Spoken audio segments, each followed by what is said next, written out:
I declare open this hearing of the Senate Community Affairs Legislation Committee's inquiry into the National Disability Insurance Scheme Amendment, Securing the NDIS for Future Generations Bill 2026. I begin by acknowledging the traditional custodians on the land on which we meet and pay my respects to their elders past, present and emerging. And I extend that respect to all Aboriginal and Torres Strait Islander people who are joining us today. The committee will be conducting today's hearing via video conference and in person. I'm Senator Karen Grogan and I'm chairing the committee this week, and I have with me Senators Askew and Little and Steele-John in the room, and Senators Tyrrell online and Senator Brown online.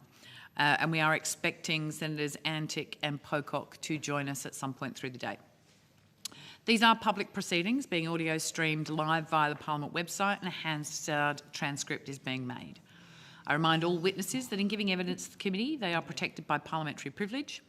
It is unlawful for anyone to threaten or disadvantage a witness on account of giving evidence to a committee, and such action may be treated by the Senate as a contempt. It is also a contempt to give false or misleading evidence. Witnesses also have a right to request to be heard in camera. If a witness objects to answering a question, they should state the grounds upon which the objection is made, and the committee will determine whether it will insist on an answer, having regard to the ground on which it is claimed. If the committee determines to insist on an answer, a witness may request that that answer be given in camera. I remind all senators of their obligations under the Behaviour Code for Australian parliamentarians to treat witnesses with dignity, courtesy, fairness and respect.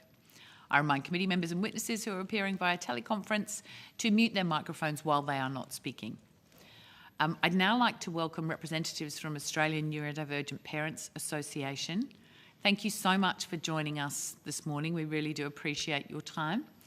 I believe that you have been provided with information on parliamentary privilege and the protection and obligation of witnesses. You have? Lovely, thank you. If you would like to provide us with your name and the capacity in which you're appearing, and then proceed to any opening statement, that would be lovely. Ms Langton, maybe we'll start with you. Sure. Hi, my name is Sarah Langston and I am the President of the Australian Neurodivergent Parents Association. So I'm appearing in that capacity, and AMPA is a disabled persons organisation within the meaning of Article 4.3 of the UNCRPD, which means that we are an autonomous organisation. 100% of our membership are disabled parents of disabled children, where neurodivergence is intergenerational and support needs are complex and familial. I will also now pass to Loma to introduce herself. Thank you. Hi, I'm Loma Nasser. I'm a board member of the Australian Neurodivergent Parents Association. I am a late diagnosed neurodivergent woman with 2 kids on the scheme, and I'm speaking here as a representative of AMPA, as a representative of, I also wanted to cover the experiences of culturally and linguistically diverse communities in my experience, and as an advocate and as someone from that background. So I wanted to start by saying that AMPA has spent the last 6 months trying to defend the rights of our children in the face of the Thriving Kids reform that was being pushed past against all of us. And as autistics, we have a thing for numbers. So we did dig into the numbers, and we did prove that the Thriving Kids or any group-based program is actually way more expensive for the economy than individualized NDI support. And no matter what we proved about the cost transfer, no matter what we proved about the economics of it, the reform kept going without any consultation or any acknowledgement of the community. So we wanted to talk about how the government keeps on insisting on treating the NDIS as a line budget item, because it's not. It's much more than that. It's economically, it is actually more effective to keep the NDIs going versus turn into group funded programs. But dismantling the NDIs in its current form will not just kill people who will go on without supports, they will also kill the economy and the Australia that we have all been fighting hard to build. It will build, like we've all been fighting hard to build something that we can all participate in, something where we can all feel hopeful about that future. But a bill like this can kill our hope. And what I mean by hope is that we always think that if we work hard, we contribute, and we stand up for each other, then Australia will be better. But passing this bill will actually prove that at any time we can turn against each other.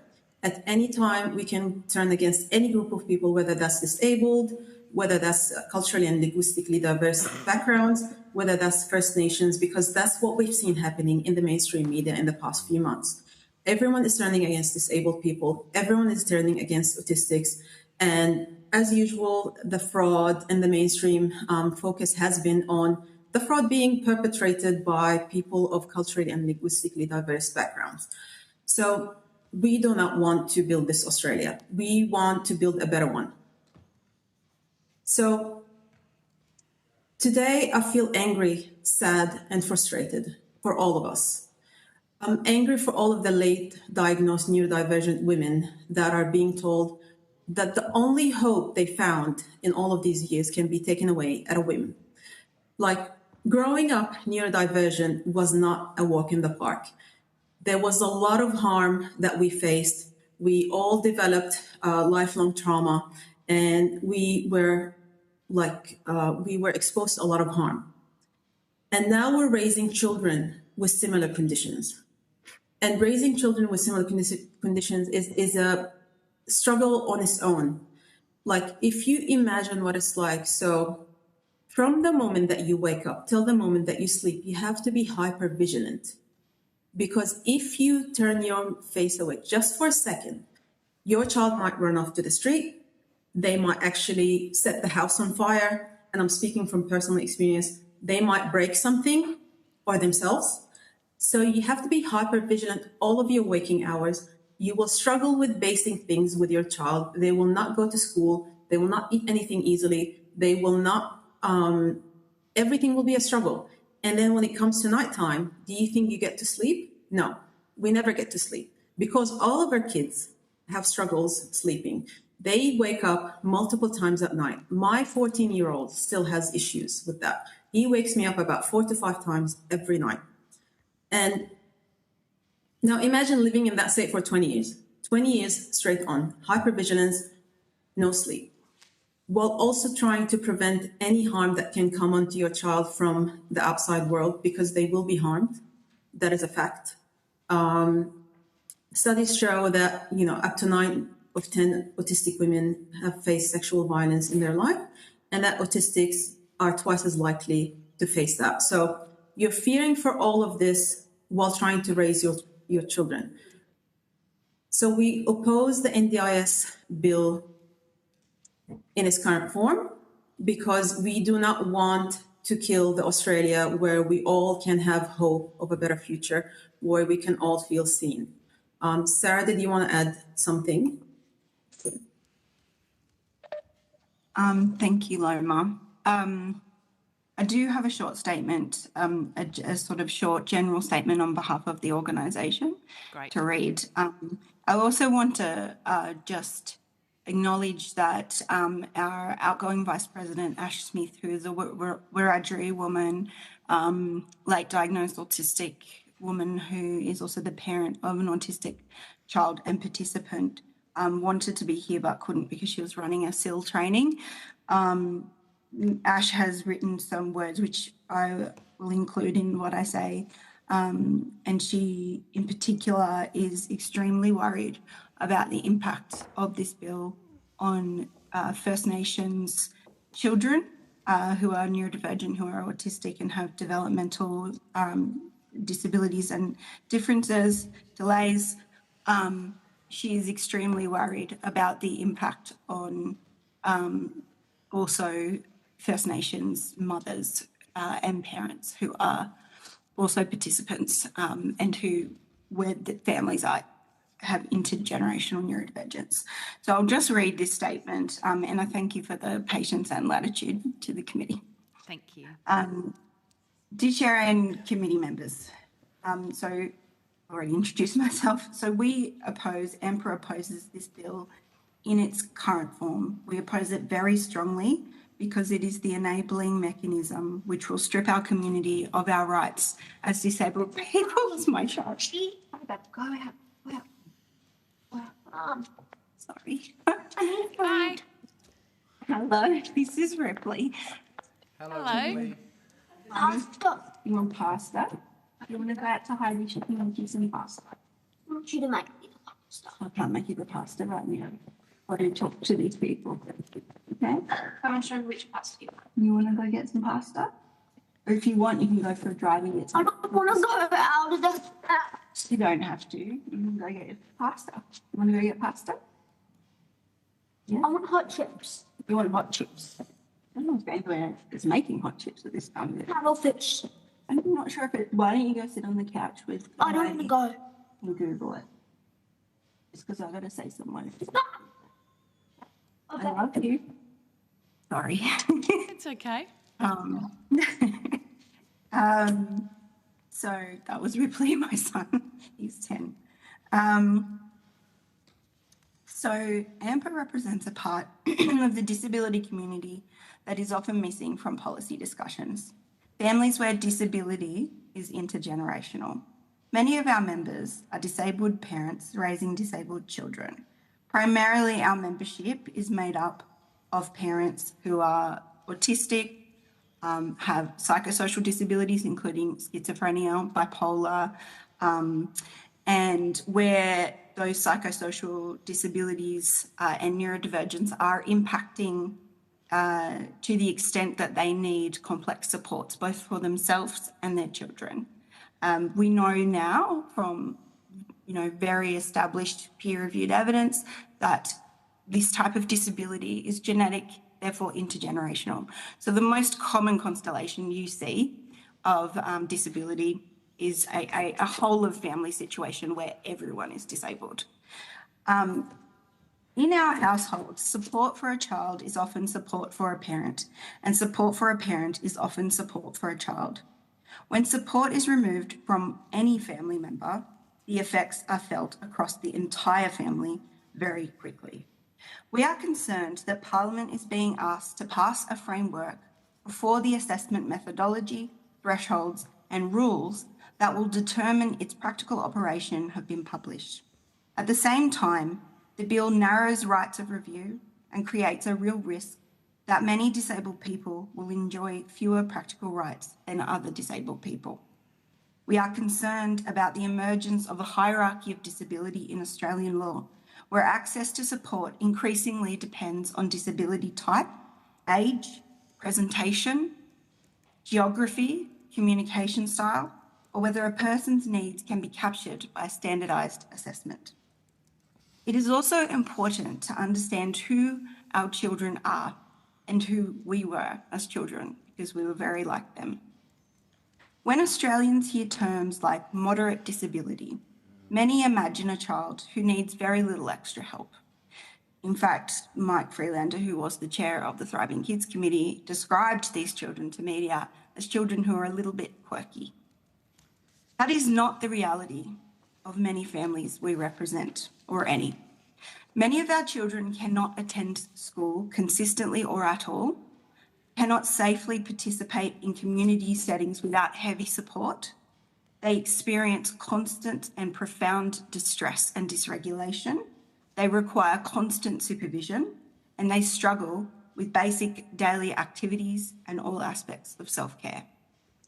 Many families organise every aspect of their lives around keeping their child safe from harm to themselves and others, and remaining connected somehow to the community, which is very difficult, and many of us are extremely isolated.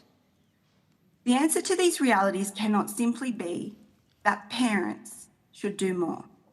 The work does not disappear when support disappears. It is transferred, usually to women, usually to mothers, and usually to families who are already operating beyond capacity. So you can pay for disability supports, or you can expect women to provide those supports for free, but you cannot remove supports and pretend the need no longer exists, because it still will.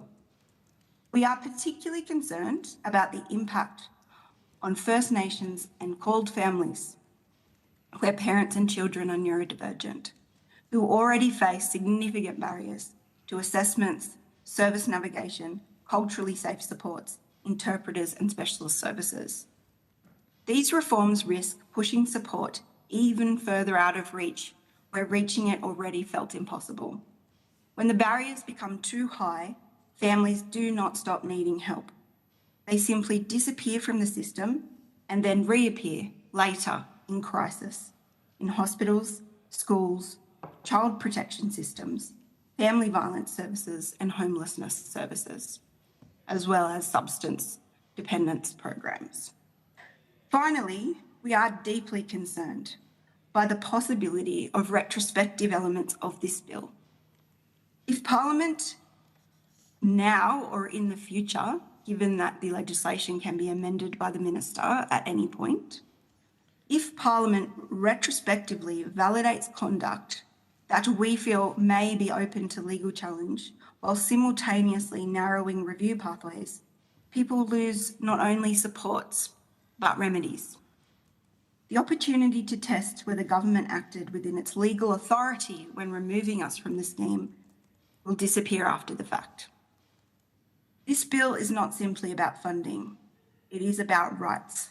It is about who is recognised, who has rights and who only receives welfare, who is believed, who is entitled to support, who is visible, and whether some disabled people will enjoy fewer practical rights than other disabled people. We ask the committee not to remove our rights, not to narrow remedies, and not to entrench inequality before the consequences are fully understood. We also note that we have struggled enormously to engage in consultation. We have made repeat requests to meet with both ministers for the NDIS to talk about what has been happening to our families since the last NDIS bill passed. And we do feel that this legislation effectively enables and may make lawful, possibly unlawful acts towards our community in the last 2 years. Thank you. Thank you very much. I really appreciate you taking the time to construct your statements and to provide them to us. We will go to questions now, if that's okay, and we'll start with Senator Steele-John. Thank you very much, Chair. Thank you for the evidence that you've given to the committee this morning. To begin, does AMPA believe that the bill should pass in its current form? Absolutely not. If the bill passes in its current form, it will strip our children and ourselves of rights. We will be made second-class citizens in our own country, and it will kill people and force us into child protection. Thank you for being so clear.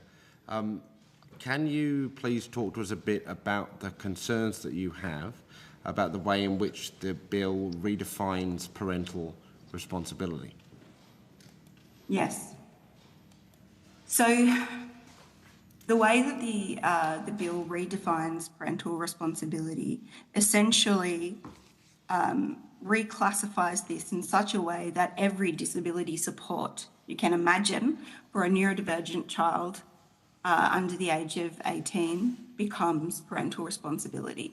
So every service, pretty much, that our children access currently through the NDIS will become our responsibility to manage. And in the case of our families, we are all disabled parents. We are not able to absorb that labour without our children being put at risk, without our families collapsing, and without us as people collapsing. So there I'm talking about transport, behavioural support, support for self-care, daily routines. Every single thing that is listed in this draft bill are things that our children struggle enormously with and that we also struggle with as parents. So this essentially, by transferring that labour onto women generally, because it will be women. We know that the majority of care labour in Australia is done by women and mothers. And we do also acknowledge the fathers who are our members and our parents and do care work. We are not erasing that. However, statistically, it is women and mothers. And by transferring that labour back onto women, we are essentially erasing, one half of the fight for the NDIS in the first place. It is really important to remember that the Every Australian Counts campaign that worked so hard to establish the NDIS was, yes, led by disabled people, and lockstep alongside them were mothers. We cannot absorb that labour again. Absolutely. And from the work that you do as an organisation, the families that you work with, what impact do you think these changes would have on the families that you work with and your family as well? Yes. My own family, I can speak from experience. So I am a participant. My child is a participant. Every day I encounter people who, even MPs and parliamentarians, who are surprised that I'm a participant. And I've had MPs in New South Wales say to me, "Why do you need a support worker? You're so high functioning." So that is a pretty routine experience for me as a participant. However, the impact it will have is that disabled parents like me, who currently have capacity to parent our children, will lose that capacity to parent our children. And the main impact we have already seen for a number of our members, because it is important to remember that this bill puts into law what has already been happening. So that is a very important acknowledgement. So since the end of 2024, we have already seen the en masse removal of our community from the NDIS. So we're not sort of talking about a future impact. We're talking about an impact that's happening now that this bill will legalise. So that's really important to acknowledge. So the impact is that disabled parents who are participants, like myself, we currently, through the NDIS, have the supports we need as disabled people to have enough capacity to keep our children safely at home with us. I became a participant in 2023. Prior to that time, my family had contact with Child Protection twice. I lived in a house which I was unable to clean because of differences in regulation, executive functioning, being organised, being able to focus on more than one thing, because like many autistic people have very monotropic focus. So it is very difficult for me to sometimes see the world around me and that can extend to managing and running a household. So yes, prior to NDIS, I could not drive. I could not get my child to school by myself. Our family were referred to Child Protection twice. Our house was filthy. There's no other word for it. It was chaotic. We were both dysregulated all of the time. I was not a competent parent. I will be honest about that. I was a very dysregulated, not great parent. And we both have enormous trauma from that time because we did not have the supports we needed. And then in 2023, I became a participant. Because of the NDIS, I've been able to learn to manage money, to keep my house clean, to get my child to school, to keep him safe and in my care, to regulate my emotions, to be able to work. I'm now studying law and hope to become a lawyer who can contribute back to the disability community in that way. I'm able to lead AMPA, maintain friendships, and we are able to maintain some connection to the community. So that difference is quite profound, and my house is now relatively clean. So I foresee that's just one kind of story, but I foresee that if those supports are removed from us both, which is what this bill will enable, essentially it will be a reset and we will go back to how things were before. Thank you. And it's hard to say that without crying. Oh, absolutely. Loma may want to also comment there. Could I just put a question to Loma, if that's okay? And I'm conscious of time. I want to give some space for my colleagues to ask questions as well. But there is a number of parts of your opening statement that kind of go to the problems that would be created by automated decision making. The bill expands automated decision making and the role that it will play in the scheme. But what impact, what concerns do you have about what that could mean for people? Yeah. So as someone that does tools and automations for a living, I can tell you one thing, rubbish in, rubbish out. So if you have rubbish inputs, your tools will be, I don't know how to put it in any other words, not great.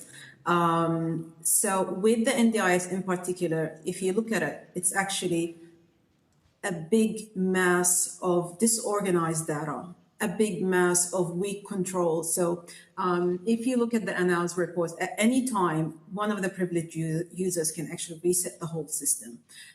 We've seen data leaks. We've seen the lack of weak controls on a lot of things, like the agency will lose paperwork constantly. Participants provide paperwork that never ends up on the system. So what happens when you create a tool based on a mess? You will make more of that mess. And you will do it in a way that it actually will profoundly harm people. So I think it's actually quite dangerous what's happening. It's extremely dangerous that you're using a tool that is done on very weak infrastructure and you're using it to make decisions that impact people's lives every day. And they impact them to the extent that a lot of the disability community are now considering assisted dying. It's actually on the groups. There's a lot of disabled people thinking about options related to assisted dying. So I think it's quite irresponsible to push for that when the house is not in order. I hope that clarifies the impact. It does, and just to clarify, and then I'll pass to my colleagues. You said rubbish in, rubbish out.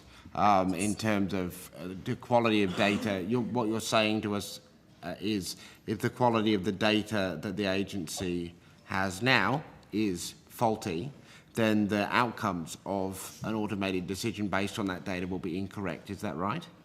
Yes, absolutely. Can you give us just a few examples of what you have seen in terms of the faulty data the agency currently has? So one of the things that the agency has, so they were trying to create a range of like budgets based on the disability, and they have done it.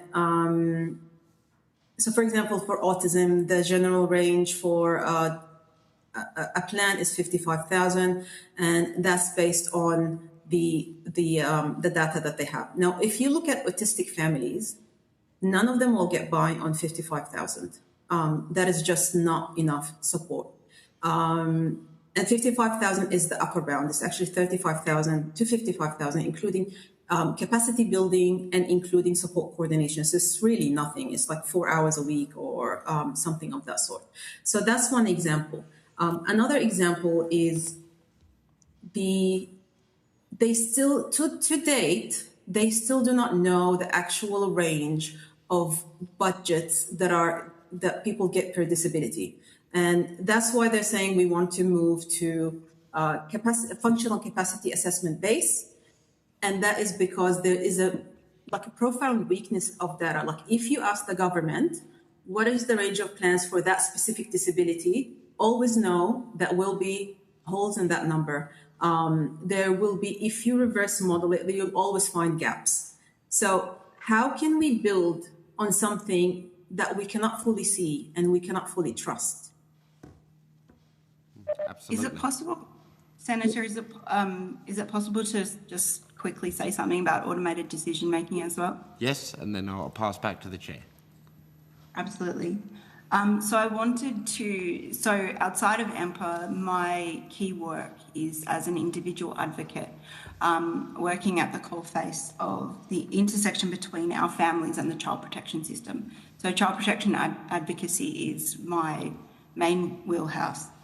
I think it is, whenever considering a reform, it is very important to consider where this may have been tried before and where it may have failed. And so I want to give the example of the structured decision-making framework in New South Wales, which has been used since the Wood report in the 1990s, or the early 2000s, the report came out.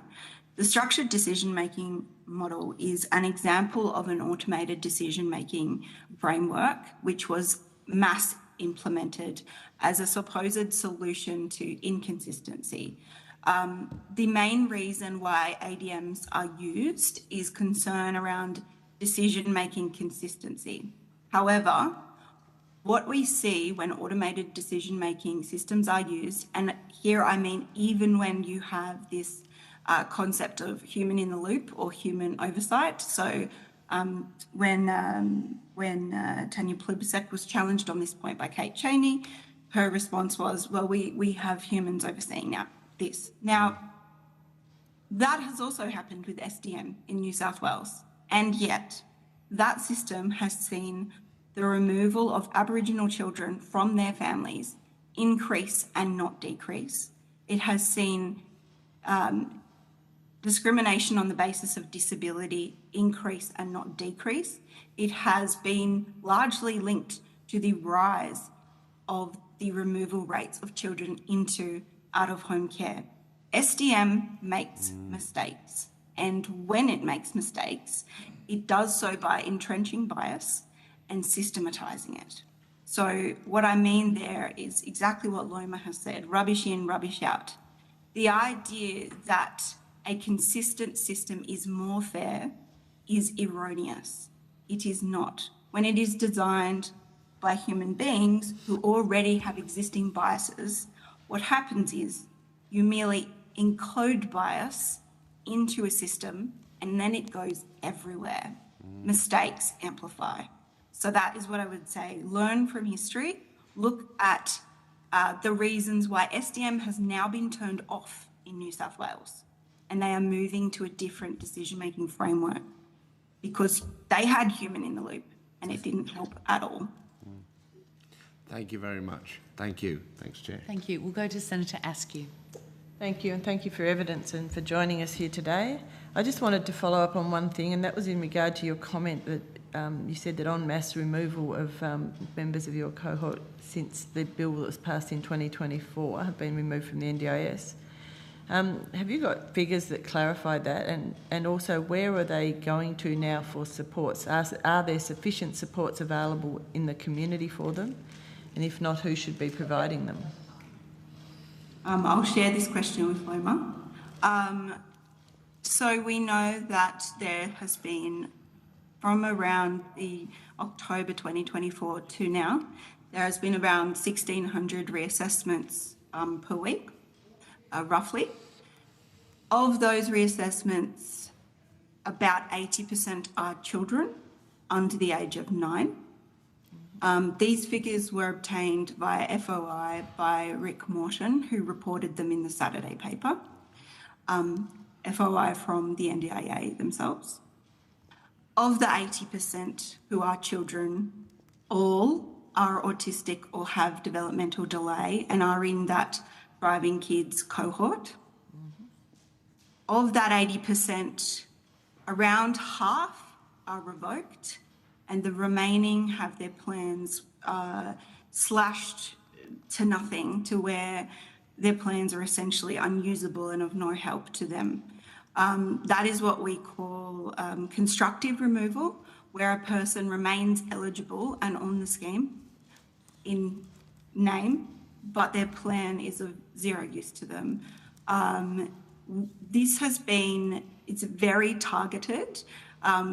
It's something which, as a law student, has really made me raise an eyebrow, because I know that in a class action, the first thing you need to do is find the class. And that class has been very well defined. Children under 9 who are autistic or have developmental delay, who are NDIS participants, who have been either revoked or had their plans cut. As to where they have gone and what other services exist for those families, I will let Loma speak to that. Okay, thank you. So we've looked at the numbers provided by the NDIS on the different cohorts, and we've looked at the exits plus the entrances of kids and all of that. And based on that, we've seen that the rate of decrease in children has been going up over the years.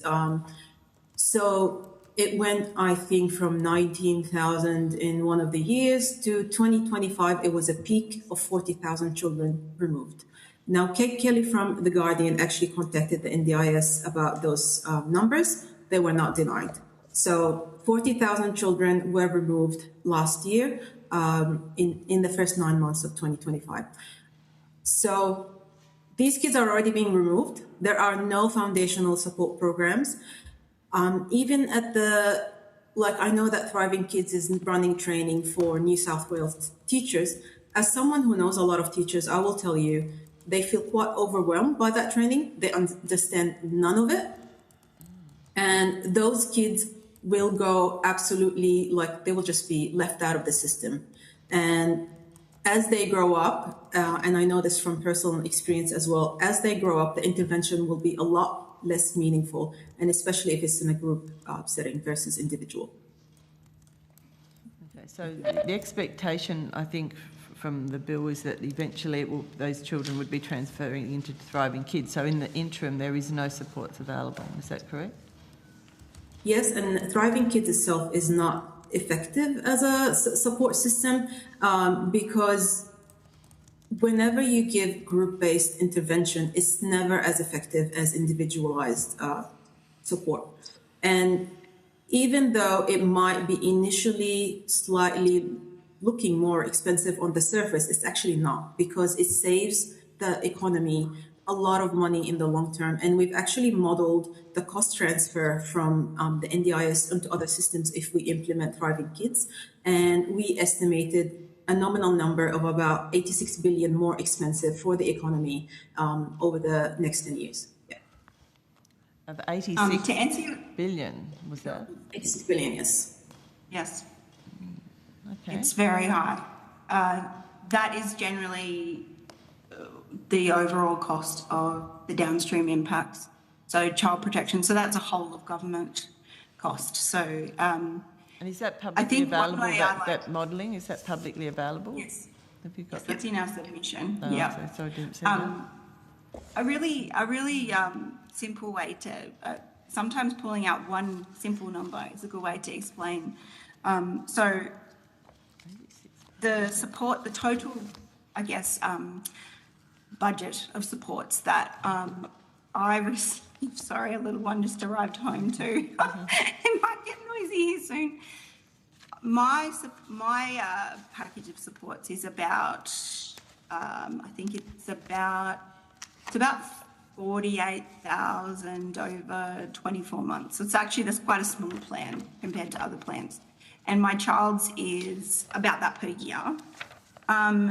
So over, I guess, look, I'm very bad at maths. Loma is the maths person.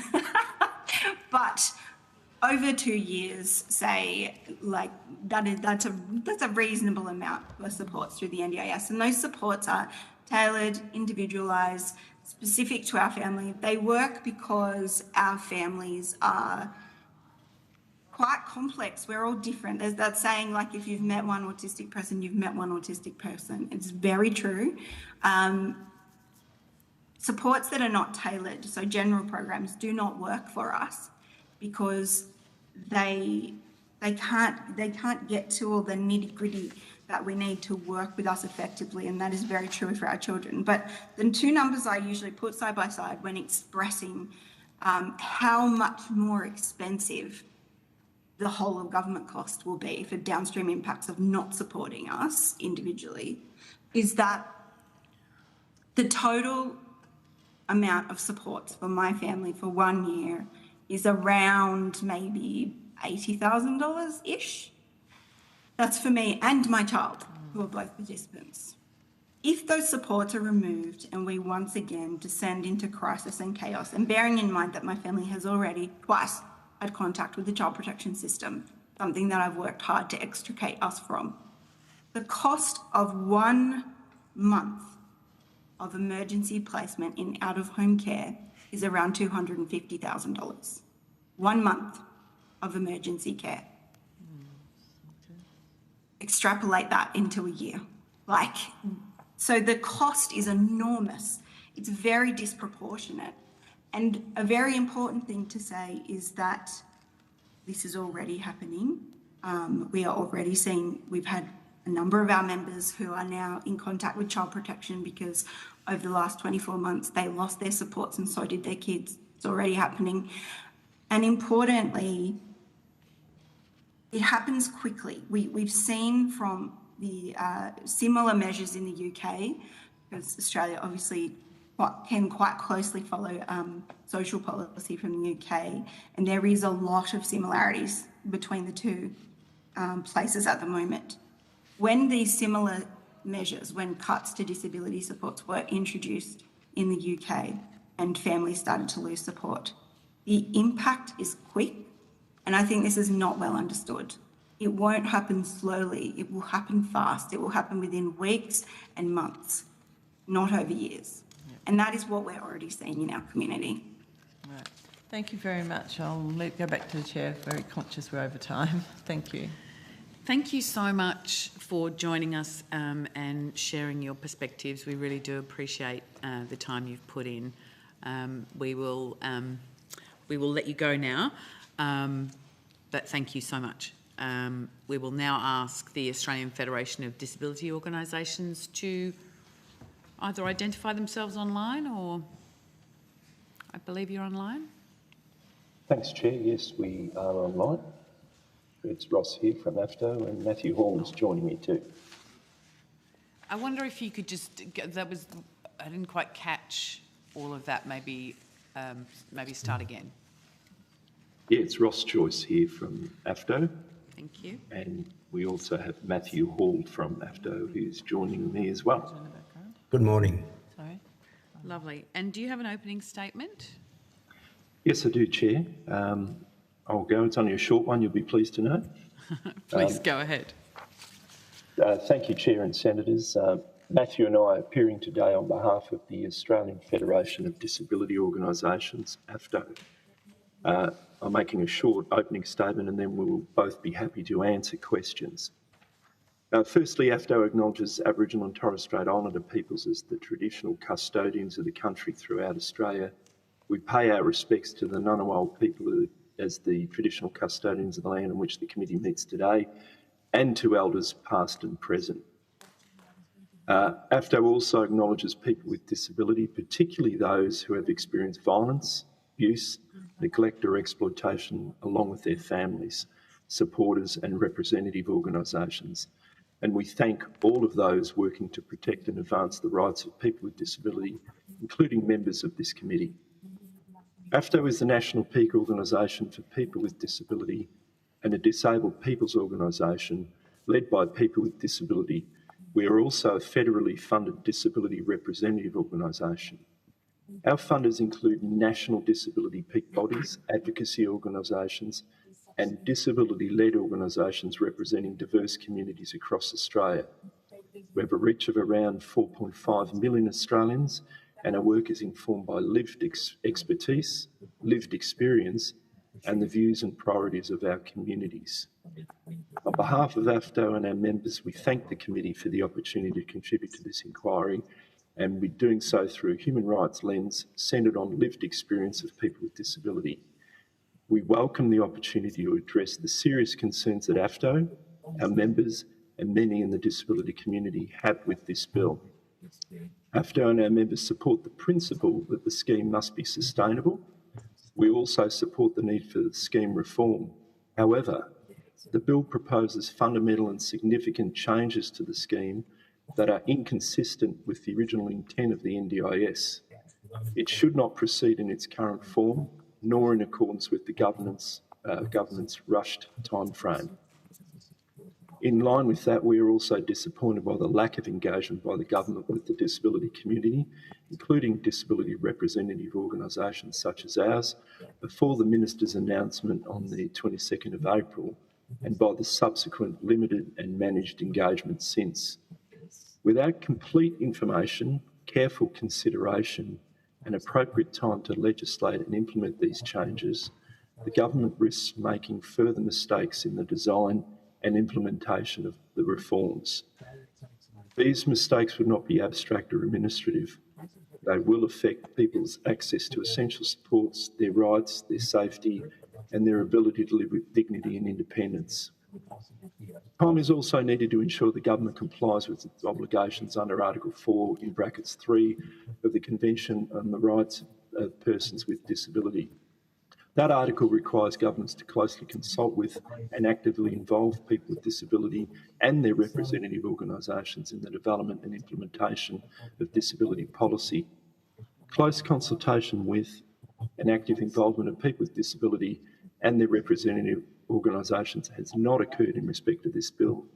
It must also occur in respect to any rules proposed in connection with amendments made by the bill, including the eligibility assessment tool, the support needs assessment tool, and the timing, testing, implementation, monitoring and evaluation of the reforms. That close consultation must occur through a process of co-design with people with disability and their representative organisations, and it must be participative, inclusive, respectful, and centred on lived expertise and experience, iterative and outcomes focused. For these reasons, AFDO urges the committee to recommend that the bill not proceed in its current form or within the current time frame. The government must take the time required to work properly with people with disability and their representative organisations before making changes of this scale, magnitude and consequence. Thank you. Matthew and I are happy to answer questions. Thank you very much. We'll go to Senator Steele, John. Thank you, Mr Joyce. Thank you for your evidence, both of you today. I want to begin by drawing your attention to the submission that has just been given to the committee by the state and territory governments, where they have outlined their views on the bill. They say on page 2 that, quote, the bill in its current form undermines the original intent of the NDIS. They go on to say on later on that same page that, quote, the pace of reform focused heavily on expenditure constraint without a clearly defined broader ecosystem and with limited consultation creates a significant risk of fragmented service delivery. Without a careful, coordinated approach that aligns these changes with broader improvements across the disability support system, there is significant risk that people with disability will end up in hospitals or other settings that are inappropriate and unable to meet their needs or have no access to service at all. They conclude that paragraph by stating unequivocally, the states and territories are not in a position and have made no agreement to deliver like-for-like services for people who are exited from the NDIS. Can I get your reaction to that statement? I might kick off and then I might get Matthew, if he's happy to do so, to maybe further align where we came from in our submission on what we think is the purpose of the scheme. Certainly those comments from the states and territories we would agree with. We think that it's not in line with the original intent of the scheme. We think the fundamental problems are going to be that there is not that cohesiveness between state, territory and federal governments at this stage. That's fairly obvious from those statements on what they're going to be delivering. We think the lack of consistency of what may come through in other supports is going to be fundamental to issues that are going to be experienced by people with disability and their families. We're really concerned about the fact that Thriving Kids and the foundation support side of things haven't been properly outlined and articulated and haven't been worked through again with people with disability and their representative organisations. And we see there's a fundamental flaw in that right up from the outset. So we'd be in concurrence with those comments that have been provided in that report. And we do see that there's going to be a shift across to other systems, usually managed by state and territory governments, and that's not going to provide, absolutely will not provide the supports that are going to be required by people with disability as an outcome from this legislation. But Matthew, I'll throw to you.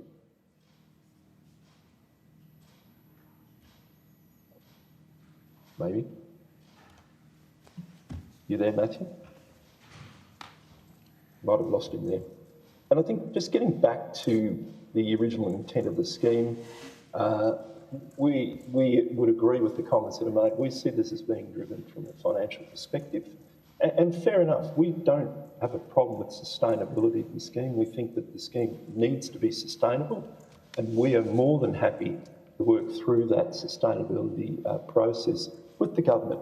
And when I say we, I'm talking all of the disability community. So all the disability representative organisations, all the funded disability representative organisations. We're there to actually supply good advice to the government, to work with the government and to make sure that we get changes that may be required, considered and put through in a thoughtful way that doesn't just drive it from a dollar end, but also looks at what are the relevant supports that are still needed by people with disability and participants in the scheme, and how we can ensure that they are safeguarded and that they are still delivered. So rather than a focus on the cut to supports, which is what we see this legislation will be doing, we don't agree with that. We think there's a need to relook at the system as a whole, and we don't see that that's what has occurred today.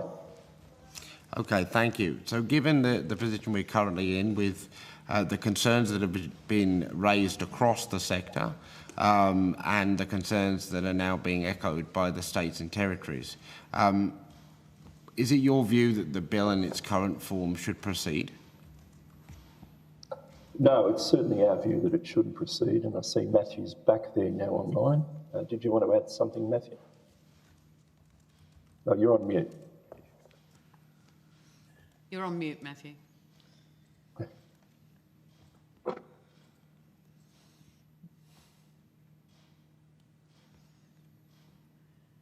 No.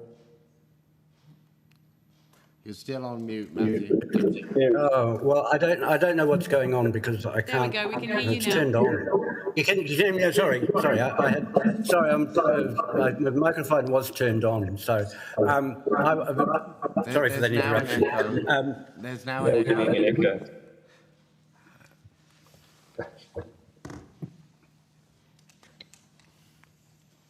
I think maybe Mr. Joyce turns his microphone off.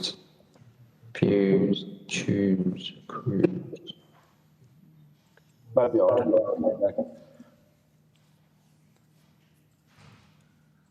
All right, Yeah, now I Matthew think- start speaking. With your microphone unmuted. Yeah, no, I think we need to abandon ship. Okay. All right, I'll abandon ship with What's Matthew. going on? I'm sorry. Oh, now you're back. You're back. All right, now. Okay. All right. Yes, all right, now we're okay. Keep going. Okay, so apologies for the technical problems. I don't know what's going on. It's showing as unmuted my microphone is on, but it don't seem to be heard. The short answer to your question, Senator, is no. It should not proceed in its current form, and it should not proceed. The bill should not proceed until there is much further consultation, and in fact, we would say co-design with the disability community, and that the time is taken to ensure that the critical parts of the infrastructure that the government seems to rely on in terms of foundational supports and thriving kids and other mainstream supports are able to be provided by the states, which, based on the submission by the states and territories, is a very long way off. So there certainly needs to be more consultation, there needs to be more consideration, and there needs to be much more time taken in order to ensure that the reforms that are made to the scheme are in fact sustainable financially and also for participants and for the scheme itself. Thank you. Just before I pass to my colleagues, I just want to ask you about a particular aspect of your submission. You have drawn our attention in recommendation 14 of your submission to a way in which we may recommend the strengthening of the operation of any permanence criteria. You've suggested that we follow the legal principles of the Davis decision. Are you able to tell the committee what the Davis decision was and how it applies to the changes in the bill around permanence? Yes, if you just give me perhaps one moment. So the Davis decision was a decision of the Federal Court of Australia in relation to, I'll just pull up my note about it if you just excuse me one moment, where the court found, so it was a decision made in 2022 where the court found that a possible treatment for a person's impairment existed, but the person could not realistically access the treatment for reasons as it was unable to afford it or because of their geographical location.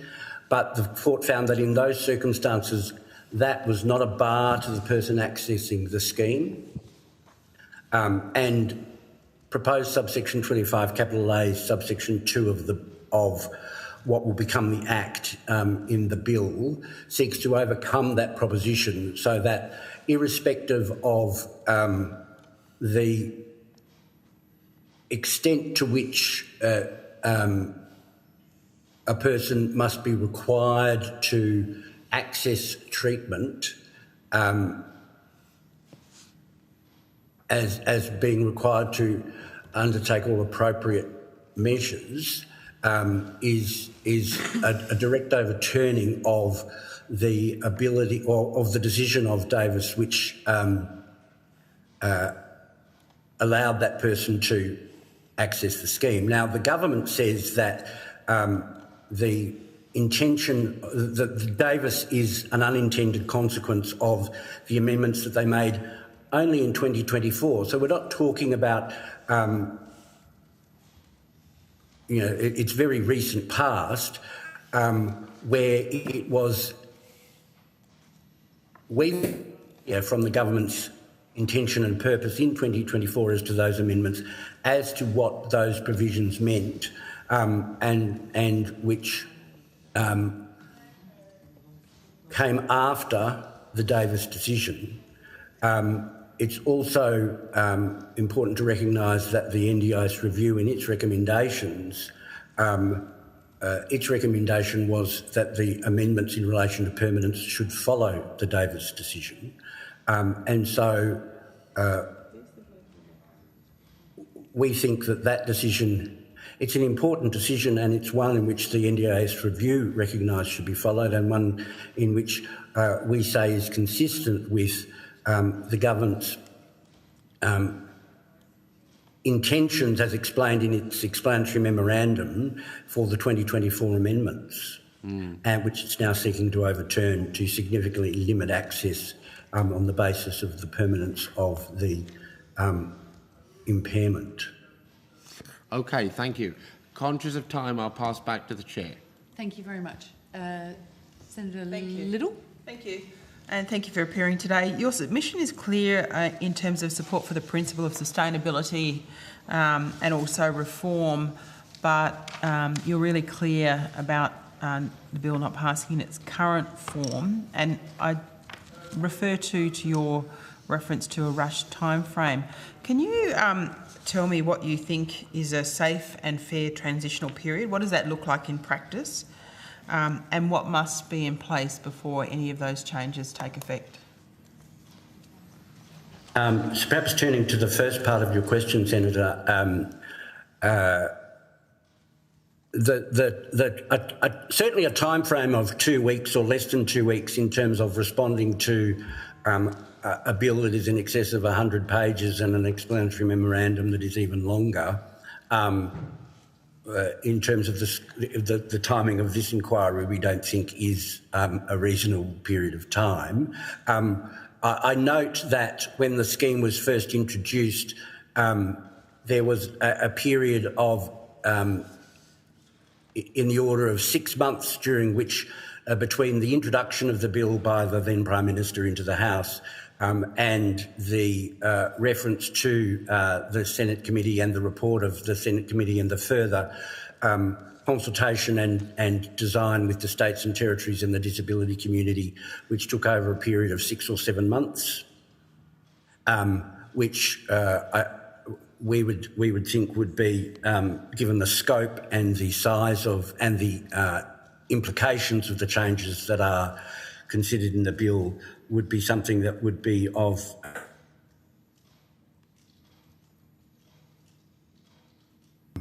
I think the timing also does require, there are lots of moving parts, and certainly an important part of those moving parts is the agreement of and the financial contributions by the states and territories. And certainly we don't think that anything can or should proceed until there is much greater clarity and certainty around the commitments and financial contributions of the states and territories as to replacement supports for people who are being moved off the scheme. And certainly those replacement supports, whether they're in the form of Thriving Kids or foundational supports or mainstream services, must have the opportunity to be designed and tested and revised, and that there be a high degree of confidence that those supports are available and consistent and themselves sustainable before there are hundreds of thousands of people moved off or denied access to the scheme. I don't know, Ross, if you'd like to add anything to that.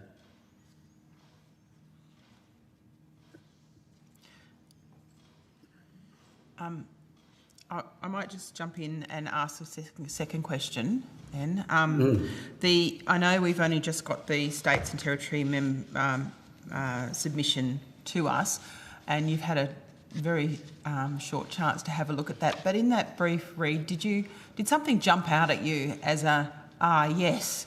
I'm glad that was raised, because that's consistent with the kind of things that you are talking about. Is there anything that sort of jumped out at you when that submission has come in? I certainly think the submissions highlighting of the high risks of fragmented service delivery and their acknowledgement that they are not in a position to provide like-for-like services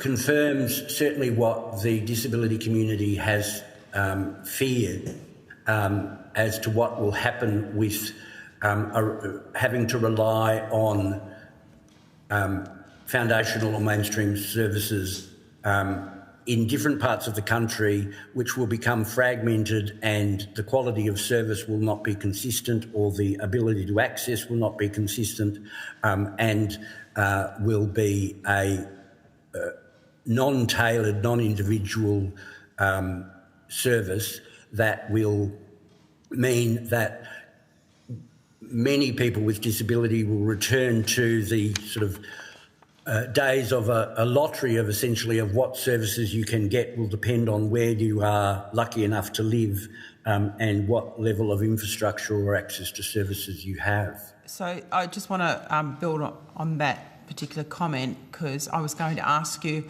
what areas are likely to be more vulnerable, such as areas within markets or areas that are regional, rural, remote. How would they fare if this was to go ahead in this time frame, given what the states and territories and your sector has raised? Well, I think certainly, Chair, the position of people who are living in regional or rural or remote communities is particularly fraught. I think that there is a real risk that the services that might be delivered as foundational supports that will be focused on urban or semi-urban areas where there is a greater weight of participants, or where there is a more competitive market, or there is an ability to provide services at a cheaper or better price. I think that to the extent to which services might be offered through online facilities, again, rural or regional and remote areas, through a lack of infrastructure, and the digital divide will also be severely affected. I think particularly in terms of remote communities, First Nations communities will be particularly affected, and for similar reasons, others with where there are needs to take into account cultural or community issues and attitudes will also be significantly affected. I think that we run a real risk of there being an homogenisation or a standardisation of foundational support, such that those who are the most vulnerable in our communities, including First Nations or queer people or older people, so anyone who is, off-centre in terms of, so-called mainstream, I think will be potentially significantly affected by a delivery of services that may default to one-size-fits-all. Can I just add, I think it's fairly obvious, I've managed to find the unmute button, so it's fairly obvious that we can't get it right at the moment, and we believe that consistency, or the lack of consistency that's going to come by passing things across and expecting state and territories to pick things up without a consistent model being in place in the first place, is going to exacerbate what's going on. We can't get it right at the moment for regional, we can't get it right in the rural, and we certainly can't get it right in remote. And I think that's where a lot of work still needs to go on there. So we see there's real problems with that, with untested supports that are going to be passed through, and with a lack of consistency that seems to be the aim, because at the moment, as far as we're aware, the states and territories can work out what they're going to deliver and how they're going to deliver that. But we don't think that's going to pass the pub test from our point of view. Thank you. Thank you, Chair. Thank you very much. I'd like to thank you for coming and joining us this morning, for your submission and your contribution to this morning's hearing. We will now take a break. We are running a little bit late, so apologies if that's causing any form of inconvenience for anyone. If it does, then please advise the Secretariat and we'll see what we can do. But we will now go to a break and we will return at 11 a.m. Thank you. Thank you.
Welcome back, everybody. I'd now like to welcome representatives from the National Disability Services.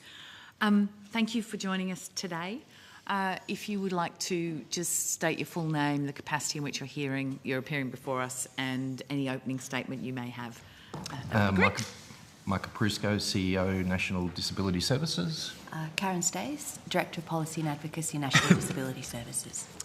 Firstly, thanks very much for the opportunity to appear today. National Disability Services is the national peak body for non-government disability services organisations. Our members support over half of the participants in the NDIS and do it across all parts of Australia.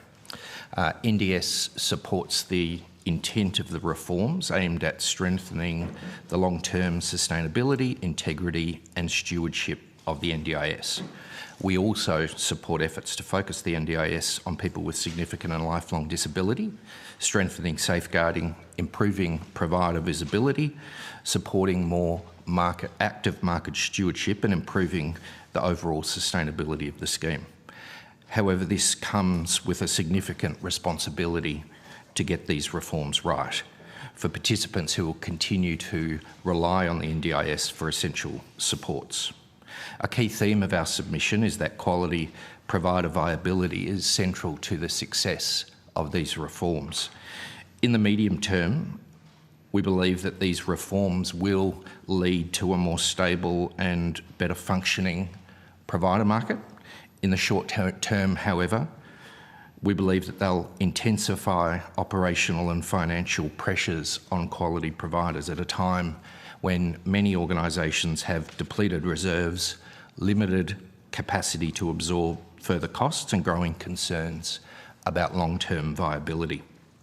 The providers under the greatest pressure are those delivering the most complex, specialised and safeguarding critical supports. They are also the providers that government will rely upon to successfully implement these reforms. If these providers exit the market, the loss of specialist capability, workforce experience and skill and local service infrastructure means the NDIS will not and cannot be sustainable. It's akin to having a health system without GPs. Throughout our submission, we emphasise 5 key messages. Implementation will determine whether reforms succeed or unintentionally harm. A sustainable NDIS requires a sustainable and diverse quality provider market. Safeguarding needs to be embedded across reform design. Governance, transparency and accountability must match the scale of the powers established through the bill. And finally, reforms should be carefully sequenced and aligned with system readiness to avoid participants losing critical supports. Thank you. Thank you very much. Did you have anything to add? No. Okay. We'll go to questions and we'll start with Senator Steele-John. I'm all right for the coalition to go first this time. That's all. We'll start with Senator Little. Thank you. Yes. Thank you for making an appearance today. Your submission obviously supports the intent of the reforms, but you do emphasise the issue of risk. Which specific reforms do you consider most vulnerable to causing unintended harm if they are poorly sequenced? Our submission outlines what we think are a number of critical amendments. The first one is in relation to the ministerial powers and the governance and the transparency associated with those. And we talk about having the methodologies, the assumptions, the advice being published, the requirement for consultation and for a report on consultation to be made public, and ensuring that there is that proper parliamentary scrutiny is enabled. Having safeguarding as a central underpinning of the design and implementation. A clause or an amendment that requires an assessment of system readiness given the scale of these reforms. And in relation to pricing, We welcome it going to the Minister, but we think that he or she should receive independent advice and ideally from IHACPA. Right. I just want to talk about regional markets, thin markets and complex markets. Your submission does some of that. Yeah. Can you give me some real examples of they are markets where people are already not getting the services that ideally they would get if they were in areas where there are more providers? Can you tell me what the very real, practical impact will be on those markets where they're already not getting what they need? Yeah, I mean, thank you, Senator. I think you've highlighted one of the key issues is that there are already markets where people are not getting access to the systems that they require, so they're already not getting their support needs met. I think a really practical example is that what that means is that often in terms of NDIS budgets and plans, for example, people just use them flexibly to make it work. We were talking with one of our members in Alice Springs just recently, and they were saying they're working with a very mobile population, a population that has different types of supports in their plans and uses those in different ways. They gave the example where for some of the people that they support, they do use that social and community and civic participation budget flexibly to meet some activities of daily living. They're also supporting people that require a lot of support to go into the community and to maintain their connection with community, and they are particularly concerned around the reductions that have been proposed to social and community participation. Not just in terms of accessing the community, but also in terms of being able to get some of those very basic requirements met. Can I ask about, you talk about staged implementation so that reforms can be tested and aligned with system capability to avoid gaps in support and to ensure the continuity of care. At what points or what examples can you give where there should not be hard markers in terms of when changes would come into effect? And what effect would that have in reducing risk to participants? I think our main concern is that, and as Michael said, looking at an independent assessment of market readiness, we are really concerned that as those changes are implemented, supports outside of the NDIS are not available, and I think we do feel that particularly in those rural and remote markets. I think some of the hard markers that we're seeing, for example, would be again looking at those social and community participation changes. Government has talked about the Inclusive Communities Fund, but consultation on that is beginning after changes will be implemented to people's budgets. I think we're also very aware that changes of that nature requires time. It requires time for participants to create different support arrangements. Organisations, our members, need to review and establish different support models. And I think also for community organisations and community systems and services, they need time to develop the services and systems that they need to support people with disability really well and create some of that inclusive communities that we all want to see. And just another couple of points, Minister. I think Senator, I just gave you a promotion. Just two other points. The first is that the reforms intentionally remove people from the scheme and limit access to the scheme. There are people who will move off the scheme who do have high support needs, and it may be that it is a reasonable assessment that they should be served by another system, but there has not been the level of consultation and discussion with states and territories and service providers to make sure that there is a soft landing for that group. Now, that's not everyone who will go off the scheme, but there are people who will need that extra support. The second point I'd make is around an escalation point. There are many decisions made each day by planners in the agency, and there are mistakes made and mistakes that put participants at risk. And now I'm not having a go at the agency workforce. I think that's just the reality of the volume of work and the amount of staff involved. At the moment, our members provide a lot of unfunded support. So on average about $500,000 per provider, but some go into the millions.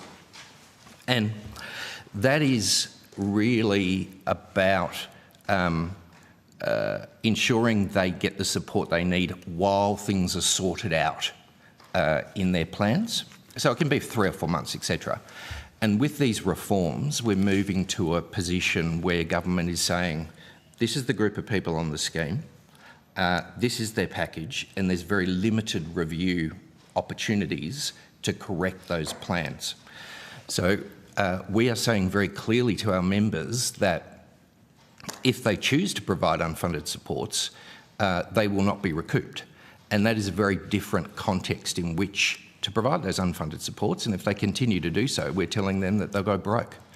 And that will have significant consequences, we think, for state systems and particularly health systems, because ultimately if our members, who are the ones who support people with the most complex needs, are not able to do that work, then it will fall to those tertiary systems. So I just want to go to, you obviously don't have the machinery of bureaucracy behind you that, say, a minister would or that a department does, but surely because of the members that you represent, you could name for me an area of cost saving where there is duplication, there is unnecessary paperwork, there is red tape that is just of no value really to the participant or to the intent of the scheme. Can you tell me a couple of those that come immediately to mind that, you know, are pretty obvious? We will. I do also want to say that we get that the sustainability of the scheme is necessary and the repositioning of it is necessary, but I will hand to my colleague. I mean, I think there's some areas that are really key for us, and those are things definitely around oversight of the market.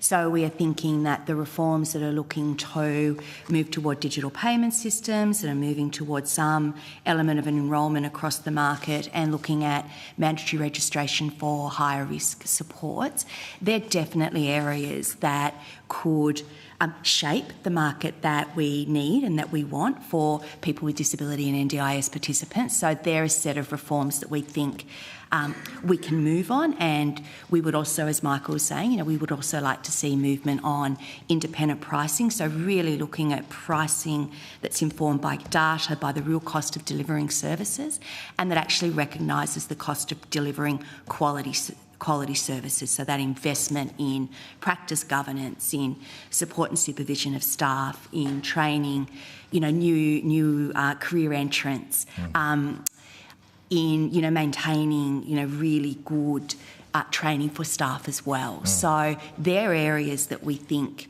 have some real benefit and opportunity in the bill to actually reduce some of that administrative burden, to actually improve the system overall. And you mentioned about an independent evidence-based NDIS pricing framework. How do you think that'll basically provide benefits for not just participants but also for the viability of the program? The challenge that we have at the moment is it's a one-size-fits-all approach to pricing, and the agency's independent pricing committee has said that that is really driving losses in the part of the market that is delivering complex support. Pricing is a critical tool to incentivise the provider market you want and the behaviour that you want. And getting pricing right is complex. I think it obviously occurs in health and aged care, and I would say that the NDIS is certainly more complex than aged care. You need to know what you're doing in relation to pricing. You need to understand the consequences of the decisions that you're making and how to incentivise, and that really can only be done by an agency with very deep experience. Okay, thank you. Thank you. We'll go to Senator Tyrrell. Morning. The government's looking to introduce mandatory registration for providers delivering higher risk activities such as personal care. Do you support this model of the registration? We think that oversight of the market is absolutely critical. In a $50 billion scheme, you need to know who the providers are. Who's who in the zoo? We welcome the increased oversight that is included in this bill. We are very happy to see it. We would like it to go further, but this is a very, very good first step. And we think that it will help in relation to integrity. It will help in terms of visibility. And I think what registration does at the moment is require providers to open their door and have independent stakeholders come in and assess performance. Now, it doesn't mean that things always go right in registered providers. It's complex work, and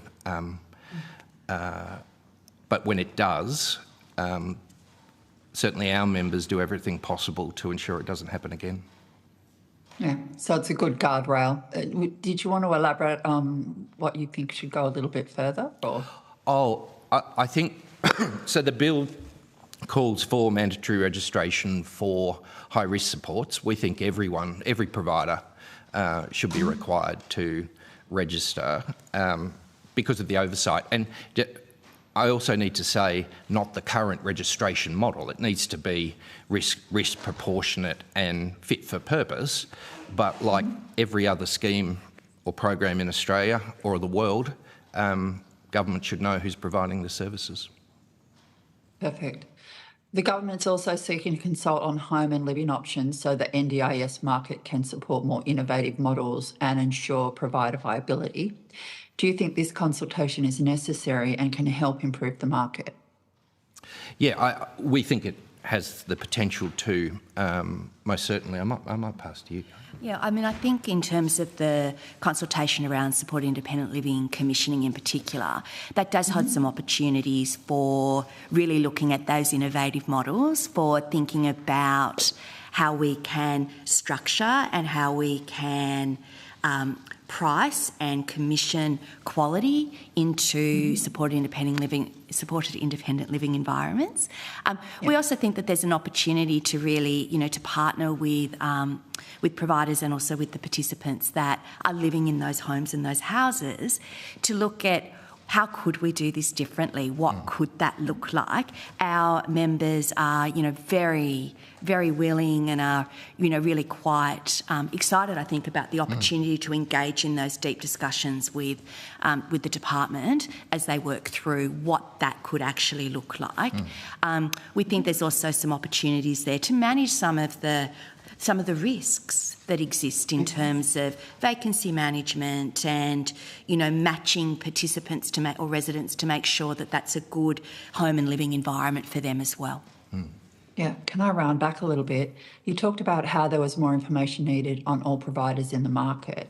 Do you support the new enrolment system that will capture a basic level of identifiable information on most providers? Do you think the combination of enrolment and expanded registration can lift standards and improve the integrity? Yes, most certainly.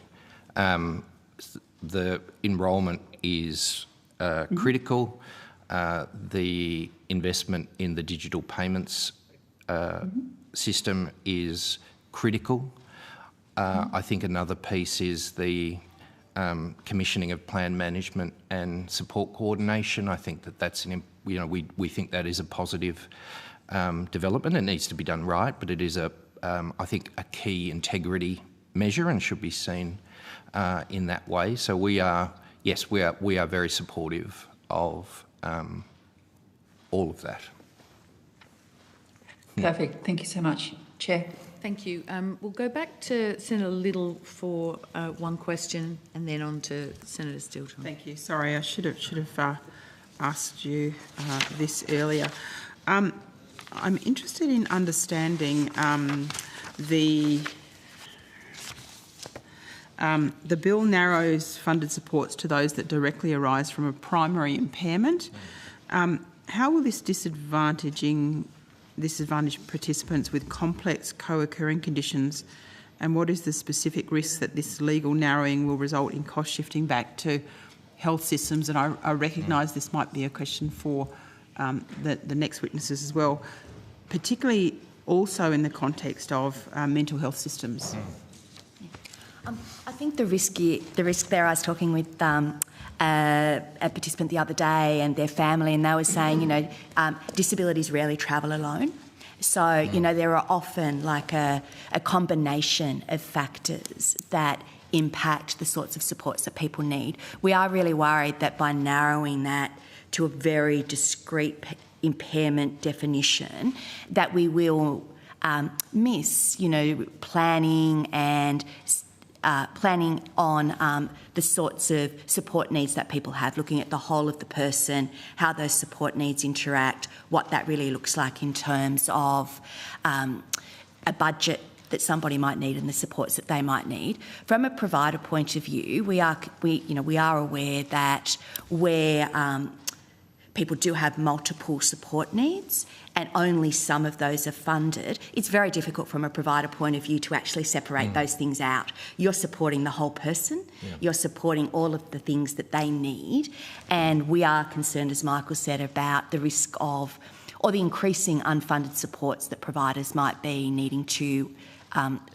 deliver. I think across other systems, there's also that element about how will those systems work together? Are those systems ready to support those other impairments that maybe the NDIS will not fund? So it's really, I think, trying to segment somebody when really it's the whole of the person that really needs the support. And I think these types of approaches impact people with the most complex support needs the most, and need to be managed very carefully, and there needs to be flexibility and nuance and understanding, because if it is implemented in a rigid way, it will result in participants having to engage with other service systems, because I don't think providers are going to be able to do that work for the funding that is being received. And sorry, Michael, sorry, Senator, there was a second part to that question which was around, people with psychosocial disability, and we do have our colleagues from Mind coming on afterwards, and they'll be very well able to talk to that. But in those cases, we are aware that people's mental health can fluctuate and their support needs fluctuate. So, what might be an impairment in one time that gets funded might actually look quite different from day to day. So, again, really narrowing that and saying there's a very discrete element that the NDIS will fund could actually disproportionately disadvantage that group and people where where their support needs really move up and down. Thank you. Thank you, Chair. Thanks very much. We'll go to Senator Stilton. Thank you very much, Chair. Thank you for your evidence so far today. Are you concerned that the commissioning of, basically the commissioning approach to SIL, as has been indicated by the government, outlined in the bill, and the commissioning also of plan management as a proposal, risks negatively impacting provider diversity? I think plan management is a task that can be done by a smaller number of providers. I think we have to be careful about what it means for remote and very remote areas and some regional areas. So it does need, that needs to be thought through. I think support coordination is underappreciated in terms of its pivotal role within the scheme and whether participants get access to the supports they need in the way that they should. And we think that ensuring that service is provided by organisations and providers who know what they're doing makes a lot of sense, and that they have to go through a process to demonstrate that. I think on SIL, there isn't much detail. I think the intent to consult is welcome. I think there is a conversation to be had about how it might look different, but I hope that that is a fulsome discussion and we get to a point where it's actually going to add value to participants. I understand in terms of the fulsome discussion, but at the moment what's pretty clearly on the table from the government is that kind of direct commissioning approach. Do you think that across the support coordination, plan management, SIL spaces would negatively impact provider diversity? Well, let me word it this way. I think the commissioning of plan management, support coordination is a good thing, and I think it's essential to the integrity of the scheme and ensuring that participants get the support that they need. I think in terms of SIL, the providers bear the risk of vacancy management, and that can be a severe impost. And I think there is an opportunity in the commissioning to share that risk with government, but doing so in a way where the kind of base costs of running a home are covered, but participants would have choice around who they go to for the service. And your submission recommends avoiding blanket funding reductions or policy settings that create risks to participant safety, continuity, or you also mentioned support adequacy. Are you concerned that this bill will allow these unsafe blanket reductions? We are concerned, we understand the thinking behind those measures, but we are concerned about the blunt nature as they are presented in the bill at the moment. What that means is we're not sure. We understand that the Minister needs to have regard to the risk of any of those decisions that get made. We're not 100% sure how that risk would be identified. So that's one of our key concerns. So until we understand what process would be in place to identify risks to individual participants, then we believe that they should be avoided. I guess the other thing that we would say is that there does need to be a way for those risks to be identified, but also for participants to have a review mechanism. So where they are creating risks, where they are not working for that participant, that there's a review mechanism in place. Our members are very concerned about the nature of the blunt reductions, particularly to community participation supports. Maybe we use that as an example. Yeah. Understanding that, have a member who was talking with us the other day about the way that community participation actually functions for some of the people that they're supporting as a circuit breaker. It's around a behaviour regulation process for them.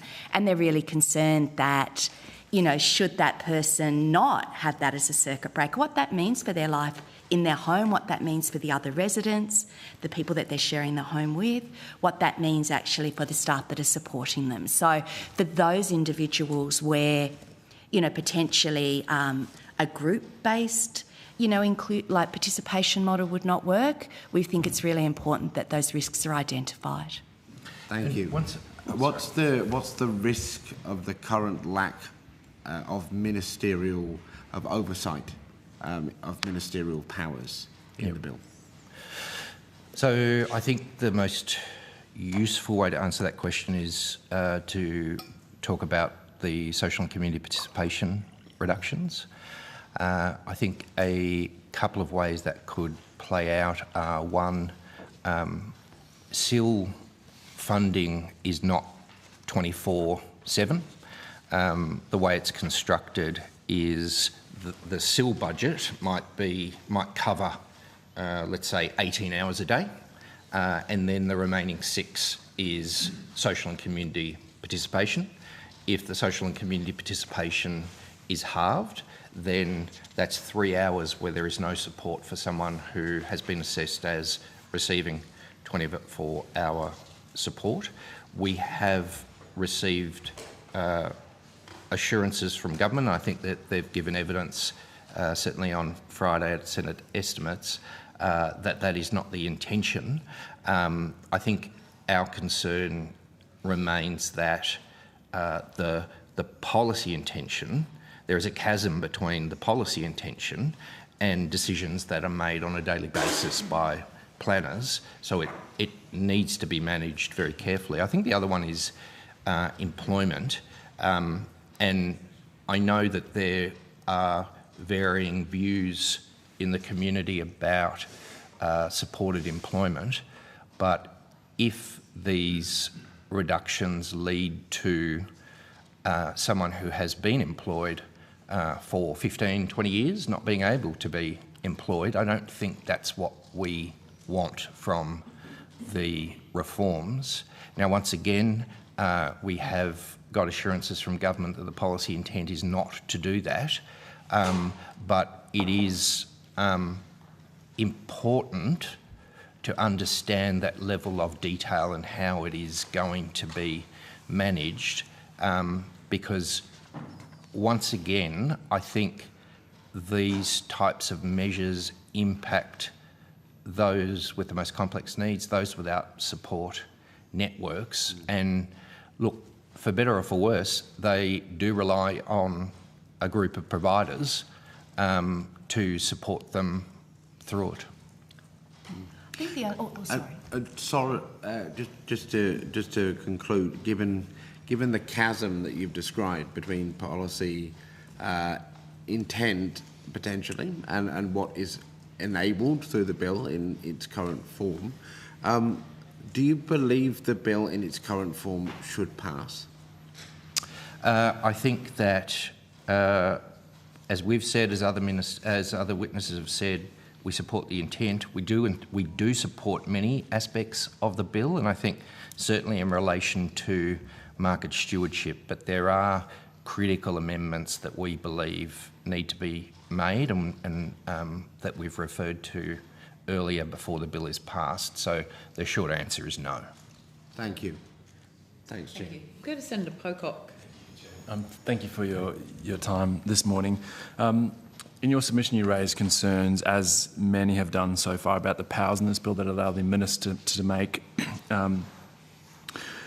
sort of indiscriminate cuts across all budgets. And we know that the minister has said that they're going to cut 50% from social and community participation budgets and 10% from capacity building budgets.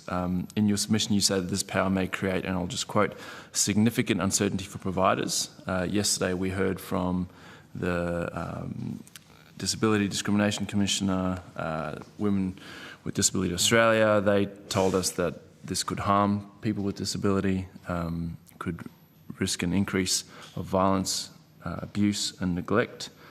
As the peak body for providers who work with these people every single day, I'd love your reflection on how this power could impact on participants. Yeah. I mean, I think we would agree that there is a risk of unintentional harm to people. We don't believe that that's the intent of the bill. But I think it is going back to some of the circumstances that people have been talking across the hearings. There are people with disabilities sitting behind all of these decisions, and the risks that could play out for them could be significant. Some of the things that our members have spoken about, particularly in terms of the social and community participation reductions, are that those supports can be fundamental to people's health and well-being.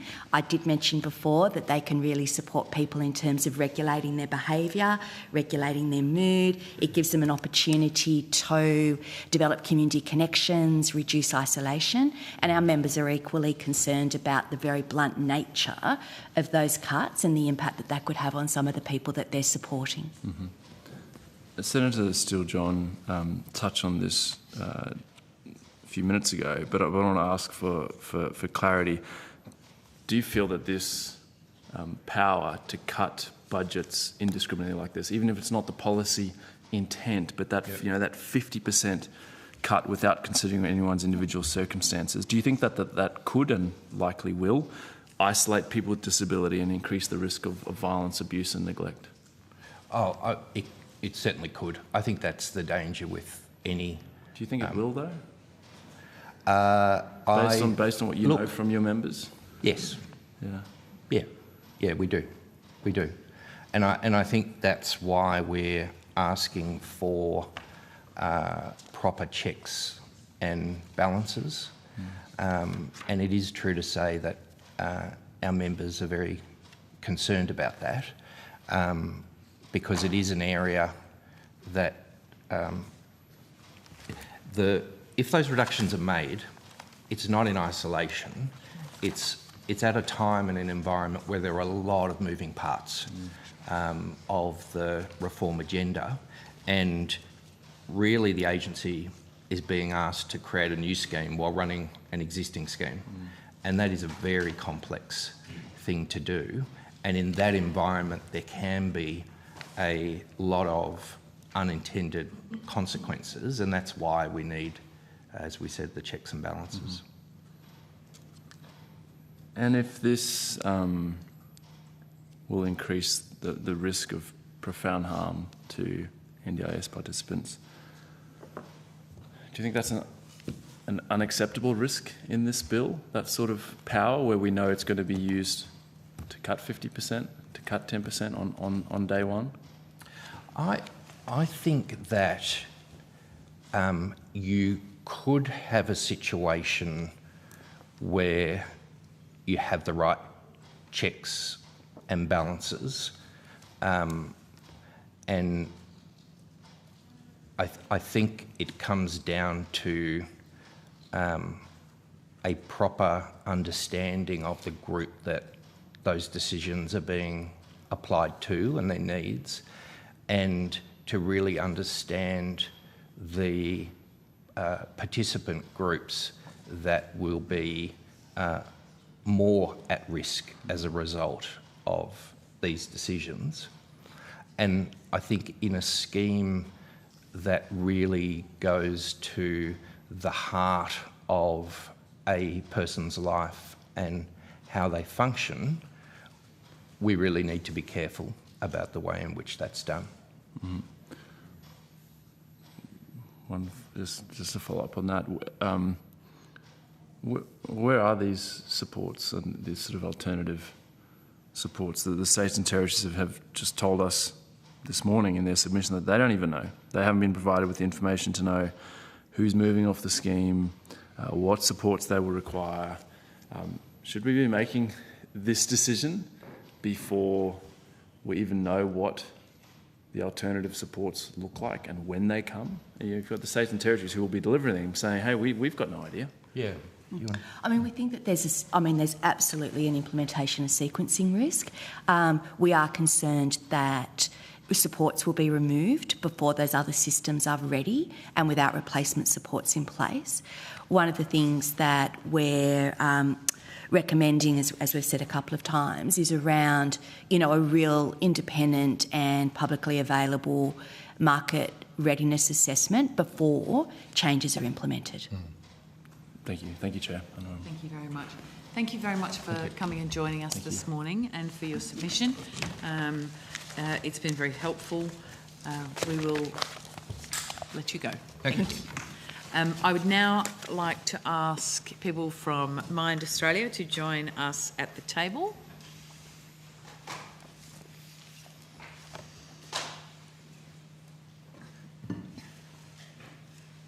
Lovely to see you, Professor Fells.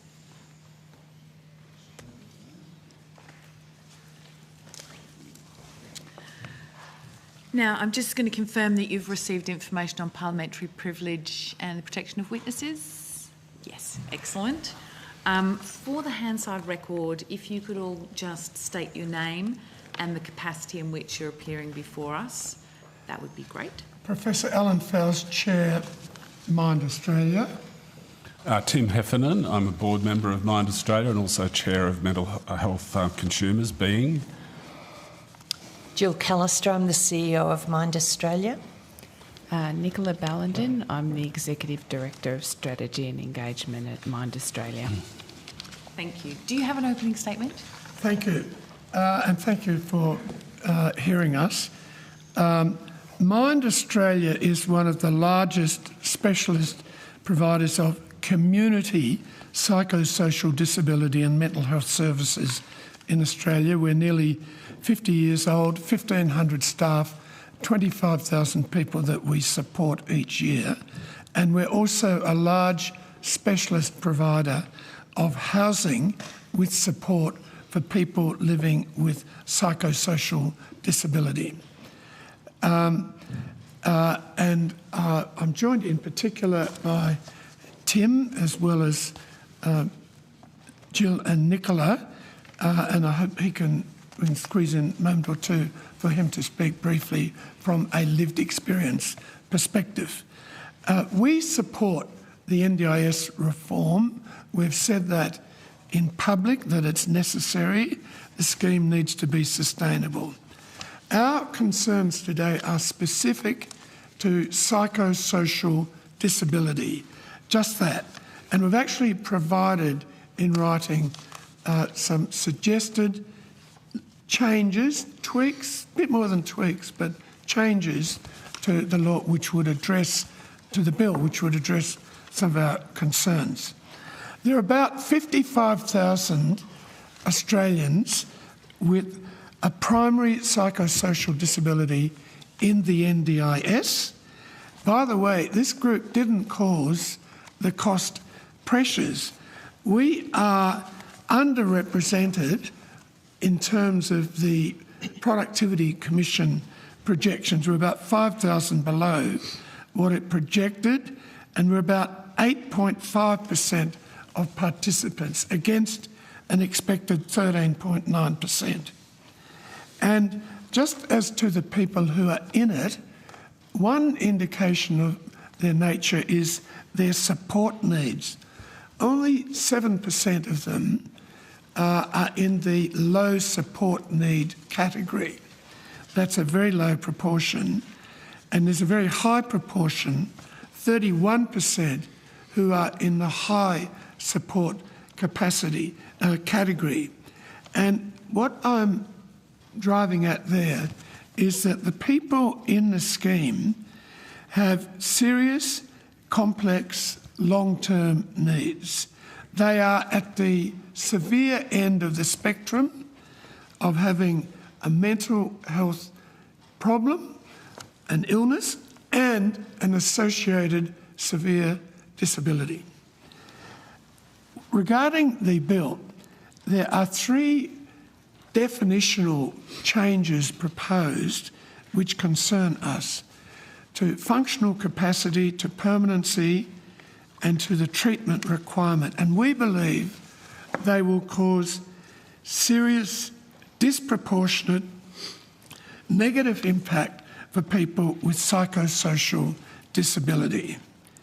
And already, before these changes would come into effect, we have noticed recently that people with psychosocial disability have had a very disproportionate reduction in their access to the scheme.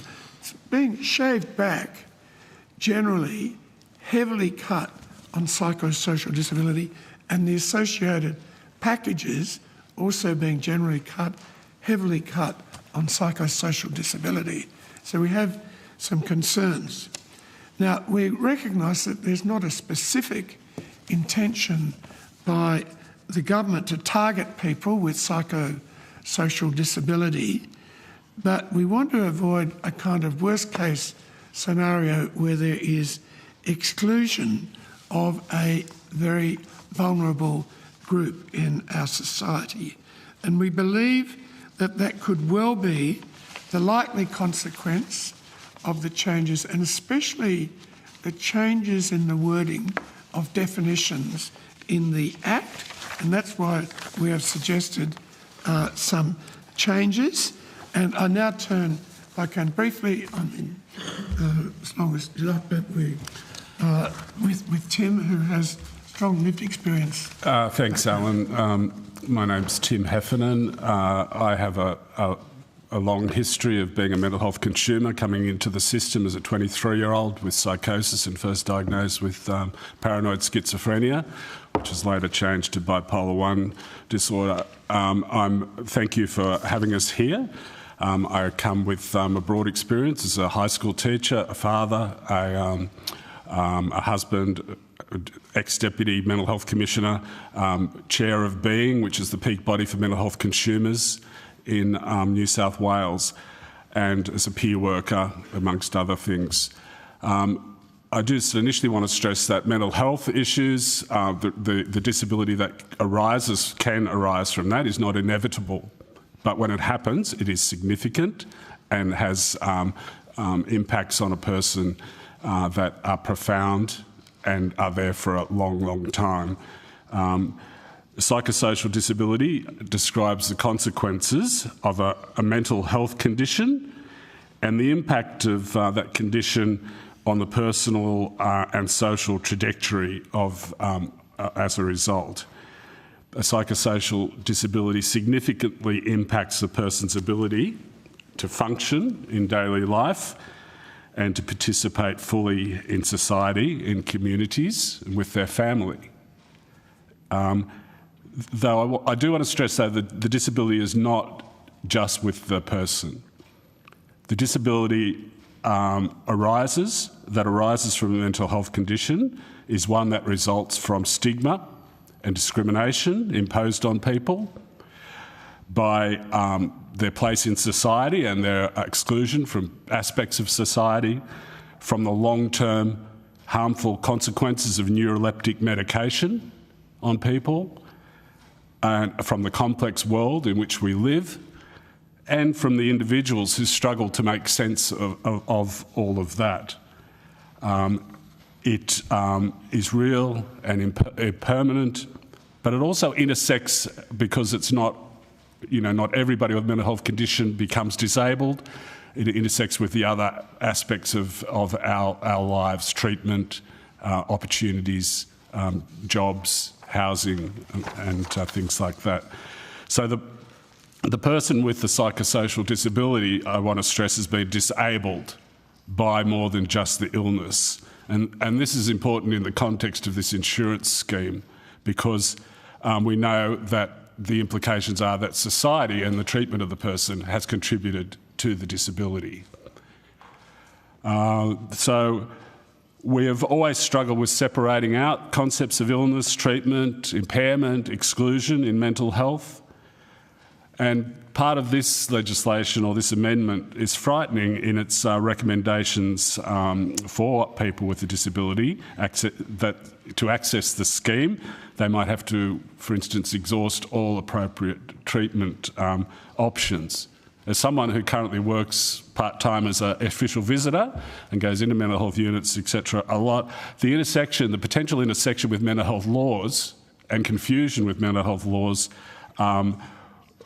would almost tip this into an involuntary treatment that is really strongly against the human rights of the individual. Who deems which treatments are appropriate? Do we look at alternative treatments like open dialogue or the Hearing Voices movement for people? Are they valid? Are they treatments that people can seek out under the NDIS even as well? Are they available, and are they properly funded? So we know that the symptoms of mental health conditions can be episodic. It doesn't keep me out of hospital working all the time, so that happens. There are periods of greater difficulty and periods of greater stability, and a movement towards an awake crisis. But again, while the disability I have described is not episodic, the permanence of the societal discrimination, stigma, the historic barriers to people to participate socially in their communities, in their families, are significant. So there are great risks also in significantly reducing or removing NDIS packages from people with psychosocial disabilities when there are no current foundational supports, which for people off the NDIS should be the foundation from which they can build their lives, but we don't have them. Those risks are include not granting to people with a genuine need. There's a significant risk in people receiving news about their package and their claims from automated sources that will ultimately contribute to things like an increase in suicide. People's lives are at risk by parts of this legislation. What the NDIS can offer when it works is the capacity for people to participate, to live independently, to be part of their community, to love, to move forward with their lives. To remove or restrict that before any alternative exists is not reform. It's a removal of a right, a human right. It diminishes those human rights and the dignity of people, and it excludes people from our society. Thank you. Thank you very much. We'll now go to questions, and we'll start with Senator Steele, John. Thank you. Thank you very much for giving evidence to us today. It's a critical voice that you're bringing into the room. Professor Fells, I read with interest your op-ed in the Fin Review a couple of weeks back about psychosocial disability. Many in the community are concerned that with the new powers granted to the Ministry in the bill and the requirement for functional capacity assessments and permanence to access the scheme in the first place, this bill could be used to remove the 55,000 people you have mentioned from the scheme.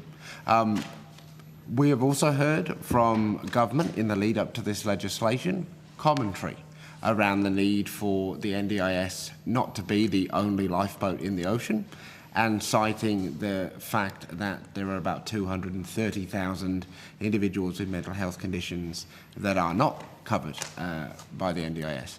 What would your response be to the proposal that we should that there should be a reduction in funding for psychosocial supports in order to provide supports for the broader community?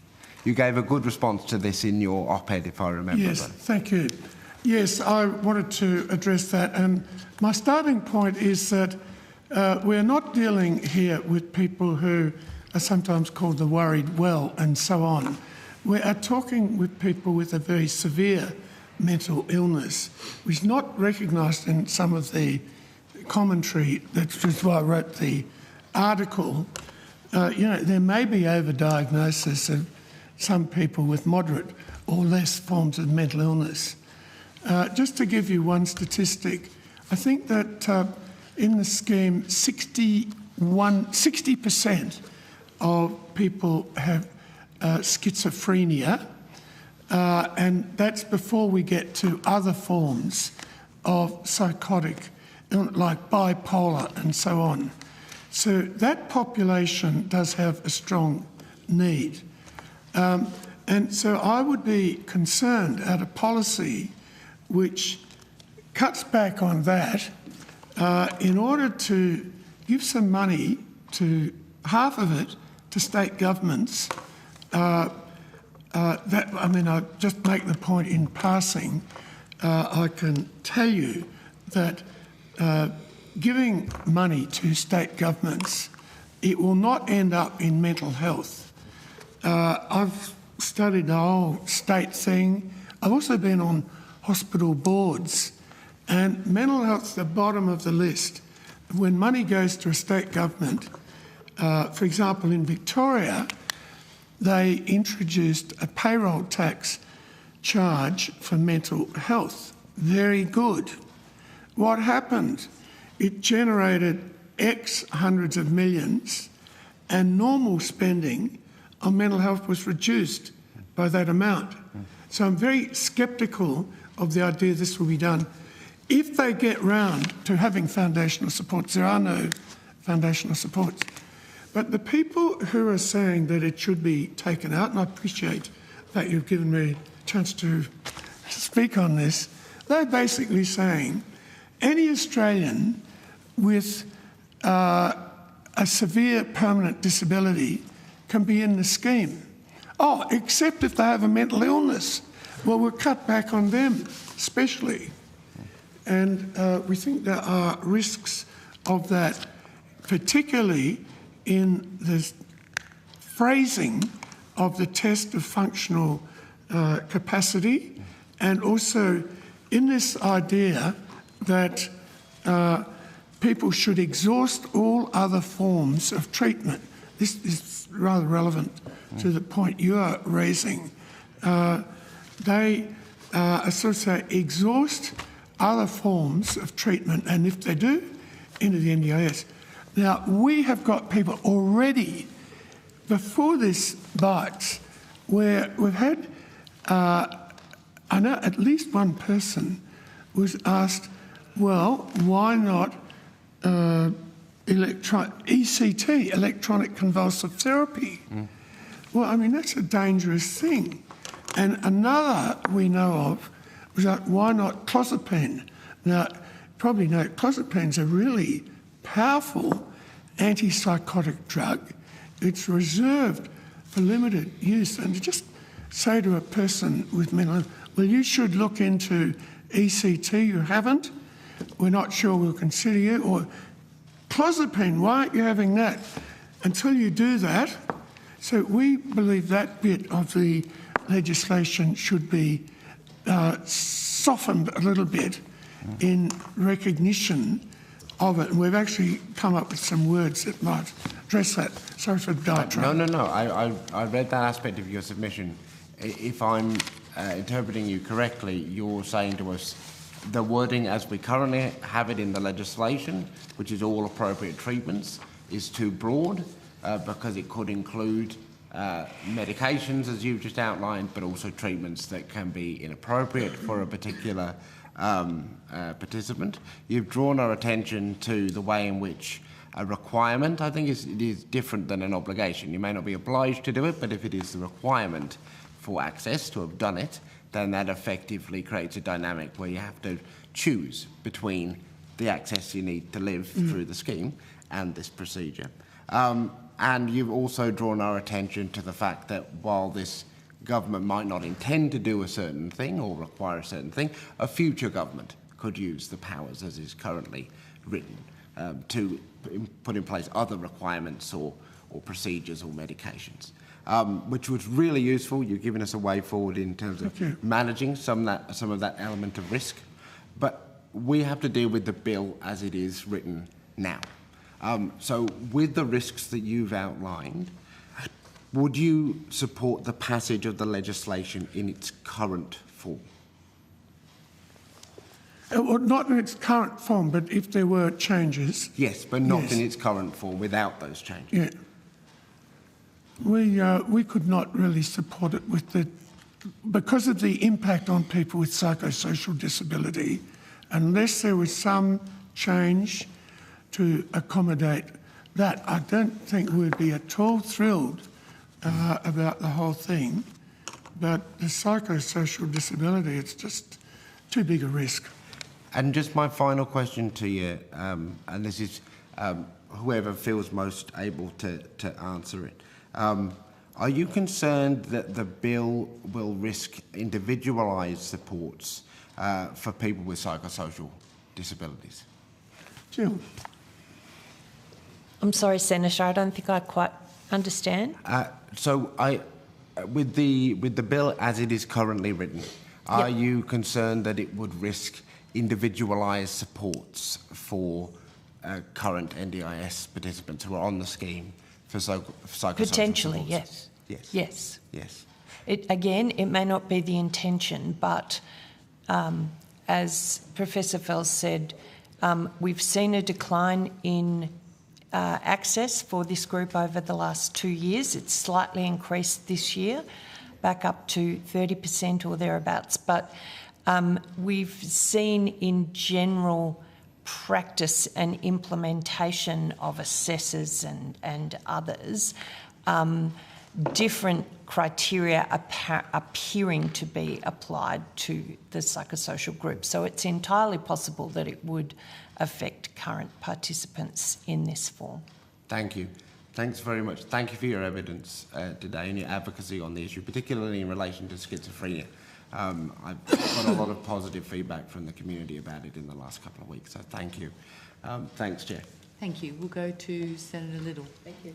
My question goes to obviously people with psychosocial disabilities, and you heard my question earlier about the impact on particularly those people.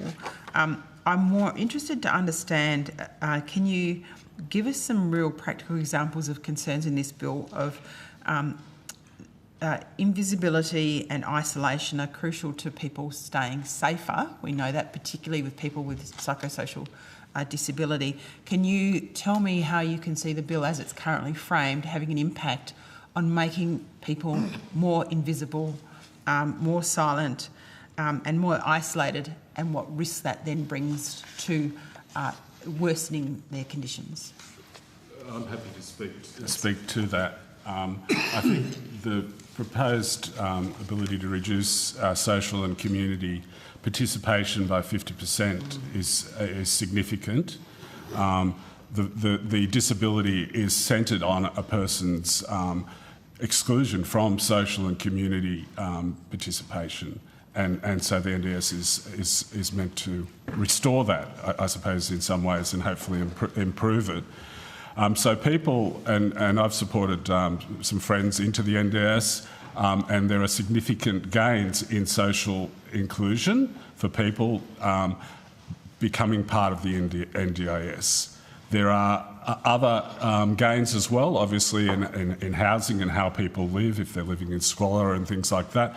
But simply having people to, especially when you've not got immediate family around anymore, which happens a lot with people with psychosocial disability, where family drop off or whatever happens, they have somebody who they can confide with and who can ensure that they access the appropriate community organisations and the appropriate resources out there.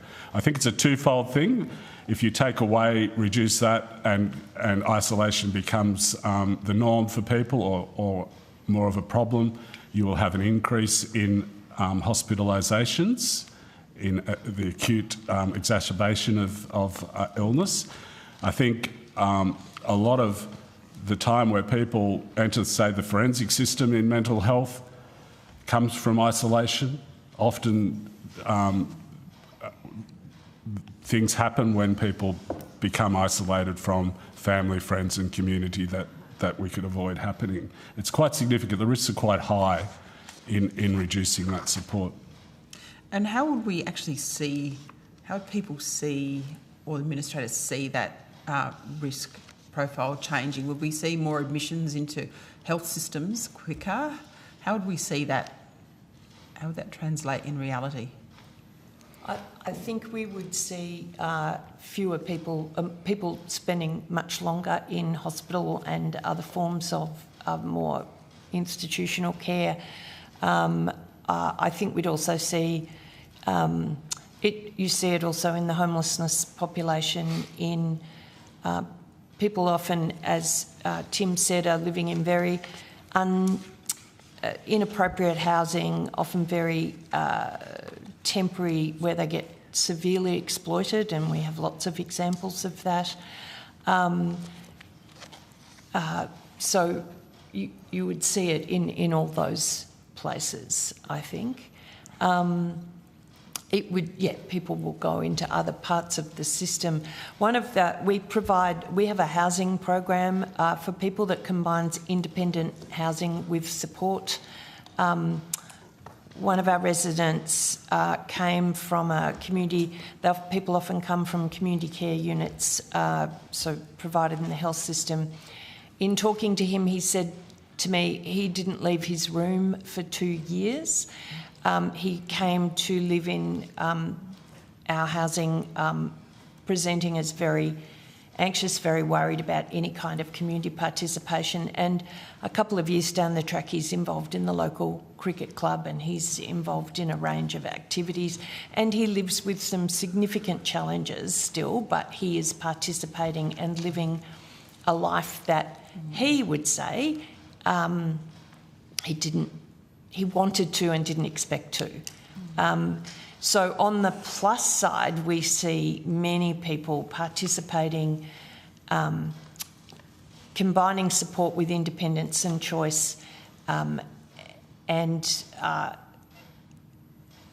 way less, if you want to think about it this way, way less of a burden on expensive tertiary systems.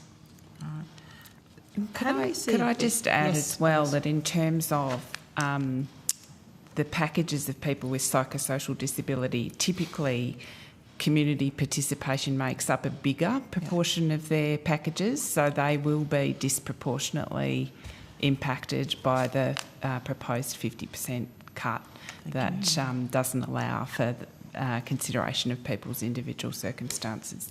Thank you for that clarification. How do you see a best practice model for providing supports for those people with psychosocial disabilities? And can the NDIS accommodate them better, or should it sit outside of the NDIS in a separate program? I could start there. I think it needs to be both.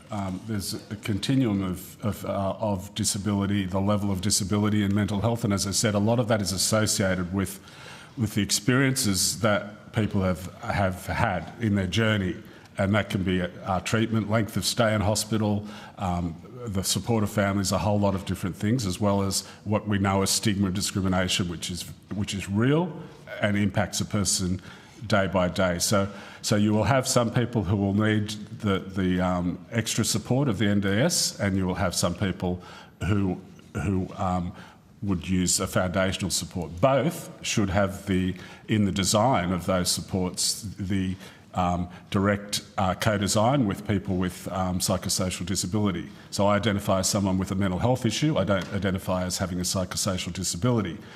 But you have organisations like the National Mental Health Consumer Organisation who have made a submission to the inquiry, who are well placed to support their membership who have psychosocial disability. So co-design is essential. It should be happening in the consultations here, but then as we move to, hopefully before these changes happen, to putting in place a psychosocial system, a foundational support system, that we have that co-design happening.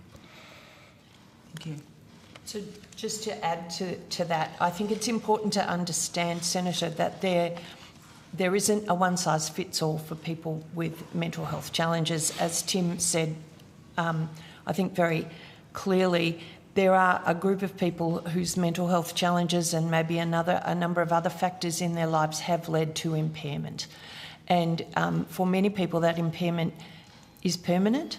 It may fluctuate in intensity and complexity, and we made a submission to the Bonner-Haedy review a couple of years ago suggesting you could have different levels of package support for people to accommodate that. But there is a group of people for whom that impairment will be continuing and long-term in conjunction with their mental health challenges. So the two are related, but also somewhat separate. The 200-odd thousand that Senator Steele-John referred to is a separate report by the states and territories and the Commonwealth about a year ago that refers to people outside the scheme who have psychosocial support needs and currently aren't getting that support. That is a mental health issue. We're not suggesting for a minute those 200,000 people belong in the scheme. They are people who desperately need support to manage mental health, but they have not reached a level where they would need to be inside a disability support scheme. Can you give us some insight into, you talked about the challenge of fluctuation. We heard yesterday a very different example of a person who required a wheelchair. By the time the wheelchair got to them, they didn't fit it anymore. What about people with psychosocial disability where they've always got a condition, but the impact of that condition on them may be different at this point in time? We're told that sometimes there's a 9-month wait for a reassessment. Just tell me a little bit about how those particular conditions within the system currently impact particularly people with psychosocial disability and how they might change under the legislation as it's currently proposed. Well, people's mental health issues may fluctuate, but if they're not getting the support to manage day-to-day activity and living, then their level of impairment may not improve. So with the right support, people's impairment may be ameliorated to some extent, but it depends very much on the individual. So people can continue to have mental health challenges. They need to have their mental health interventions that are appropriate as determined by them and their clinicians about what treatment they are participating in. But if there is then an absence of assistance with day-to-day living, with managing participation in the community, relationships, etc., then that has a kind of circular impact, if you like, back on people's mental health quite often. But what about the assessment, the extension in the time that assessments will be done under these changes? What impact would that have particularly? Well, we're concerned about the wording in the legislation, whereby the intention is to remove personal experience and environment. I think one of the difficulties here is many of the other groups participating in the scheme, there is a clearer objective measurement of disability. Obviously, physical disability, pretty clear objective measurements. Intellectual disability, fairly clear objective measurements.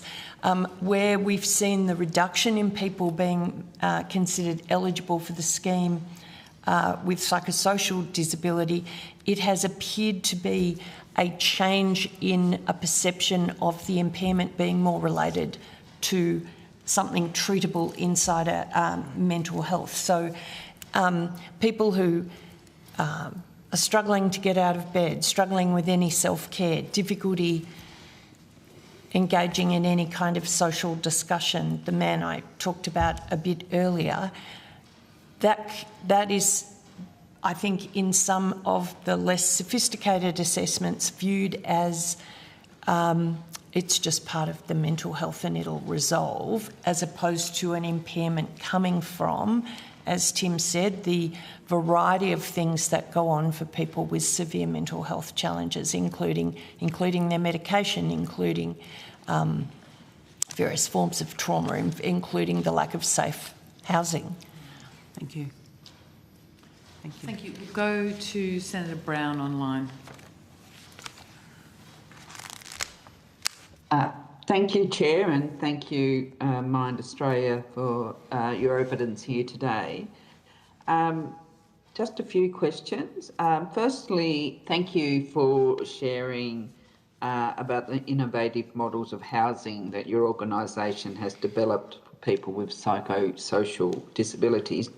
Do you support the government's measure to consult on commissioning home and living options to ensure the market can support more innovative models?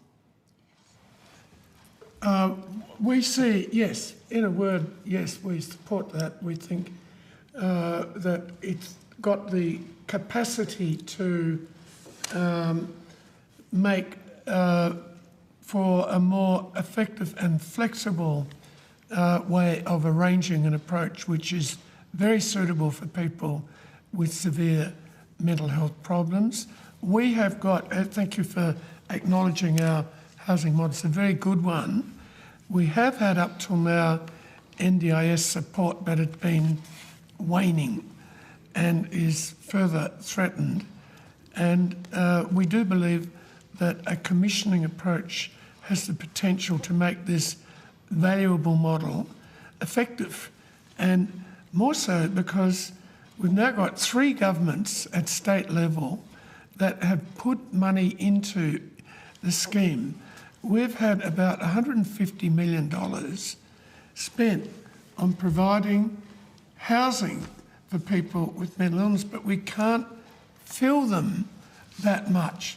It's a true yes minister situation.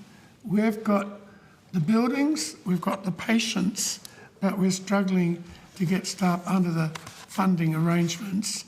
So a commissioning approach would address that and mean that a good spend by Victoria, especially New South Wales, South Australia, potentially ACT, could be directed to the people who would most benefit. Thank you, Professor Fields. Now, I just want to turn to the planning process. And following the recommendations of the NDIS review, the government is introducing a new planning process to help ensure participants get more consistent and equitable outcomes on the NDIS without the need for expensive reports. With your experience and knowledge, have you seen people with some similar impairments receive different outcomes from the current planning process? Yes, in a word, we see an enormous variation in what would appear to be people with very similar sets of needs. Yeah. Are you able to? Yeah. Sorry, I was just going to ask you to expand a little. So last year we did a piece of work with the Australian Psychosocial Alliance called Access Denied that looked at people's experiences of trying to get access to the scheme, so people with a psychosocial disability. And we saw inconsistencies between people and we also saw inconsistencies over time. So people might try 2 or 3 times to get access to the scheme and, you know, the 3rd time might work, whereas the first 2 didn't. So there is definitely an issue around consistency, and people often lose energy to go through that process because it is pretty exhausting and expensive.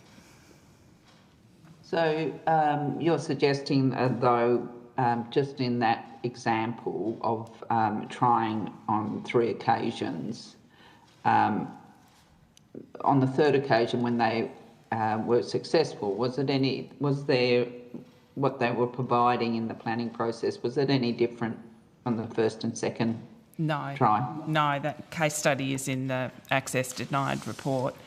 And in that instance, no, it wasn't different. And we have had, just yesterday we had a gentleman come and speak to the Mind executive team who had to have 2 goes at getting into the scheme as well. So, it can be very difficult. So you think there is real merit in an approach that is more consistent? As long as it can accommodate people with psychosocial disability properly, and the danger within the legislation is that we think that won't happen. We think that the system so far has not been able to accommodate this group very well, and as Jill said earlier, we have seen the rates of people with psychosocial disability getting access to the scheme dropping. So we are very concerned that with this new legislation, the ability of the system to understand this group will diminish even further, and they will lose access. So there's no problem at all with the consistency. There is a problem with the wording of this legislation, which we think will unwittingly lead to discrimination against this group. Okay, thank you. Thanks, Chair. Thank you very much. Thank you so much for coming and joining us today. We really appreciate your input and your expertise.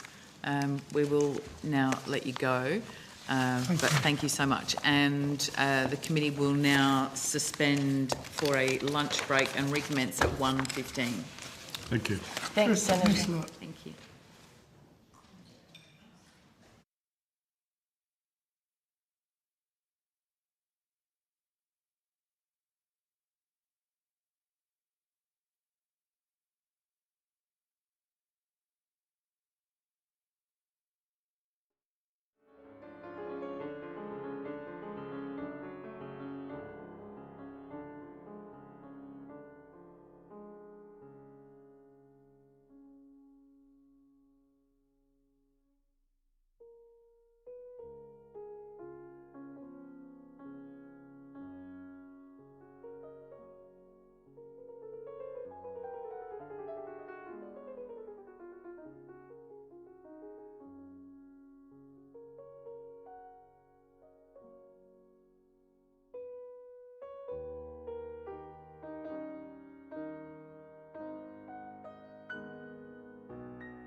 Welcome back, everybody, and thank you to Higher Up for joining us this afternoon. I believe you've been provided with information on parliamentary privilege. Yes. Excellent. If you would like to state your full name, the capacity in which you're appearing, and then we can move to any opening statement that you might have. Thank you. I'm Peter Willis. I'm the CEO of Higher Up. And Liam Caulfield. I'm the Director of Corporate Affairs at Higher Up. Lovely. Do you have an opening statement? We do. Please go ahead. Thank you. Thank you for the opportunity to address you today on behalf of Higher Up. And I'd like to start by acknowledging the traditional owners of land on which we meet and pay respects to elders past, present and emerging. I also want to acknowledge Higher Up's co-founders, Jordan and Laura O'Reilly. And note, Laura would have joined here today. She would have loved to be here, but she's overseas for family reasons. So, Higher Up is an NDIS registered provider and an online platform that helps people with disabilities to find, hire and manage their own supports. Jordan and Laura, our founders, grew up alongside their brother Shane, who lived with cerebral palsy and relied on support every day to help him live the most independent life possible. So managing support was part of their family routine, and they saw how the old system of being allocated workers from a central agency often let them down. So Higher Up was born out of this experience. And we now serve around 11,000 people with disability every year, and they find, hire, manage and choose for about 14,000 support workers who provide support in the home and in the community. As we think about the bill at Higher Up, we group the changes into two areas of reform. And there are reforms that are directly impacting participant access and supports, and there are reforms which go more to providers in the market settings. And turning first to the participant reforms, there are numerous provisions in the bill that the committee has heard are causing significant distress and anxiety in our community, in our staff and for all of us. And while the bill is intended to achieve sustainability, consistency and integrity, the real world impact is going to be experienced through the questions that matter most to people. Am I still eligible for the NDIS? And if I'm not, do the supports I need exist anywhere else? Will my NDIS plan reflect my true needs? And will there be a clear and fair pathway to support if my life circumstances change unexpectedly? The size and suddenness of reductions to social and community participation appear arbitrary, unfair and contrary to our understanding of the NDIS as a scheme that provides supports that are reasonable and necessary on an individualised basis. And the cuts actually remind us of the words of the 2009 National Disability Strategy Consulting Paper, 2009. It was called Shut Out, the Experience of People with Disabilities and Their Families in Australia. And the authors of the report said, for many years, people with disabilities found themselves shut in, hidden in large institutions. Now many people with disabilities find themselves shut out of buildings, homes, schools, businesses, sport and community groups. They find themselves shut out of our way of life. And so we share the concerns and worries of participants, families and advocates that 17 years on from that report, and after so much progress, people with disability may again be shut out by cuts and changes. We urge the government to listen to the voices of the people who've made these arguments and to address their valid concerns. I just want to then just turn to the amendments in the bill that are just directed squarely at the provider or market side of the scheme. And there are changes in the bill that would strengthen integrity, accountability, quality and consistency of the provider market, and we broadly support these elements of the bill, the provider-focused elements of the bill. Higher Up is a large NDIS registered provider, and we have used technology and human support to try and blend really radical choice and control with audited quality and safeguarding. And so enabling flexibility with full employment, operating a technology platform to deliver services for which we take responsibility. And some people view NDIS registration as a sort of straitjacket. They say flexibility and choice is incompatibility with regulation and oversight. And Higher Up proves that this is not true. So we support the elements of the bill that clarify the definition of an NDIS provider to enable mandatory registration of high-risk supports. There's a further layer that we support in the bill, an integrity layer, and it's a pricing system that funds the true cost of supports.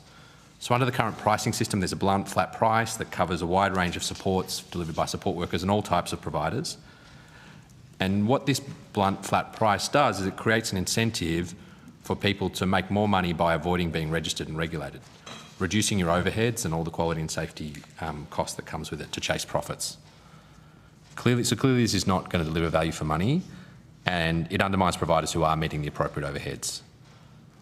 So we support the elements of the bill that give the Minister powers to set prices for different types of providers for this reason, and we think it's actually helpful to have the accountability of an elected representative in the price-setting role in the scheme. To be clear, we support the Minister's role in pricing, but we've got very significant concerns about the ability to unilaterally cut plans in an arbitrary way, just to be very clear. And just a final point, we know how we engage with a lot of plan managers every day, so we know that plan managers have a really important role as an integrity layer for payments in the scheme.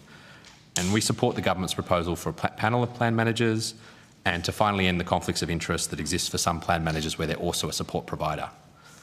Plan managers have access to vast and detailed data about participants' funds, and that access can provide an incentive to try and direct those funds in certain directions, especially if the plan manager is closely related to a support provider business and they're essentially paying themselves.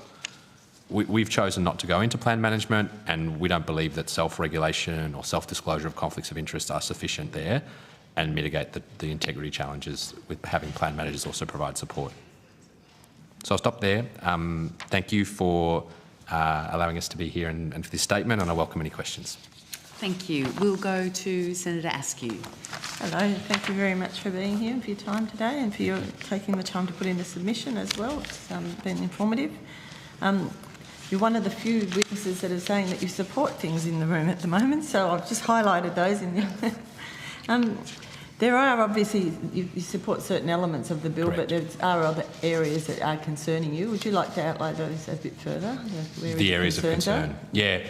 So just to be clear on our position on the bill, we don't support the bill passing in its current form. No.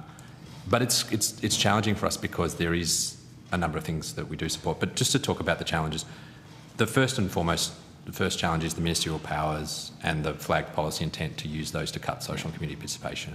I think the committee's heard really extensively.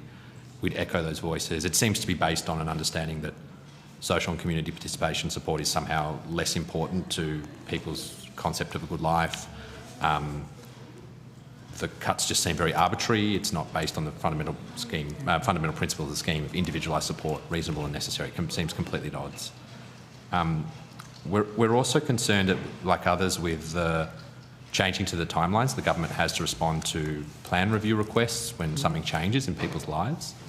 And we see real issues with that when we think about the people that we support and how that currently that's 21 days yes. for a unscheduled review, and to blow it out to 90 days, Correct. It's a concern.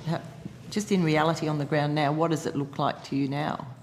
I think a common thing that we'll see is maybe an adult is living at home with a carer, a parent, an ageing parent, and that parent may suffer a health crisis, yep.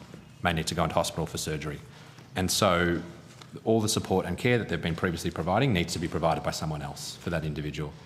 And so the question is, well, where is the funding for that coming from? Mm-hmm. And people are often faced with a very challenging choice of, do I go through a plan review process or do I deplete my funds in advance and hope I can get more in the future? Yeah. And what sort of time frames would that take? Is that being responded to in 21 days now? Often no. Okay. Often no. And so just to have the longer period it avoids that ability to escalate the review request further and really challenging. No, that's interesting. Sorry I interrupted you. I just wanted to clarify that. Other concerns or challenges? Other concerns, the direct linkage of supports to primary disability, I think, runs the risk for folks who have co-occurring conditions and multiple diagnoses and episodic challenges of being really inappropriate for them,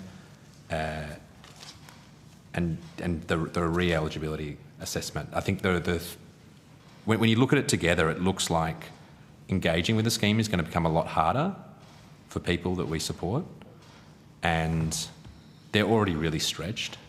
as others have said. Many families we support are in crisis, and other individuals are already really stretched, and just all the different hurdles and challenges and tests and potential ways that the NDIA can say no, I think in this bill look really challenging for us. How do you think it will impact your workers, the support workers, the changes in the legislation? Well, I think what we see sometimes in these situations is unfunded care being provided by our workers, where the way our model works is that clients and workers, people with disability and workers, connect on higher up, and so they have very close, strong relationships, and we're there in the background to provide the quality and safeguards and the payments and invoicing and all that side of things. But there's a deep connection at the level of individuals, and so it's very hard to walk away. And I personally know NDIS participants who've had to ask their workers to, can you work with me for a month unfunded? I'll hopefully be able to get you paid when I can get this ART case resolved, or whatever it may be. And so that's really challenging for us to think about with our workforce. So is there a feeling in your workforce at the moment of uncertainty as a result of this? Absolutely. I think there's a feeling everywhere in the Across, disability community. the Carers. No, absolutely. Also, yeah. And it is true that there's still so much detail that we haven't seen, and our experience is that the way these changes and rules are implemented matters almost as much as the changes and rules, and so there's still so little detail in that space. So are there any specific amendments that you think we could be recommending as a committee to improve the legislation as it currently stands, or is it something that we should be going back to the drawing board, or what would your thoughts be? Yeah, I'd be interested in Liam's views here too, but for us, there's parts of the bill which are very well consulted on and established those provider side parts, things like mandatory registration, which has really been talked about for a very long time, pricing and changing the way pricing works, some of the plan management reforms. So it feels to us a shame for that to have to go back to the start. But the participant side cuts and changes and changing of powers are very new, and there hasn't been broad discussion and consultation on that. So that feels like that needs a lot more consultation and co-design, and see if there's something better we can come up with. And what would be the best way to actually consult, to actually achieve that outcome, to have the full consultation? What would you see that looking like? I think it would involve a lot of listening and time and open conversations, and also, I mean, potentially a more open conversation about the constraints and that the government's operating under, putting that on the table and helping people with disability actually solve that, bringing their own lived experience. It also needs to be accessible, and there's various forms of that accessibility in the consultation that's required. But it certainly needs a long conversation, and it needs honesty as well. Okay. Yeah, if I could add to that, I think we've seen processes like the NDIS review that canvassed a lot of the things in the bill that we're supportive of, those structural changes to provider integrity that we think are really important. But a lot of the other changes in this bill were not canvassed in those big reviews and inquiries. And so it seems to us that, yes, you could tinker with things in the bill. You could say it shouldn't be 90 days for those reassessments. You could say that, delete the power to make a support determination and cut, seemingly arbitrarily people's supports. But I think what Pete was saying was there should probably be something greater. I think what we saw before the announcement in the bill was just a lot of media coverage, and that's not consultation. That's not enough. You have to actually go to people and say, here is the situation that we face. If they're saying it's unsustainable, let's have that discussion openly as a two-way conversation, and I don't think that happened before the announcements, and of course it caught everyone by surprise, and that shock and in really sincere distress is partly a result of that process. So, Pete's point about there are elements of the bill where we think you could say there are structural reforms here to provider integrity that we can proceed with, probably, because I think there is a lot of agreement amongst participants in some of the submissions I've read, obviously in the sector. There's a lot of agreement on those things. Let's see if we can proceed with some of those and get that started, because it will help things like fraud, which is what the government's intention is. But those other, direct participant access and eligibility and support levels changes, perhaps that should be put aside to something far more, co-designed and consultative. Okay. You just touched on the fraud side of things. There's been feedback through evidence that there doesn't seem to be enough grunt in the bill in regard to fraud. Is there anything that you would like to see included in there in regard to the fraud aspect? I think on fraud, we think about this in two ways. One is the pointing end of criminal fraudulent behaviour, and the government has done various things over a period of time to try and address that. I think the other thing we see across the system is a kind of overall vulnerability to the market. I'm talking about things like there is no minimum criteria to be an NDIS provider other than you have an ABN. Right. There are kind of first principles arguments for that, but for us that seems like there should be a higher minimum standard in order to be an NDIS provider, and that would improve the overall integrity of the market. I'm not sure it would necessarily address the exact issues of fraud, but it would certainly improve the integrity and the functioning of the market. The conflict of interest that exists between plan managers and support providers is another example of that. The lack of the kind of pricing incentive to not invest in quality and safety because everybody gets the same price. And so if I opt out of the registration regime, don't pay people to support with quality or management of incidents, I can actually make more money. These are sorts of not necessarily going directly to fraud, but broader things that we think would improve the integrity of the market overall. Okay, thanks for that. Just one other question, just in regard to the current structure of the NDIS, and obviously things will change as a result of the legislation. What are the most significant barriers and red tape that you come across within the NDIS? Where are the hold-ups and what's the most frustrating? Yeah, I think from the perspective of our participants and our workforce, I think are the most meaningful. Like others have said, there's a real element of having to tell your story over and over, and having to provide reports to all sorts of different providers and often quite intrusive personal information.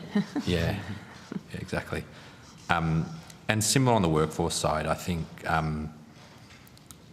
it's probably not red tape, but it's certainly duplication of effort when I think about all the different training, and every organisation has their own training program, and workers who move between organisations, as many do same training multiple times. I think there's a lot of systemic potential to assess. So that doesn't flow across workplaces and qualifications? No.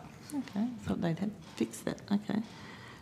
Anything else from you, Mr. Caulfield? Well, I think on the sort of barriers or great frustrations, generally what we've touched on are those two great structural problems, which is opt-in regulation, essentially registration and accountability, something you can really opt in and out of, and not that we're saying that mandatory registration should be based entirely on the current system. There are flaws in that registration system as well, and the NDIS review did make good recommendations about a proportionate registration model. That would be a good start. So there's that side of the market where it's structurally two-tier, if you like. And then the other side is, as we touched on, is pricing. The thing about the scheme is the government paying the real cost of supports for every kind of service provider that they're procuring? No.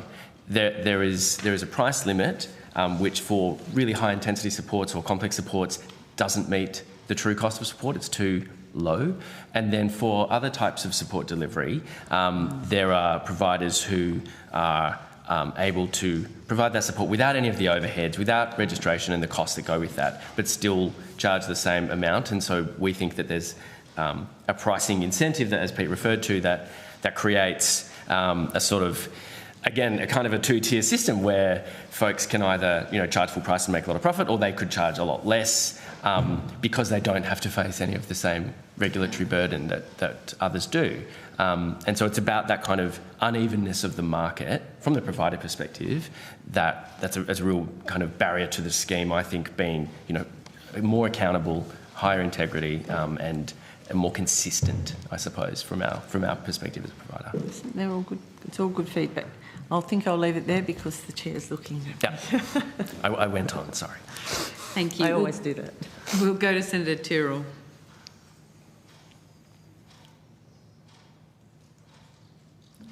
Sorry, that mute button's tricky sometimes, isn't it? Thank you, gentlemen, for your time.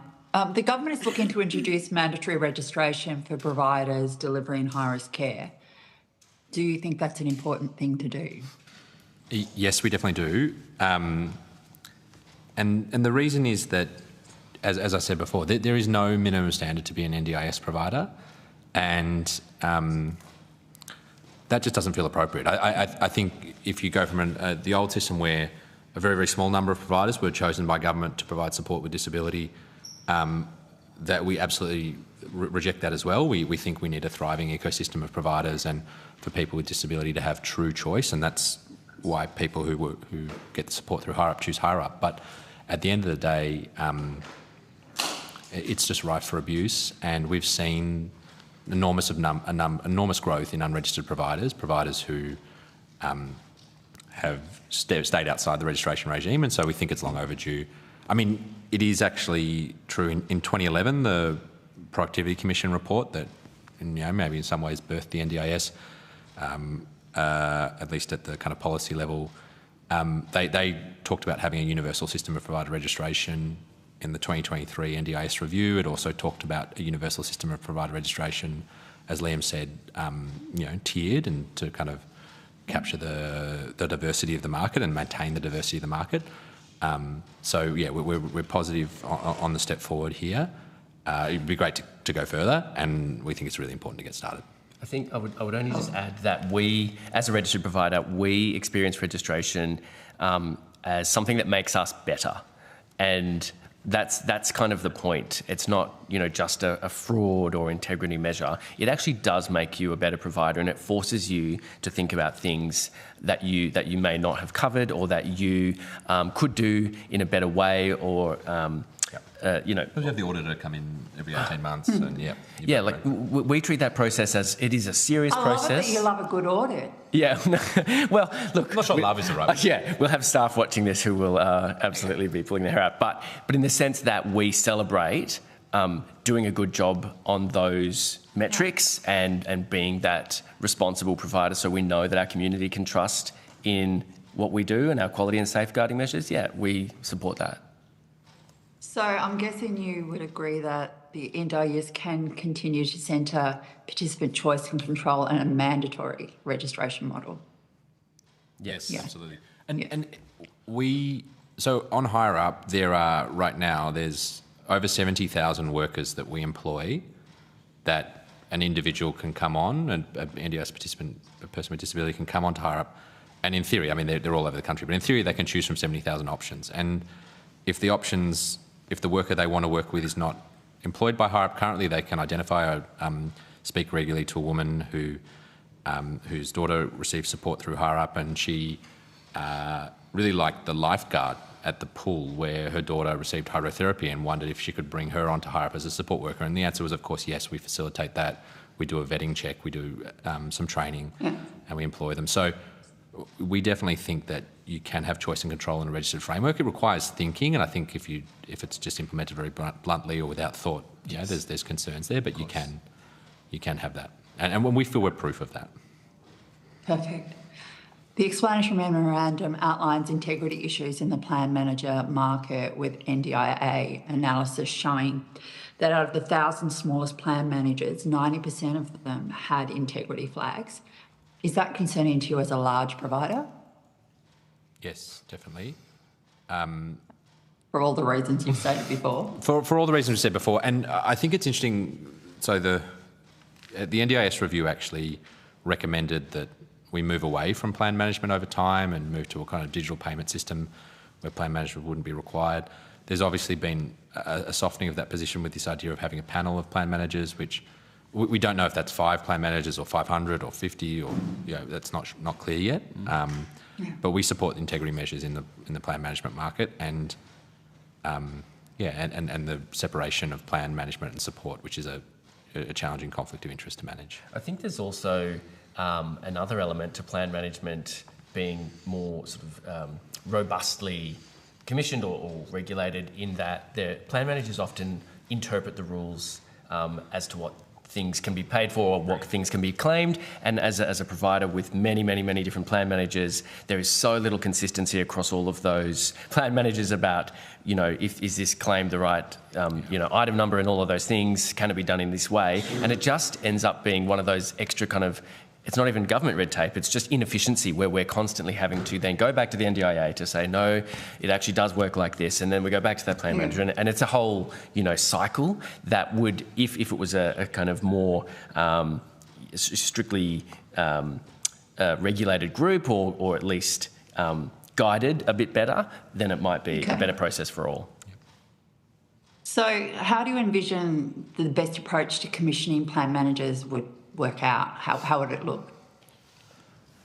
I haven't really thought about not thought about it deeply either, but I think... Well, this is part of the consultation. Yeah, no, it is part of the consultation. I think it is important also to understand that, yeah, there'll be plan managers in rural and regional. Like, I don't think... Yes. We'd be worried, and I'm sure many of the people we support it would be worried about there just being like 5 plan managers having, you know, the whole plan management market captured. And I think there's a diversity in the plan management market, which is actually positive. Some of the diversity is probably not positive when you're talking about interpretation of rules, but there is a diversity in the plan management market, which is positive. And certainly we'd hope that a commissioning approach took that diversity into account and was flexible enough to not just, you know, go with a small number of large ones. All right, you've just told your staff there's more red tape and they're doing a great job, so thank you. Appreciate your time. Thanks, Senator. Thank you. Thanks, Chair. We'll go to Senator Steele, John. Thank you, Chair, and thank you so much for your evidence today. Apologies for not being there at the very beginning. I listening to your evidence and reading your submission, there's a question on my mind, right, which is ultimately, how many people do you employ as higher up? About 14,000 support workers. Yeah. We'll do a shift in an annual period, and we have about 300 people in our support office who support that workforce in those classes. Yeah. So about 14,000, would you say? Yeah. Now, in your submission, you talk about pricing. I think it's page 3 of your submission, and you talk about your preference being for an independent pricing process, the IACPA model. But you say that in some ways ministerial determination over pricing is preferable to the current model. Is that, it was one of the areas I wanted to clarify. Is that your position? It is. Okay. And we certainly think that a positive evolution would be independent advice coming to the Minister. Yeah. I mean, practically, I look at this legislation and think about how many changes of ministry in this relevant area we've had in my time in the job. It's a little bit more of a stabler period now, but there have been times where we've changed them very quickly. And then obviously with change of elections, which happen, you know, within a legal time frame of around about every 3 years. I'm just wondering practically, like, how do you foresee you'll be able to plan for your business or to support your workers or to pay them if a new minister comes in with a different view of what should be paid out for the services you provide, and they can change this under the legislation, stroke of a pen. No barriers at all. How do you expect to be able to factor that into your forward planning? Yeah, it's a great question. It's actually pretty hard now. Yeah. So it's the 9th, 10th of June. What's the date today? 11th. 11th of June. And we haven't got the price for the 1st of July yet. So we're 20 days away, and we've got a guess in our budget and then a guess for the next year and for the year after. But it's also, I acknowledge the concerns you have and the potential for changes of direction at the stroke of a pen, as you say. But it is really hard now, and we get information quite late. The other thing that's really hard now is that it feels like pricing is stuck. There's just 4 or 5 very clear, long-established issues with the way that pricing is set up in the NDIA, that every year in the annual pricing review, the NDIA rehashes the same issues, same challenges, one of which is this lack of price differentiation for different models, but there are others, and nothing changes. And so I think we think it's really important that we have change in that space, and we think that pricing is just such an important lever to drive quality. It's so critical. Certainly, I hear that, Mr. Willis. I think my concern, and I'm aware of the challenges of the current model. My concern is that at the moment, as challenging as it sometimes can be, the power under this bill will go into the hands of a cabinet minister that will sit around the table with the rest of the government. And if we have a situation where, you know, there's a well, as we've seen with the war on Iran, there's a sudden spike in energy costs. The budget suddenly looks different, and so one of the things that a cabinet minister can do as part of an overall process to rein in expenditure is just take out the pen and write a different number. Like it just seems like such a high level of uncertainty for those 14,000 people that rely on higher up for their paychecks. To build on what Peter said, I guess it helps to understand that can kind of happen now, but it's completely unaccountable. We don't know who really makes the decisions about pricing each year, or when things get changed within a financial year. It doesn't only happen once a year, things do change. And when that happens, it's just an announcement from the agency. There's no real way to give feedback or even to get decent reasoning out of them for the decisions they make. And I think it's, you know, it's not our preferred position to say, well, it's just up to the minister. But it is better than what currently happens. You know, I sit in these roundtables at pricing consultation time with all these providers who are just struggling, and they're telling the NDIA why and what might change to help us. And they say, yes, we hear you. And you get to the few days before July 1, when you get less than a week generally to implement the new prices, and nothing changes. And that's year after year. And so I really hear your concerns, but from our perspective, it has fallen on deaf ears so far. And so I guess it's not kind of any port in a storm, but this port in this storm seems like a better option than where we're at. In terms of our role as a committee, we have the opportunity to make recommendations as to how legislation might be improved or changed. Do you think that, would you support a recommendation that actually the pricing goes to an IACPA style structure to give that independence, clarity and separation from the winds of government? Yes. Okay, thank you. In terms of your concerns around the cut to social and community participation specifically,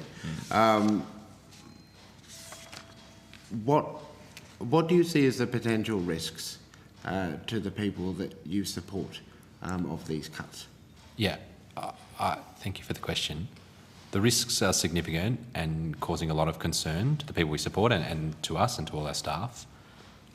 The risk that I see, there are a number of risks, and others have also provided evidence, I know. I think the risk is just a potential diminishment of life possibility for the people. I don't know how else to say it. There must be a better way to say it. But it's the idea that social and community participation is a less important part of life, or it's just we can do away with half of that and carry on, is really distressing and concerning. And that then has flow-on effects into mental health, institutionalisation, challenges for carers, risks for workers. I think it's something we're very worried about. Certainly. And in terms of staying with the issue of risk, what risk do you see of removing people from the scheme or reducing their supports in the absence of alternative supports? Yeah, I mean, where are people going to go? I think that's exactly what we've been grappling with, and and that I know that our community is grappling with. You know, if I'm no longer eligible for the NDIS, well, do the supports I need even exist? Yeah. How can I access them?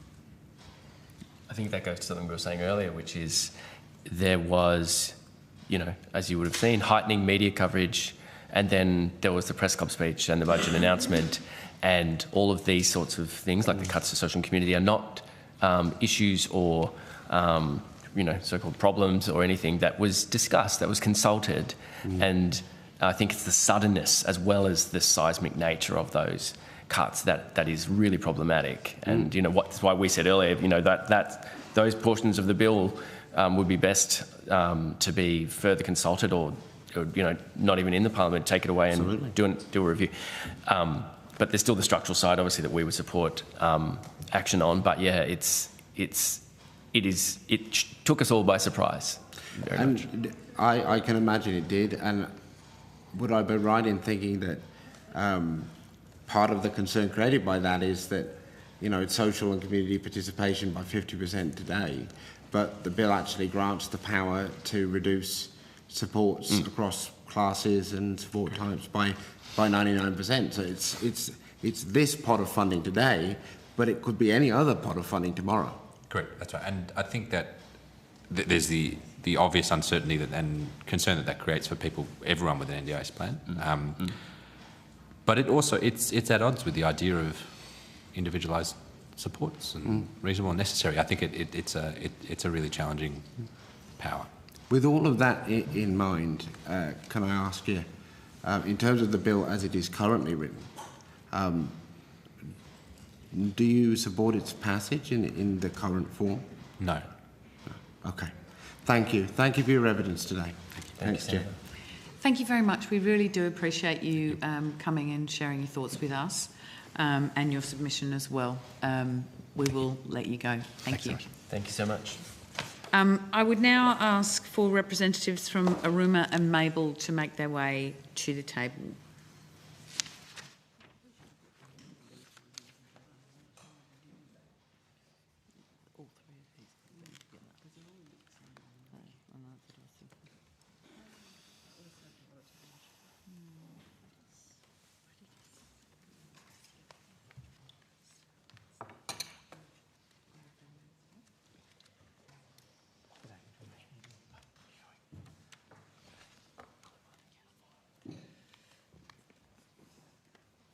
Good afternoon. Nice to see you, Mr. Laverty. Welcome. I understand you've all been provided with information on parliamentary privilege and protection and obligation of witnesses. Yes, excellent. So we'll just start by, we might start with you, Mr. Laverty, in terms of just giving us your full name, the capacity in which you appear, and then any opening statement that you may have. Thank you, Chair. Dr. Martin Laverty is my name. I'm the Chief Executive of Aruma. When the NDIS was first proposed, it envisaged that it would serve approximately 500,000 Australians with a permanent and a significant disability. Today, it's tracking towards twice that number of participants and consequently twice the total scheme cost. The very difficult reforms that the government is considering have become necessary to preserve the NDIS in the decades ahead for those who need it the most, those with the most significant and permanent disability. I would like to share with you my experience of one of those participants for whom the NDIS was always intended. Lucy is 31. She lives in suburban Brisbane. She's loved very much by her dad, Brad, and her mum, Mel. I've had the good fortune of spending time with her at her home. For the last 13 years, she's been supported by Aruma with one-to-one support. She was born with a chromosomal abnormality. She's not able to verbalise her communication. She's not able to regulate for her own safety and the safety of those around her. She is typical of those that the designers of the NDIS had in mind, those with the most permanent and significantly profound disabilities. She recently was subjected to a plan review. The cut has resulted in the loss of her one-to-one support. Aruma is continuing to provide that support at our expense and contributing to the 5th year of losses that we as a not-for-profit registered organisation have experienced. We're continuing to provide that support because of the evidence that was provided to the National Disability Insurance Scheme, the evidence that we have from her wider clinical team, that the supports she currently receives, now unfunded, are necessary to meet the quality and safeguard regulators' requirements. It's also the right thing for us to do. I'm sharing Lucy's experience with you today for 3 reasons. The first is I promised her parents that I would do so. The second is that I know my friends from the National Disability Insurance Agency listening to me tell Lucy's story on behalf of her mum, Brad and Mel, might be encouraged to go back and look at the faulty decision that they've made. That faulty decision was because it was made on incomplete evidence. Evidence provided to the agency did not form part of their planning decision. But I'm also sharing Lucy's experience with you as the committee as a lens to look through in thinking about how components of the bill will work for Lucy. In a submission that we've made to this inquiry, we support the use of a functional capacity assessment to determine eligibility for scheme entry into the future. We don't necessarily think it's necessary for a one-size-fits-all application of that functional capacity assessment to be applied to those with profound significant disability. Lucy was eligible for the NDIS before it was conceived of. She will continue to be in the future. And if there must be a functional capacity assessment, particularly for those who live in supported disability accommodation, a proxy for significant disability, it should be the lightest touch, the least intrusive, and indeed the least expensive to the taxpayer. Really importantly, for people like Lucy, there must also be no constraint on the right to have a decision of the agency reviewed. The faulty plan issued to Lucy at present, as is proposed under the bill, would not be reviewable into the future. We've proposed, as an alternate, a return to the Graham Ennis-led expert panel as a method for NDIS participants to seek review of decisions when they're clearly erroneous or at fault. We don't want to clog up the Administrative Review Tribunal or the Federal Court, but we think it a step too far to constrain review and appeal rights. Not only does the bill need to work for Lucy and those like her, it also needs to work for registered not-for-profit organisations. This is the 5th year that Aruma has experienced an operational deficit. It's because the benchmark tells us the price paid for the delivery of complex disability supports is 5% below the cost of meeting the regulator's compliance. This has been known for in excess of 5 years, and we've failed to tackle the difference between delivering within one price for all complex service delivery against those other services that don't require the same level of regulatory compliance. Really importantly, we also need to see every provider registered and enrolled with the regulator in the future. I've appeared before this inquiry, before the Joint Standing Committee recently and in the past, and the question of fraud is always put to me, and my answer is always the same. I don't think any person genuinely knows the true extent of fraud within the NDIS. You can't when you don't know who all of the providers are in a provider market. Registration is entirely appropriate. But so too is a change to the way in which the price is set. And the proposition that we've put in our submission is that in endorsing the ministerial price determination, that the advice that comes from the agency on which the minister makes that decision should be published. It should be premised on meeting the regulator's safety and quality requirements, so that for the first time we might be able to link differentiated pricing for complex and uncomplex supports to the requirements of the regulator. It exists in aged care, it exists in hospital care, and it needs to exist similarly within disability.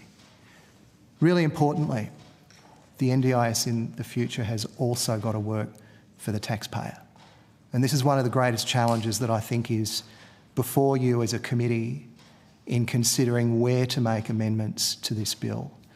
A functional capacity assessment for eligibility is appropriate. Indeed, it was always envisaged as part of the NDIS architecture from its inception. This is the opportunity to implement it, but to do so safely, so that it doesn't burden those whose disability is both profound and obvious. We also think the challenge of the directly arising provisions within the bill are appropriate and consistent with what was originally intended by the Productivity Commission when designing the NDIS, but in practical application are fraught. Our health system, our mental health system, our primary care system interacts very poorly with the delivery of NDIS services. And we have to approach the directly arising principle with the pragmatism of a very siloed way in which our health and disability systems operate. Senator, thanks for the opportunity for those opening comments. And to my friends at the NDIA, I'd be delighted to help work through resolving Lucy's matters so that her mum and dad might be assured that her well-being is safe for the rest of her life. Thank you. Good luck with Lucy. Thank you for that opening statement. Really appreciate it. We'll go to Senator... Sorry? Oh, of course. Yes. my apologies, Mabel.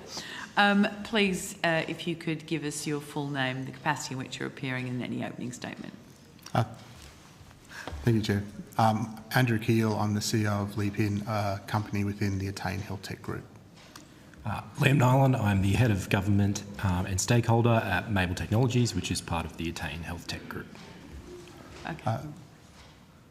So you're not from Mabel, Mr. Keel? No, I'm the CEO of Leapin. So Leapin is a plan manager that is part of the Attain Health Tech Group, which Mabel is also a part of the Attain Health Tech Group of companies. Cool. Do you guys have an opening statement? Yes, thank you, Senator. Please go ahead. Chair, Deputy Chair, members of the committee. Attain Health Tech is grateful for the opportunity to testify before the committee today. As said, I represent Leapin, my colleague represents Mabel. With more than $300 million invested in disability and aged care sectors, Attain Health Tech has grown into a major Australian employer, now employing over 600 people and enabling work for tens of thousands of sole traders through its brands. Attain Health Tech operates two NDIS businesses at scale, Mabel and Leapin. Mabel is a digital platform where NDIS and aged care clients can be connected with sole traders, and Leapin is the plan manager of choice for more than 15,000 Australians with disability. It employs 108 staff, of which 67% have a direct lived experience with disability. Attain's comments on this legislation focus largely on the commissioning of plan managers in Section 2, Part 6 of the bill. Attain, of course, is empathetic to the concerns raised by people with disability regarding other provisions of the bill and encourages the government to continue listening to those concerns. Attain supports in principle the notion of commissioning plan managers. The required deed of arrangement that plan managers must have with the NDIA as proposed in the bill is the right tool for the integrity job.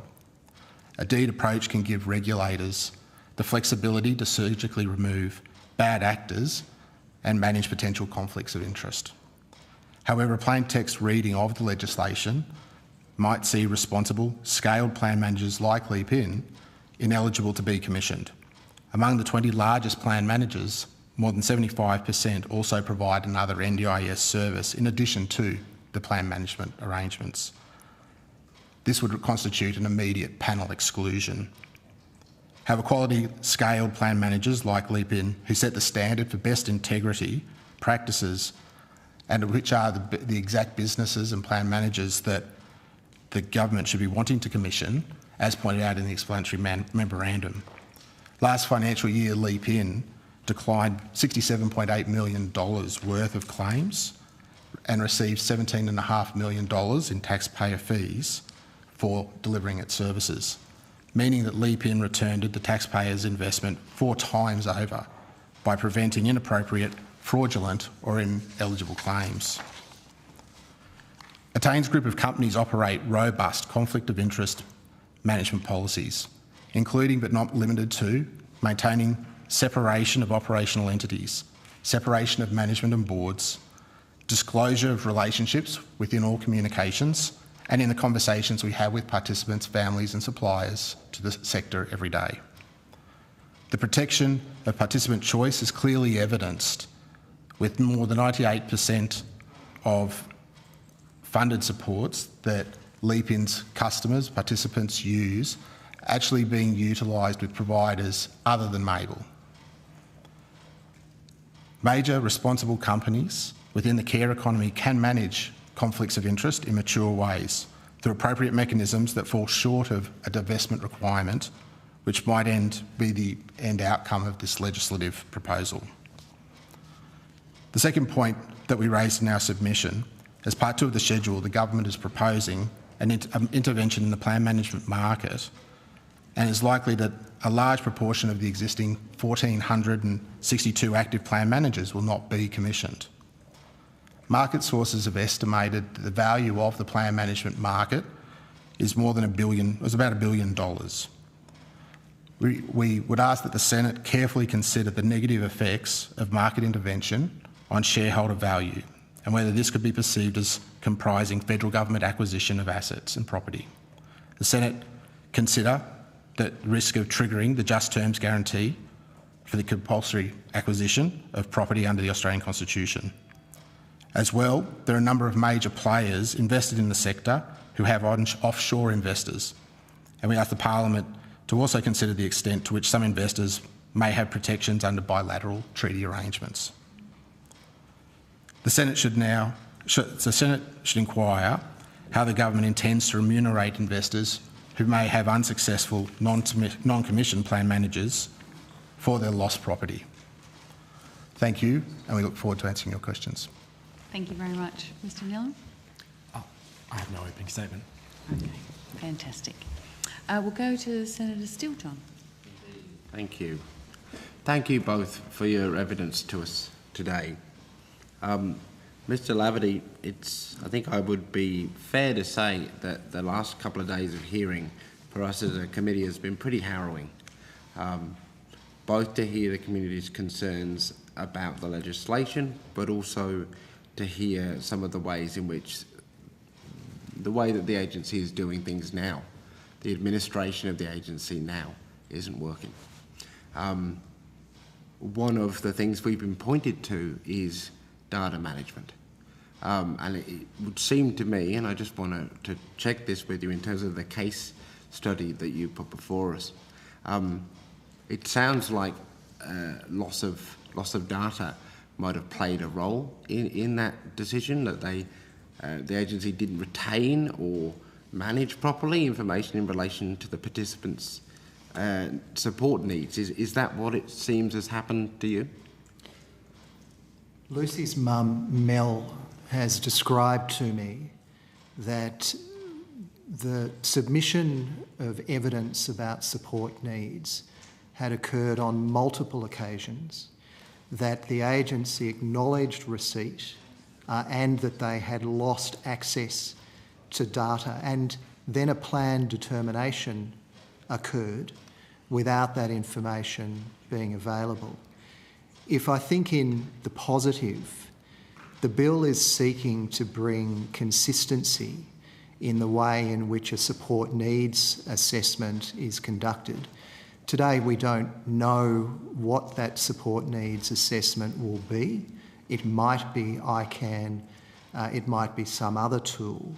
But even the experience of those that have been involved in the ICANN trial today, and very specifically my colleague Elise Shearer, who I have provided to this inquiry a summary of her experience of being a participant in that pilot, of the computer over 4 hours, rendering her unable to answer questions to the extent of her capacity. Now, Senator, rightly you've said, these are issues that exist today.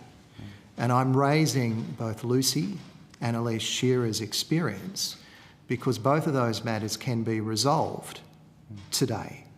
And I'm optimistic that in the future, if we get the way in which the eligibility assessment through functional capacity assessment works, and if we get the support needs assessment working properly after the expert group that has been established to steer both of these processes, there is the potential of this being improved into the future, but it comes from a very doubtful base with that assessment process today being inadequate to provide safe plans for participants like Lucy. And you raise in your submission to the inquiry what you describe as a tension between individualised support and the power to reduce funding across the board that's granted to the minister in the bill. One of the types of power contained within the legislation is around ratios. So, 1-to-1 versus 2-to-1, 3-to-1. In this case study you've described to us, if I understood you correctly, the participant, and I'm using the language of participant because I don't have the same permission that you've had from the family, but the participant had 1-to-1 support, and then that support was changed to, was it 2-to-1 or 3-to-1? 2. Sorry? 2-to-1. 2-to-1, right. As in 2 participants to 1 support worker, yeah. And what impact has that had on the participant and the family? Well, in that circumstance, Aruma has determined to maintain the 1-to-1 support. Of course. Unfunded. And the reason for that is that the evidence that was provided to the National Disability Insurance Agency was that Lucy would be unsafe and unsafe to those around her, including the possibility of the other participant that would join her in this ratio. The conflict that you are pointing to, a support needs assessment as envisaged by the bill, would determine the types of support, the volume, the hours of support that a participant on evidence would be entitled to. And then a separate provision of the bill would allow ministerial determination to reduce expenditure across a category of specific support. Now, with the best of intention, we think possibly the drafters of the legislation have created an unintended consequence. A support needs assessment determining a volume of support, and then a separate instrument determining to cut expenditure across a support line. That's in tension, hopefully unintended, and ideally the support needs assessment would not be subordinate to the ministerial determination. Otherwise, we've undermined the role of the support needs assessment. If we are going to go through the process of having an expert panel determine a revised support need assessment utilising the ICANN or other instrument, that should be the method by which an eligible participant's support needs are funded, rather than there being a conflictive provision in this bill that would either retrospectively or in a future manner reduce the funding that is available required by an individual's support needs assessment. Thank you. That is an aspect of the legislation, among others, that kind of jumped off the page to me as a real potential risk. Not only for the current status quo, in terms of the government that we have now, but also what changes could be made to that funding level or the ratio determinations under a future government. Do you have concerns about what it may mean for participants like those that you've mentioned? If it was to be the case, as is currently drafted within the bill, that determinations around ratio are determinations that can be made independently of that assessment by a minister in Canberra. Section 33(2)(EA) is proposing that the ratio determination be informed by evidence. The submission we're making to this inquiry is that evidence should be published, it should be available to scrutiny.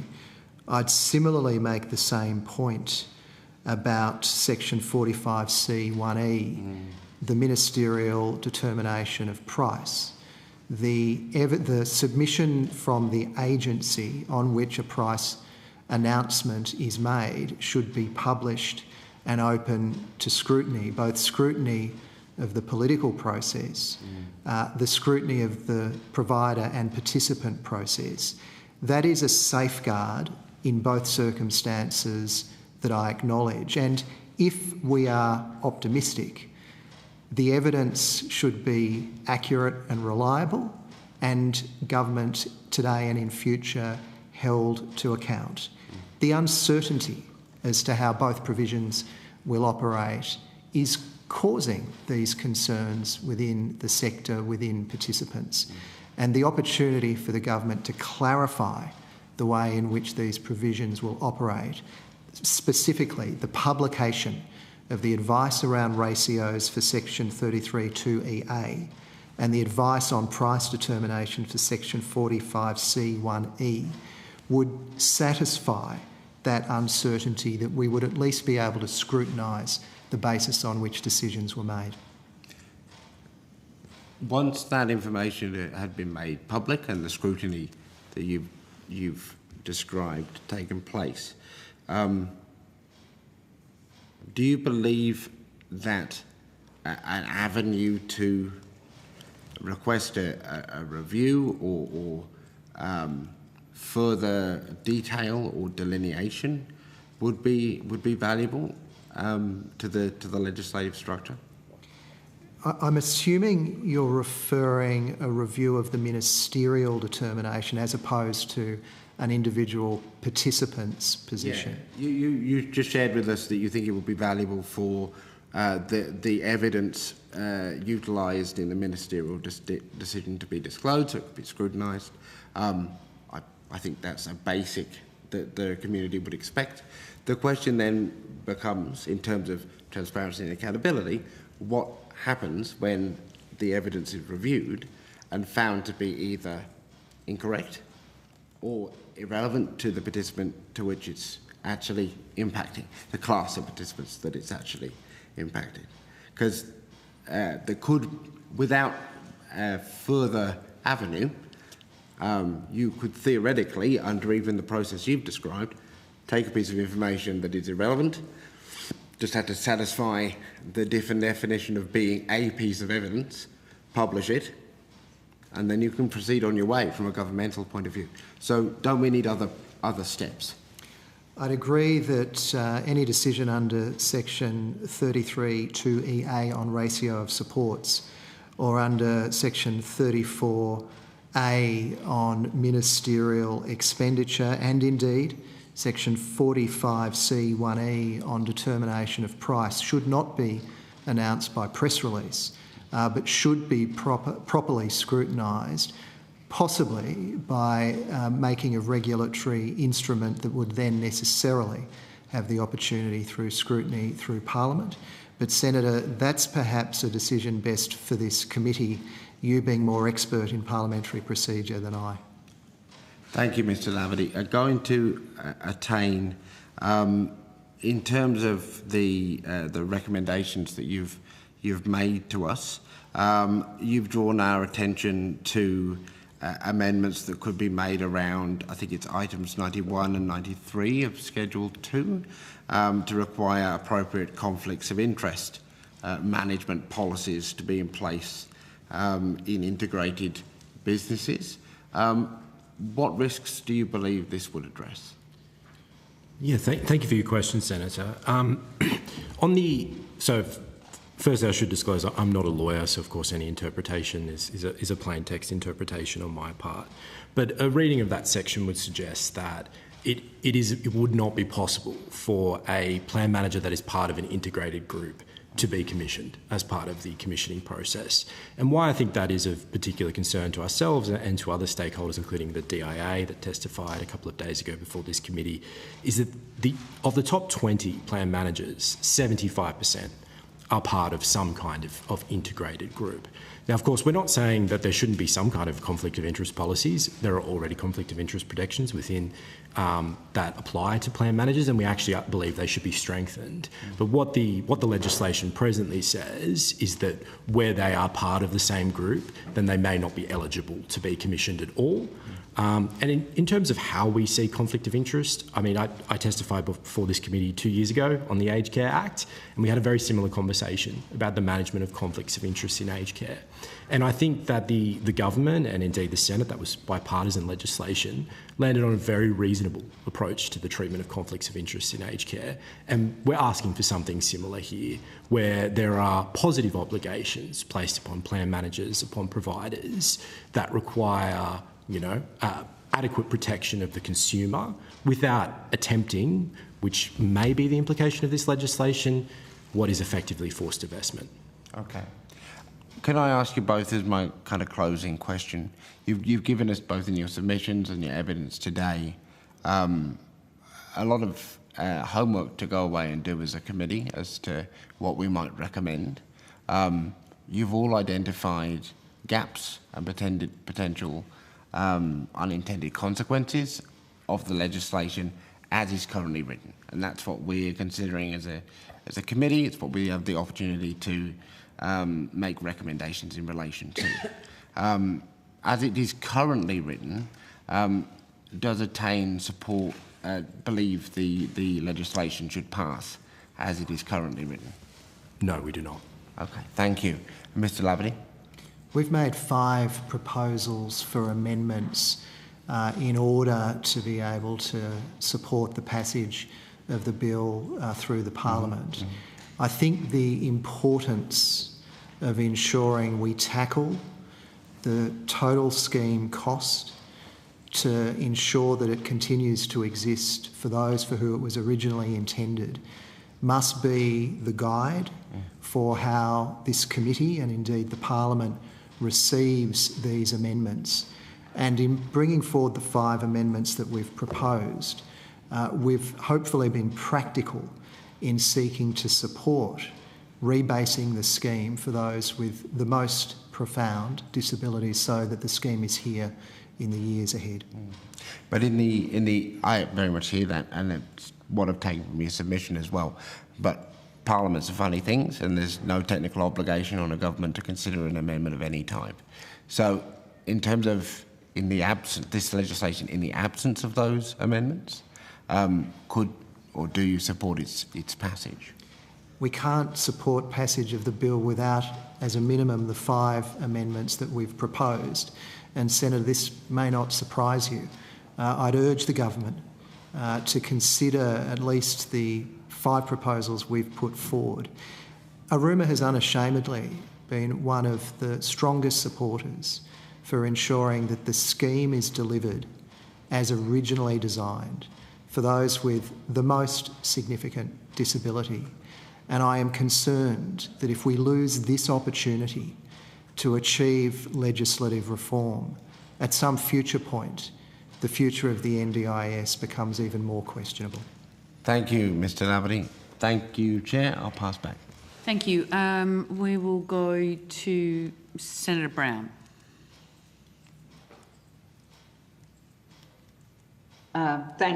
Thanks, Chair. I have a couple of questions to Mabel and maybe to Leaped In as well. your submission outlines the policies you've taken to manage conflict of interest as plan managers. Do you think that these policies could be achieved if you were a smaller organisation, for example, if you had less than 10 participants?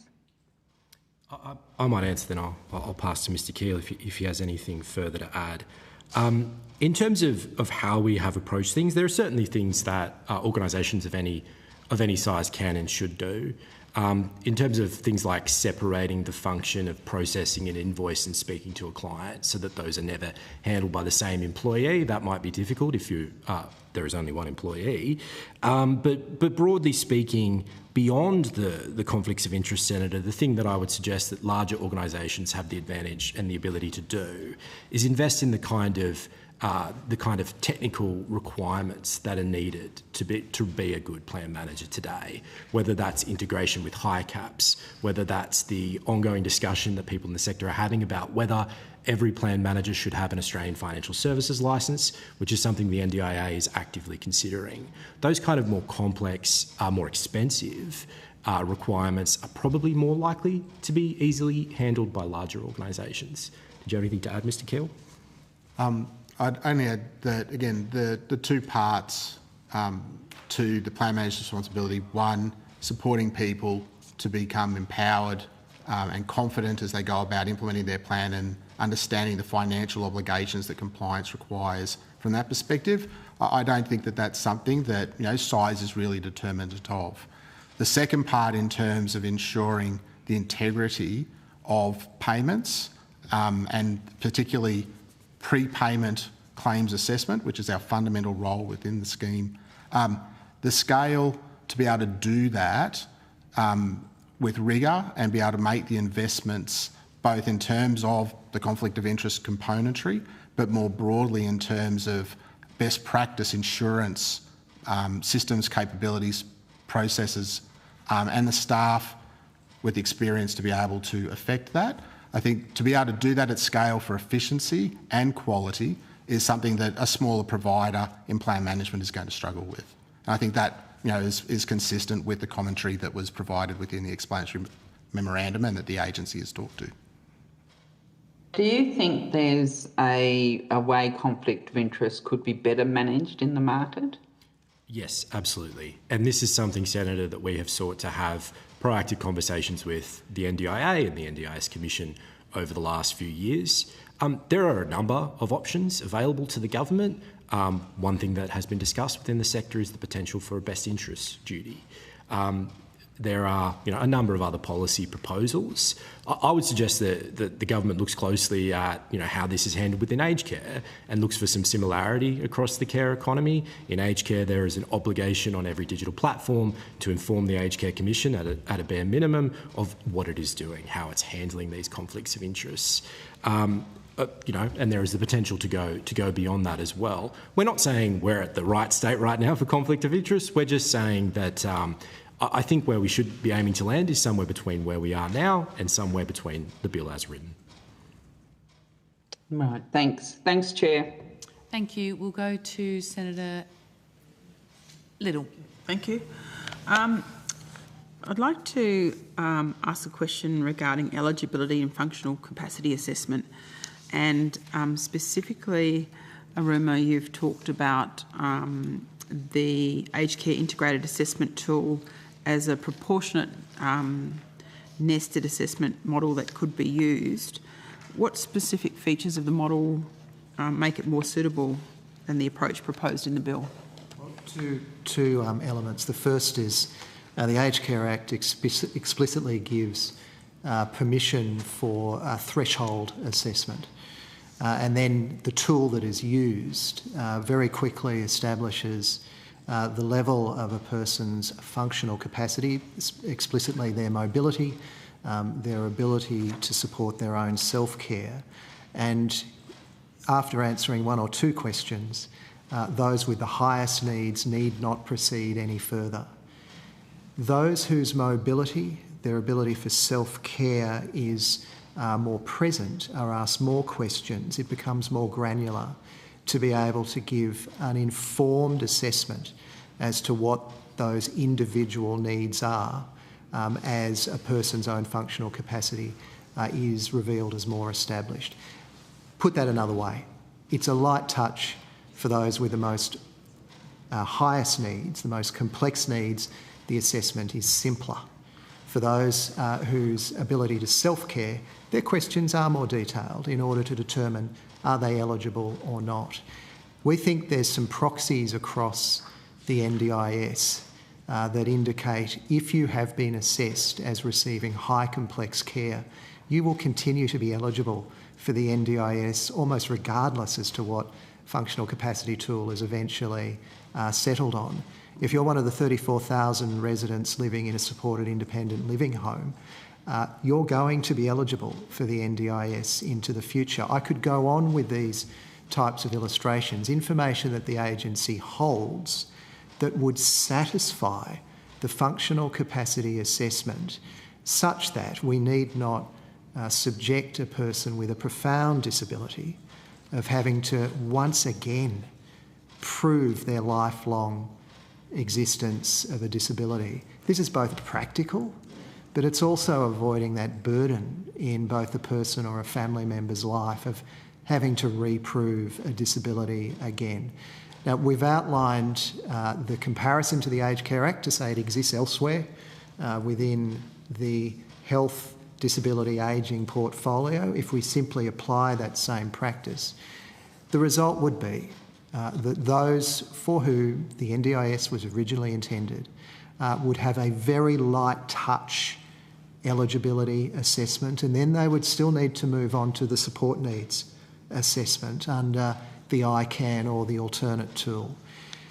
But unavoidably in that proposal, those with a mild to moderate disability, those who are envisaged as being eligible for Thriving Kids in the future, those who would not be part of the NDIS in the future would go through a more involved assessment process to determine their access to the scheme or not. Right. You also highlight the structural tension between individual needs, support assessment and ministerial determination. Do you believe the bill effectively allows budget decisions to override participant need?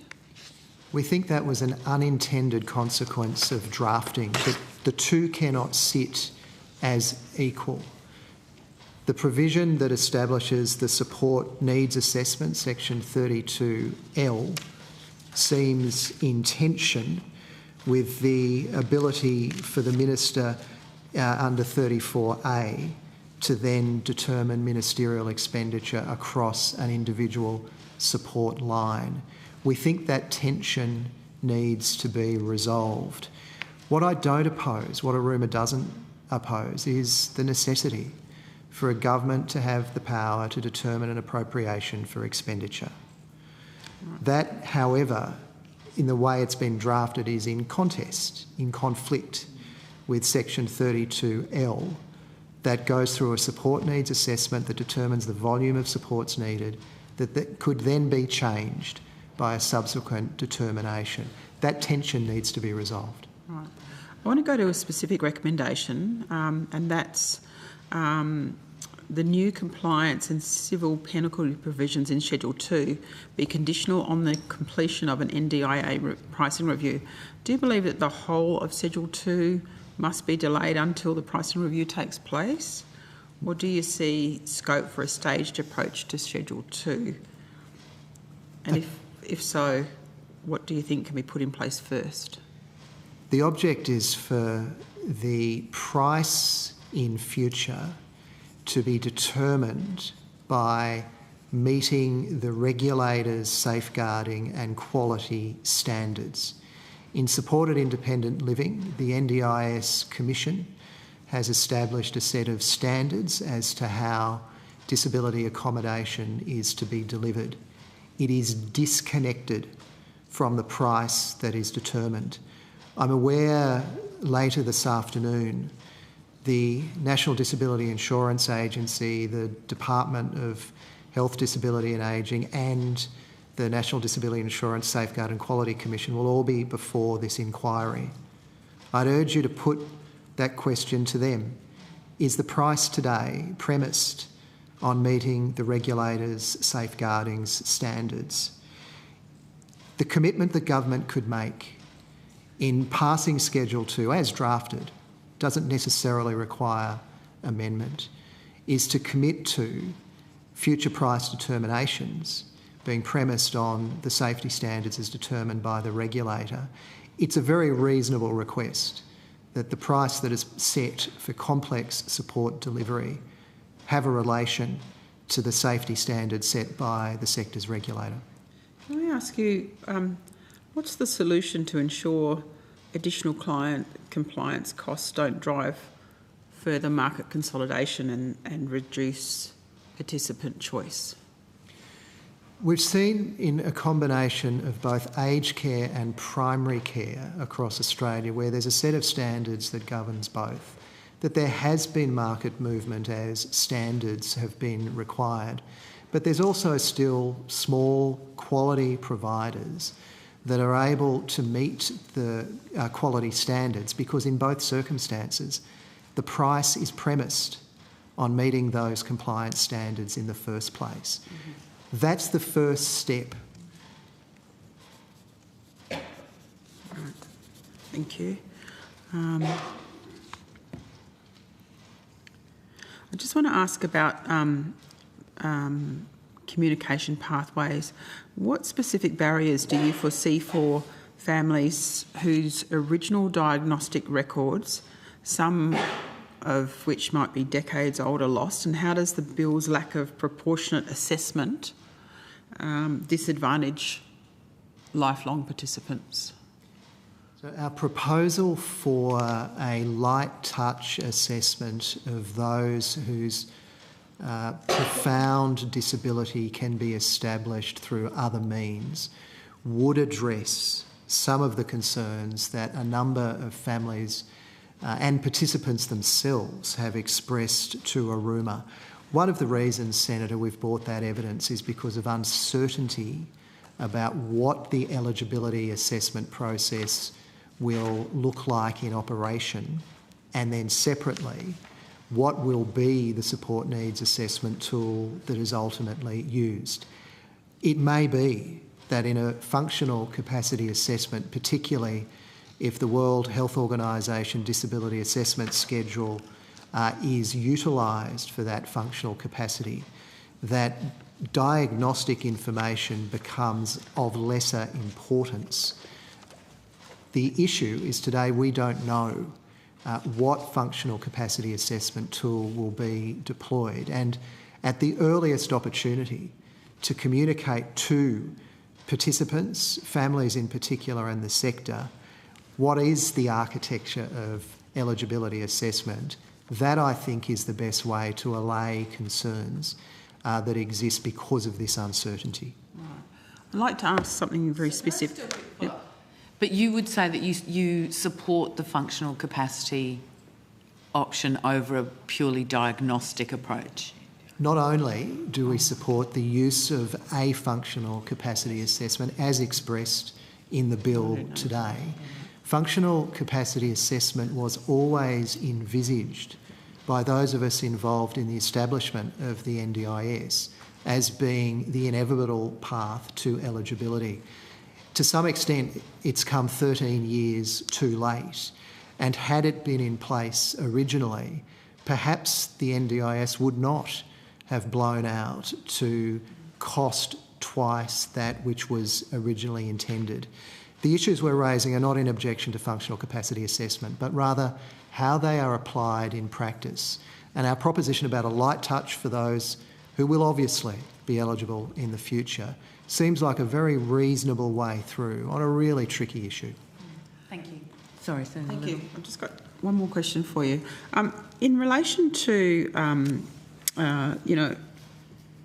I've had in conversations with a number of providers talking about the general conversation around fraud and intentional fraud, and what they've said to me is most people who are actually participants in the scheme are on some sort of government benefit, so it's hardly likely that that's where the biggest gains are going to be made in terms of addressing fraud. because they don't have the power, the influence and the ability to navigate the systems like some sort of organised structure may have.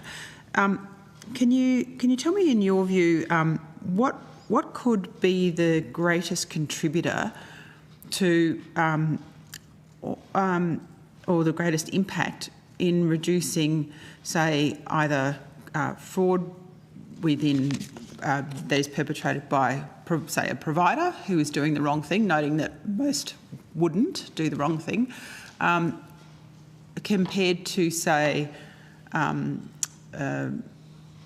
actor that's sitting outside of that structure that is just in it for what they can get, not for the benefit of the person who's actually on the scheme?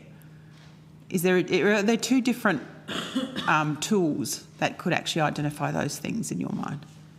Registration and visibility by the regulator, who already has legislative powers to prevent against provider fraud, is the contribution that this inquiry can make to supporting passage of the legislative change needed to require registration across the scheme. Criminal fraud, that is criminal actors setting up as providers to exploit loopholes, is something that is a policing matter. From my time inside the NDIA, I am aware that the NDIS has been targeted by criminal syndicates, and the response of the AFP to that has been intense and over many years. Every government scheme of significant expenditure experiences those same problems. Where I think there is greater opportunity is to bring greater scrutiny of who are providers delivering services and what are their approaches to the way in which they prevent fraud. When I appeared before the Joint Standing Committee on the integrity of the NDIS just on a month ago, Senator Steele-John quite rightly asked for the tabling of my organisation's fraud prevention approaches. We've proudly done so because as an organisation we have systems of fraud prevention. We are registered, and as a result of that we are subject to a constant regulator's oversight of where there are concerns or instances of fraud. And as I provided to the Joint Standing Committee, we have referred instances of fraud to our regulator for their investigation. The best way to prevent fraud of provider behaviour is to have every provider registered or enrolled and visible to the regulator so that the regulator can scrutinise their systems of preventing fraud, their systems of responding to fraud, and, where appropriate, enforcing the powers that the Commission has. Just got one question to Mabel.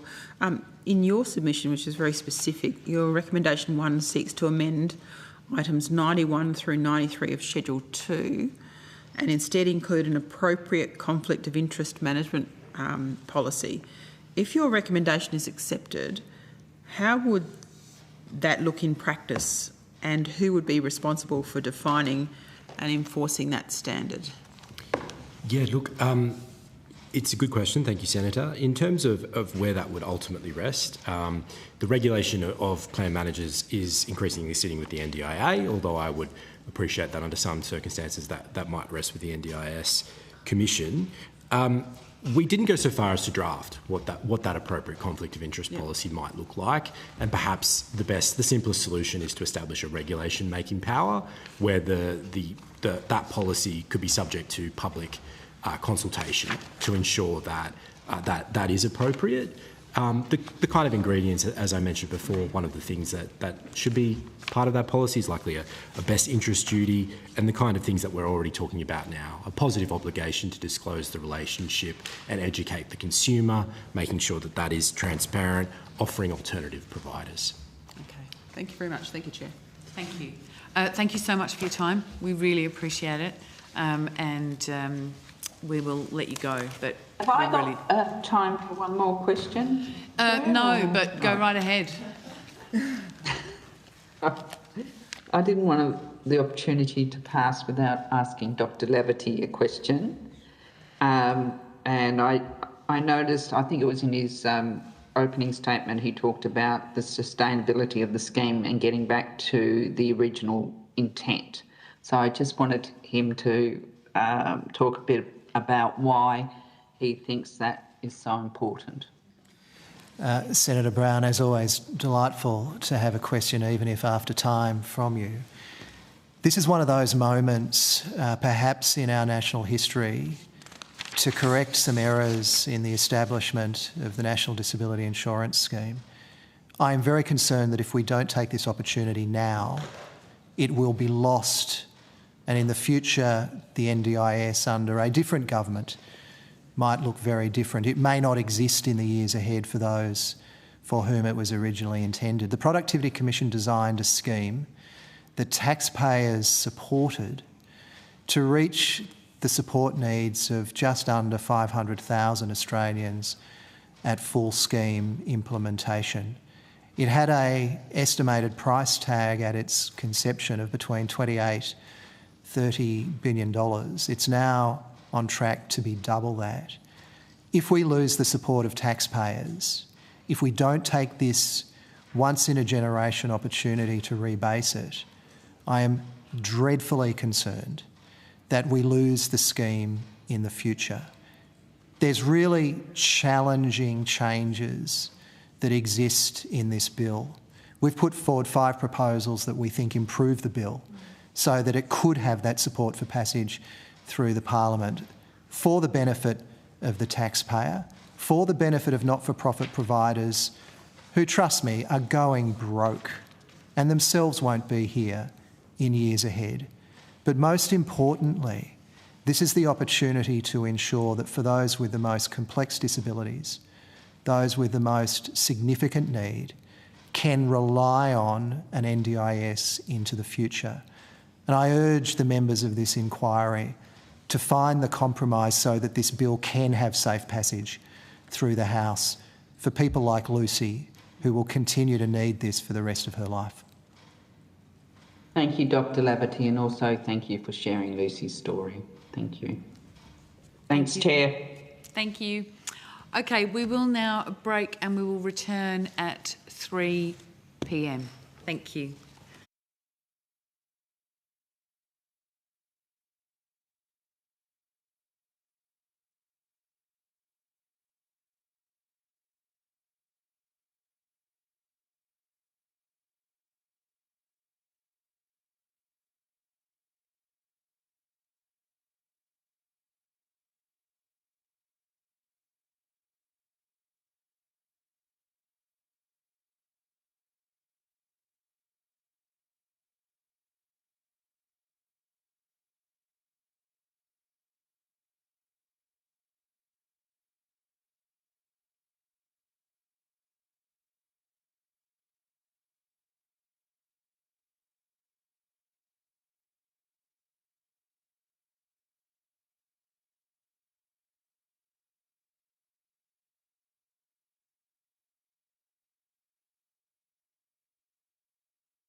They're online. Welcome back, everybody, and I would now like to welcome representatives from the Grattan Institute. Just me, Chair. Oh, there you are. Dr. Bennett, yes? Yes, correct. I understand that you've received information on parliamentary privilege and the protection of and obligations of witnesses. Correct, yes. Excellent. Would you please state your full name and the capacity in which you'll be hearing before us today? Sam Bennett. I'm the Programme Director for the Disability Programme at the Grattan Institute. Great. Do you have an opening statement? I do, Chair. Please go ahead. Thank you, Chair and Senators, for the opportunity to appear today before your important inquiry. I'd like to start by acknowledging the traditional owners on the lands I join you from today, the Wurundjeri people of the Kulin Nation here in Melbourne. The Grattan Institute is an independent public policy think tank. We receive no ongoing government funding and do not accept commissioned work. Our reports are evidence-based and freely available to inform better public policy debate across key areas of Australian life. Grattan's disability programme was established in late 2023 with support from the Summer Foundation. We have published 3 major reports to date, each addressing different aspects of NDIS sustainability, from NDIS housing and support to foundational supports and how the scheme can best support particular cohorts that it is not so far served well. This work has all been grounded in the fiscal reality of the NDIS today and the necessity for ambitious reform to rein in NDIS growth, which has greatly outstripped comparable areas of spending and which is not sustainable on an ongoing basis in the context of competing pressures across all functions of government. The government's target of a 5 to 6% annual growth rate for the NDIS in the medium term is reasonable. Legislative changes are clearly needed to fix flaws in the scheme's design and to provide government with more reliable and effective tools to constrain growth. This is a prerequisite for the NDIS's ongoing survival, but it is also an opportunity to make the NDIS fairer, more equitable and more effective. In our 2025 report titled Saving the NDIS, Grattan Institute called for government to grapple with structural design flaws and to reform the scheme before it is too late. However, we also warned against the risk of government hitting the target but missing the point.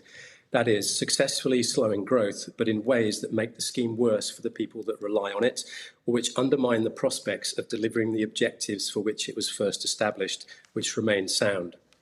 Most of the federal government's reforms do tackle long-standing structural issues. This is a good thing. The government is right to focus on fixing flaws in the scheme's design, including addressing inconsistency in eligibility and budget setting, correcting an over-reliance on markets in certain parts of the scheme, and clarifying unclear or inadequate administrative or governance arrangements. But the operational effort required to deliver these reforms is significant, and the runway for delivery is highly ambitious. The recent federal budget also confirmed that these reforms will be implemented while the NDIA is absorbing a 39% nominal drop in operating costs by 2030. Failure to effectively implement any part of the programme on time obviously puts savings targets at risk, but more importantly risks large numbers of people falling through the cracks and missing out on the supports they need. While we broadly welcome the focus on fixing structural issues with the NDIS and the intentions of this legislation to do that, we suggest that a mandatory post-implementation review mechanism should be added to the reform package. The scale and complexity of the changes being introduced and the significant number of people whose supports and services will be effective mean that the ongoing evaluation will be vital to allow the government to make adjustments before unexpected problems or unintended consequences become entrenched. Review intervals should be specified in the legislation, with findings tabled in Parliament. We also propose that the federal government should immediately clarify what additional foundational supports it intends to establish and when. The priority should be building up non-NDIS supports for people with psychosocial disability and properly funding general foundational supports. Government should sequence new eligibility assessments based on the availability of foundational supports for different groups. Getting the timing and sequencing right will be crucial to delivering the reform package as intended. Beyond these measures, the bill also includes changes that are far more concerning, particularly the provisions for support determinations and their intended use to reduce budgets for social and community participation and capacity building. This change fixes nothing and is underpinned by dubious policy logic, which I'll be happy to talk about some more. The bill would give the Minister power to reduce funding for whole categories of supports in existing NDIS plans. The power is sweeping and essentially unconstrained. It could be used to reduce budgets for anything at any time. The government's first proposed use for this power is a 50% cut to budgets for social and community participation and a 10% reduction to capacity building daily activity budgets. This is a blunt savings mechanism. It risks reducing support for people without showing that their individual needs have changed, that their plans were wrongly calculated, or that the supports are poor value in their circumstances. This would undermine the core objectives of the NDIS to support people to live independently, build capability, and participate in their communities. Social connection is a recognised determinant of well-being, health and inclusion, and people with disability already face elevated risks of isolation and loneliness. Reducing social and community participation supports will reduce support in an area where people with disability already face significant disadvantage. An across-the-board cut of the magnitude intended to these budgets will have a devastating impact on many people on the scheme, particularly people with high support needs, that is, disabled people who need these supports the most. The case for such deep early cuts to these budgets has not been sufficiently made. The scheme can be put on a sustainable footing for the long term without resorting to blunt cuts to add to the budget savings in the short term. In fact, if you take this measure out entirely, then the remaining changes enabled by the bill to address real structural issues would still moderate growth over the forward estimates to about 3% and would still achieve the government's stated policy objective to moderate growth to between 5 and 6% in the medium term. The rationale for the reduction appears to be that these supports are less important than supports that address basic physical health and safety, such as toileting, showering, meal preparation, and in-home care. That is too narrow a view of disability supports and of the NDIS. Social and community participation should not be treated as a lower order support simply because it goes beyond immediate physical care, and no such hierarchy is contained or implied in the current NDIS Act. In practice, these support categories are very wide and varied in their use.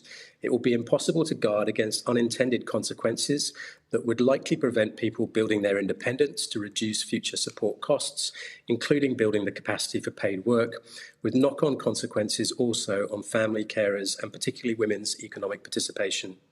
A scheme that funds only minimum required support to keep people clean, fed and safe would not deliver the NDIS promised to Australians with permanent and significant disability.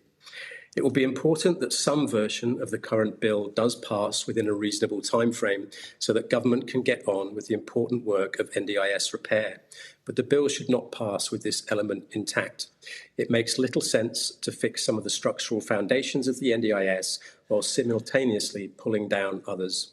Government should think again and refocus its efforts on reform rather than cuts. Thank you, Chair. Thank you very much, Dr. Bennett. We'll go to Senator Steele, John. Thanks so much, Chair. Thank you, Dr. Bennett, and thank you for that information in your opening statement. Can I take you to the question of permanence, the definition of permanence that is within this bill and the requirement to have exhausted all appropriate other treatments before gaining access to the scheme. What are Grattan's concerns about this element of the legislation? Well, it's a really important part of the NDIS eligibility criteria, together with the functional capacity test. It does most of the heavy lifting, really, in delineating who the NDIS is actually for.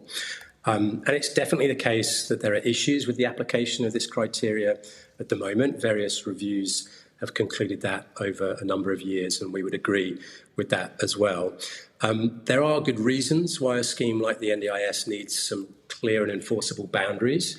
And in this case, the intention behind the permanence criteria is to ensure a distinction exists in the scope and responsibilities of the NDIS versus the health and the mental health system. So it is intended to distinguish between people whose needs can effectively be addressed through treatments from people whose needs are best met through disability support. And those two systems exist for quite different purposes. The health system does focus on treatment, on the alleviation of symptoms, on remedies and on cures, whereas disability support has a quite different purpose about supporting independence and reducing barriers to social and economic participation.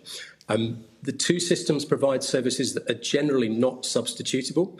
It would be a bad outcome, I would argue, if someone with a health condition that could effectively be alleviated through treatment were instead provided with disability supports. So my reading of the changes on this aspect in the bill are that they do seek to return the application of this criteria to its original policy intent, and largely as a result of the full federal court decision on Davis, which has effectively widened eligibility beyond that intention. It does not, in my view, represent a change in government's policy intent. It is worth reflecting that the Davis decision would be, I would say, almost impossible to implement.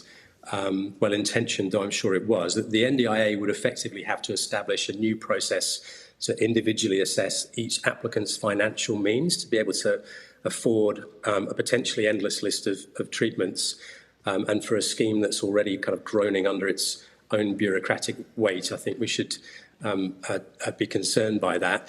But in effect, it would introduce a means test to access that has some quite perverse outcomes. So someone with the means would be denied entry on the grounds that a treatment were available that could substantially alleviate their condition, whereas someone without means would be granted access to disability support, but not to the treatment that could substantially alleviate the impact of their impairment, because the NDIS does not provide treatment, it is not equipped to do so, and was not intended to fill voids in the health service. So the problem that needs fixing is access to the right affordable treatments, and the answer is not always necessarily access to the NDIS. So I've got plenty of sympathy, Senator, for concerns that clearly exist about how these criteria could be applied and implemented, and the potential that does exist for unintended consequences. I think there is a strong case for rules to underpin this change, to clarify its intended usage, so as to exclude some of the legitimate concerns raised about compulsion around inappropriate treatments and the like. But I do want to say I can see a clear and reasonable policy rationale for the change. There is a problem that this is trying to fix, and I do think it is broadly in line with the original intention of the scheme's design. Thank you, Dr. Bennett. Policy and operationalisation is most often left to the Commonwealth and its agencies and departments to action, and then for the Parliament to scrutinise. Our purview very much sits as a committee with legislation, and what legislation empowers a government to do, what legislation prevents a government from doing. And I just want to separate out what you've shared with us, because at one point in your evidence just then you talked about the original intent of the scheme, but have also shared with us that the legislation as drafted effectively introduces a means test, which was not the original intent of the scheme by any measure. So just wanting to clarify for the committee, putting aside what you believe the policy intent to be, you're saying that effectively the law we've got before us could enable that mean testing process. No, sorry, Senator, I wasn't clear on that point. I was actually referring to the impact of the federal court's decision on Davis in 22, particularly as it relates to the availability of treatment and it needing to be practically affordable. If that were the position that this bill enshrined in the Act in future, then that would result in the requirement for effectively the sort of means test that I have described. What I do think is necessary around this particular amendment, which I understand the concerns that have been raised by the community around this, is the commitment really for Category A rules that will provide more clarity and granularity around the intended application of that strengthened criteria. The government's proposed change does make sense to me, but it will be important that the impact of this amendment, and there are several others to which this would apply, is contained to strengthening the legal basis for the continued use effectively of existing operational guidelines in that area, rather than constituting any change in current policy setting. Okay, thank you for clarifying that. Now, you've said in your submission that these reforms risk achieving the growth target only in the short term, with drastic temporary cuts, while actually not achieving the government's long-term saving goals. Can you please expand on this for us a bit more? I can, certainly. Obviously, we know that the total package of savings attributed to this legislation and the reform package that it enables are around 37 billion. We know that about a third of that, so upwards of 13 billion, is achieved through the cuts to social and community participation, which we have serious concerns about, as we've set out in our submission.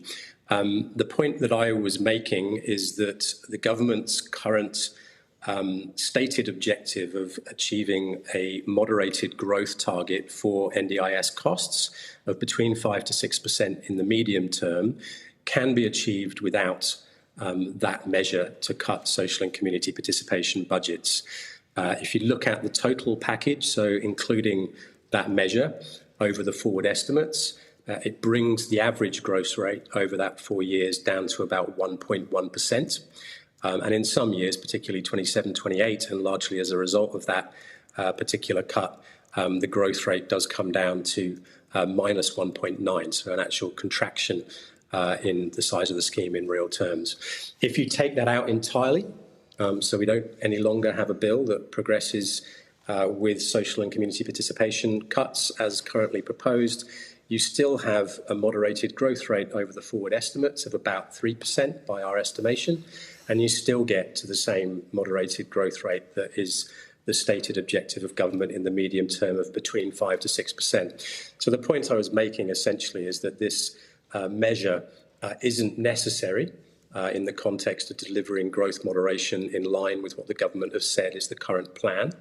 And it is actually damaging in respect that it doesn't serve to fix any real problem with the NDIS. The only problem it serves to fix is the issue that fixing real problems takes longer to deliver savings than this does.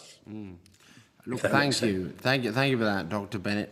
With the issues that you've flagged with us, and you've said that the bill should be amended in certain ways before it passes.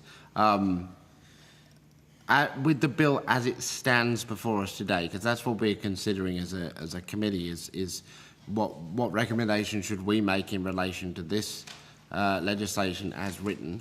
Do you support the passage of the bill in its current form? No, Senator, I do not. Okay, thank you. That'll do me, Chair. Great. We'll go to Senator Little. Thank you.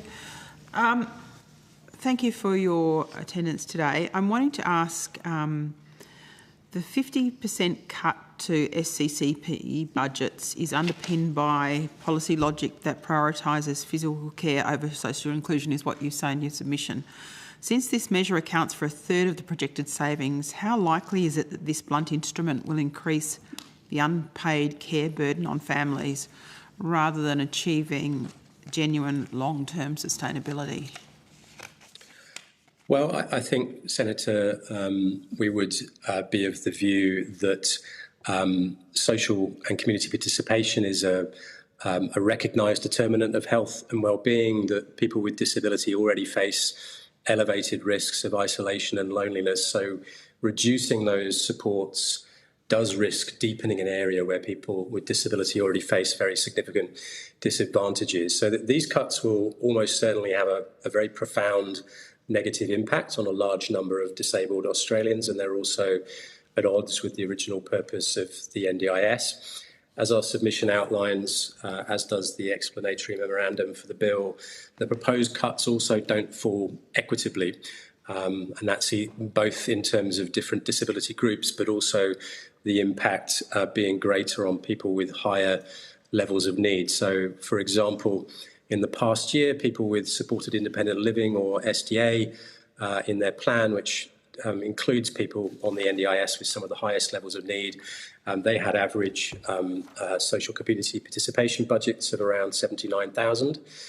Compared to about 15,000 for others. So a 50% reduction there would imply obviously an average annual reduction of about $40,000 in those budgets, and that compares to about $7,500 for people that aren't in that group.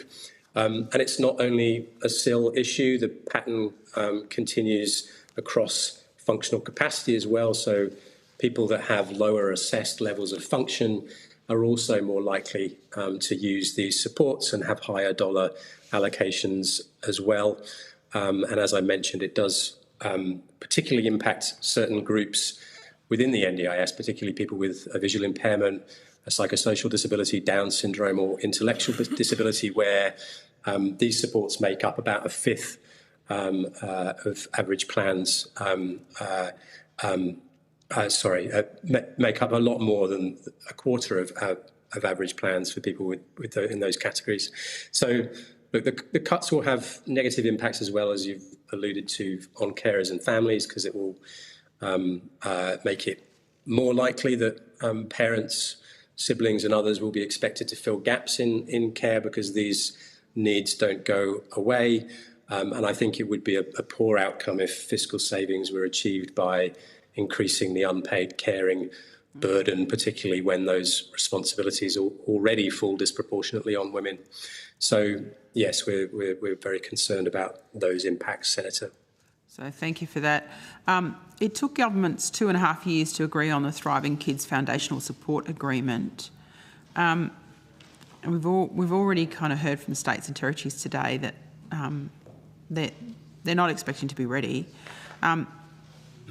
Do you anticipate, when scaling up its non-NDIS disability services to such a compressed time frame and to meet the number of people that are expected to be excluded from the scheme, what implications do you think that will have on those people? Will there be people who are basically left with no service in between a transition period? It's certainly a risk, Senator, and I guess the time frame you just alluded to for the negotiation and, eventual commencement of Thriving Kids doesn't give us great confidence that the remainder of the $10 billion committed across both levels of government for foundational supports at this stage will be quick to negotiate and finalise.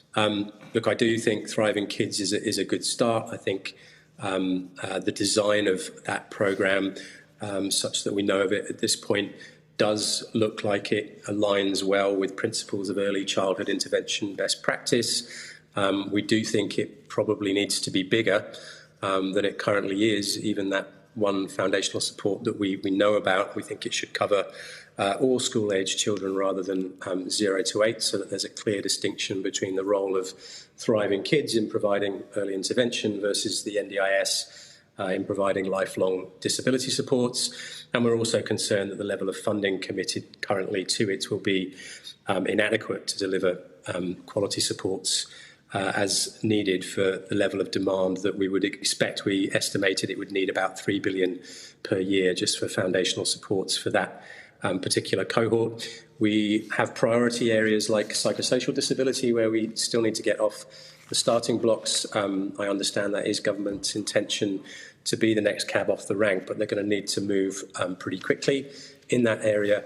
There are, in our own work, we called out the priority of at least 130,000 adults with a severe unmet need for psychosocial supports that are outside the NDIS at the moment. So that we think is an appropriate priority. So there is a risk, I think, Senator. It is a risk that may or may not materialise, that people do fall through cracks. But I have made the suggestion in my opening comment and in the submission that we need to see government commit to sequencing the parallel changes to eligibility criteria such that the cohorts that go through that kind of reassessment know that there are at least fledgling services having been agreed by governments that will provide the support should they need it once they leave the NDIS.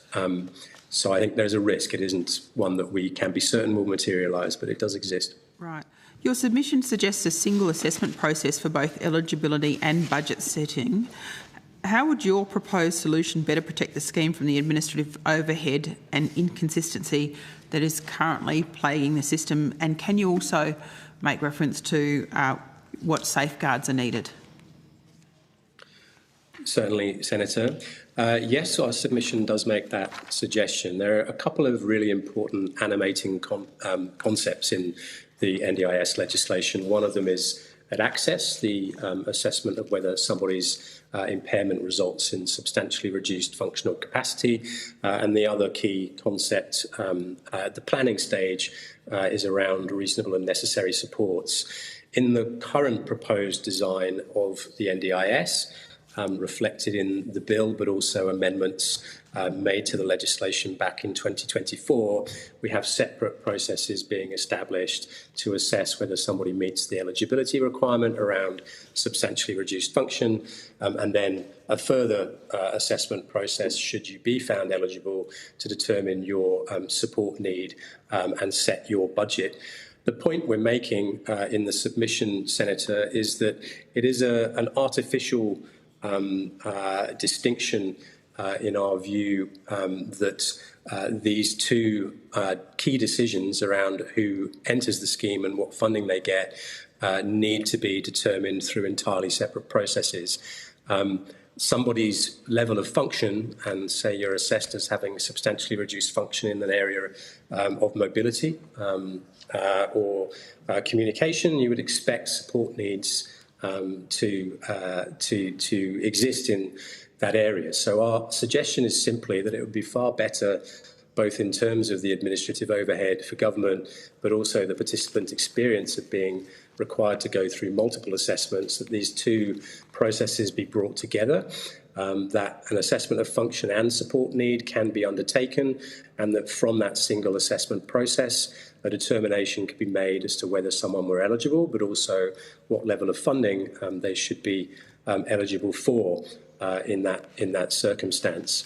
I think as far as your question regarding safeguards, clearly it will be important to ensure that whatever assessment process is progressed, whether it's two separate ones or the single process we would prefer to see, that there needs to be appropriate quality frameworks around those processes, appropriate training in place and skills for the staff conducting those assessments, and appropriate mechanisms through which a participant being assessed can make a complaint or seek a review of that assessment.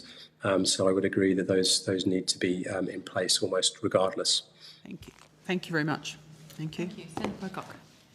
Thank you, Chair. And Dr. Bennett, thank you very much for your time and your submission, and to the broader team at Grattan for all the work that you do. I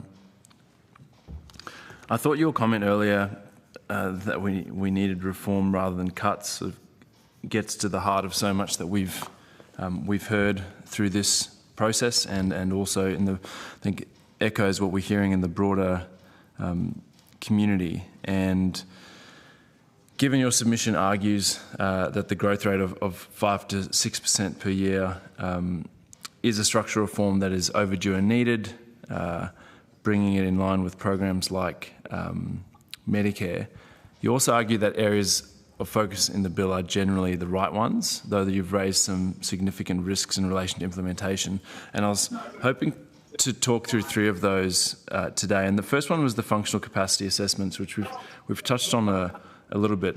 As you know, this has been an area that's been heavily criticised by a number of groups. We've heard from the Disability Discrimination Commissioner, Women with Disability Australia, the Association for Children with Disability, People with Disability Australia, and there are others.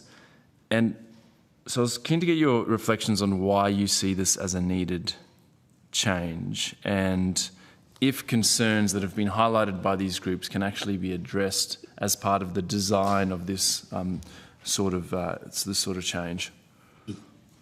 Thank you, Senator. I can certainly talk to that, and you're right to say that we do think it is a necessary step, but I also have some concerns about it as well. So I can talk to both of those aspects. Look, I think this is an area where you can link this back to the original design of the scheme. You can see a clear and consistent thread in terms of the policy objective that government is trying to achieve. It was always intended that access to the NDIS should be diagnosis agnostic. It's not about the disability you have, it's the extent to which that impacts on your function, and whether function is substantially reduced in one or more of a number of areas outlined in the Act is the reason for access to the scheme. So in that respect, I think a measure that attempts to develop eligibility criteria that better reflect that intent by developing a standardised approach to functional assessment, which we haven't had up to now, in a way that works across the very diverse participant population on the NDIS, and an objective measure or threshold above which access is met, seems to me to be a sensible proposition, and it would be a good thing in terms of the more consistent and equitable decision making that could result from that. I mean, at the moment, what often happens is people produce large volumes of their own evidence of varying quality and quantity, which is then assessed by a junior bureaucrat against some pretty vague criteria that are proved complex to administer. And there are inequities built into that as well. People that can't afford specialist assessments that the NDIS doesn't currently pay for, can hope to get a better result.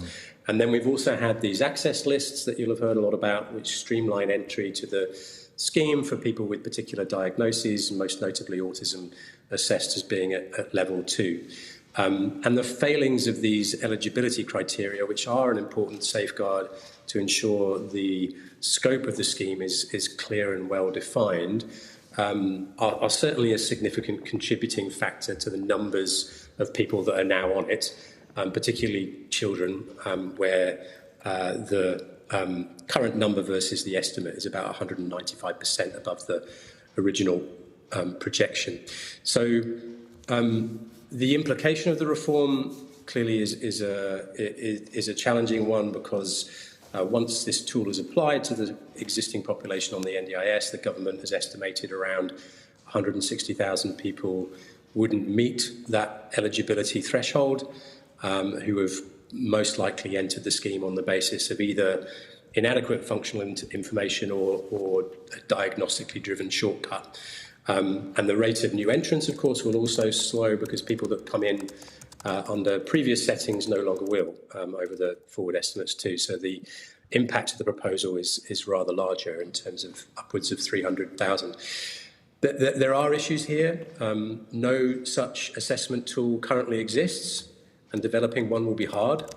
This has been tried before, and it didn't get out of the starting blocks for a variety of reasons.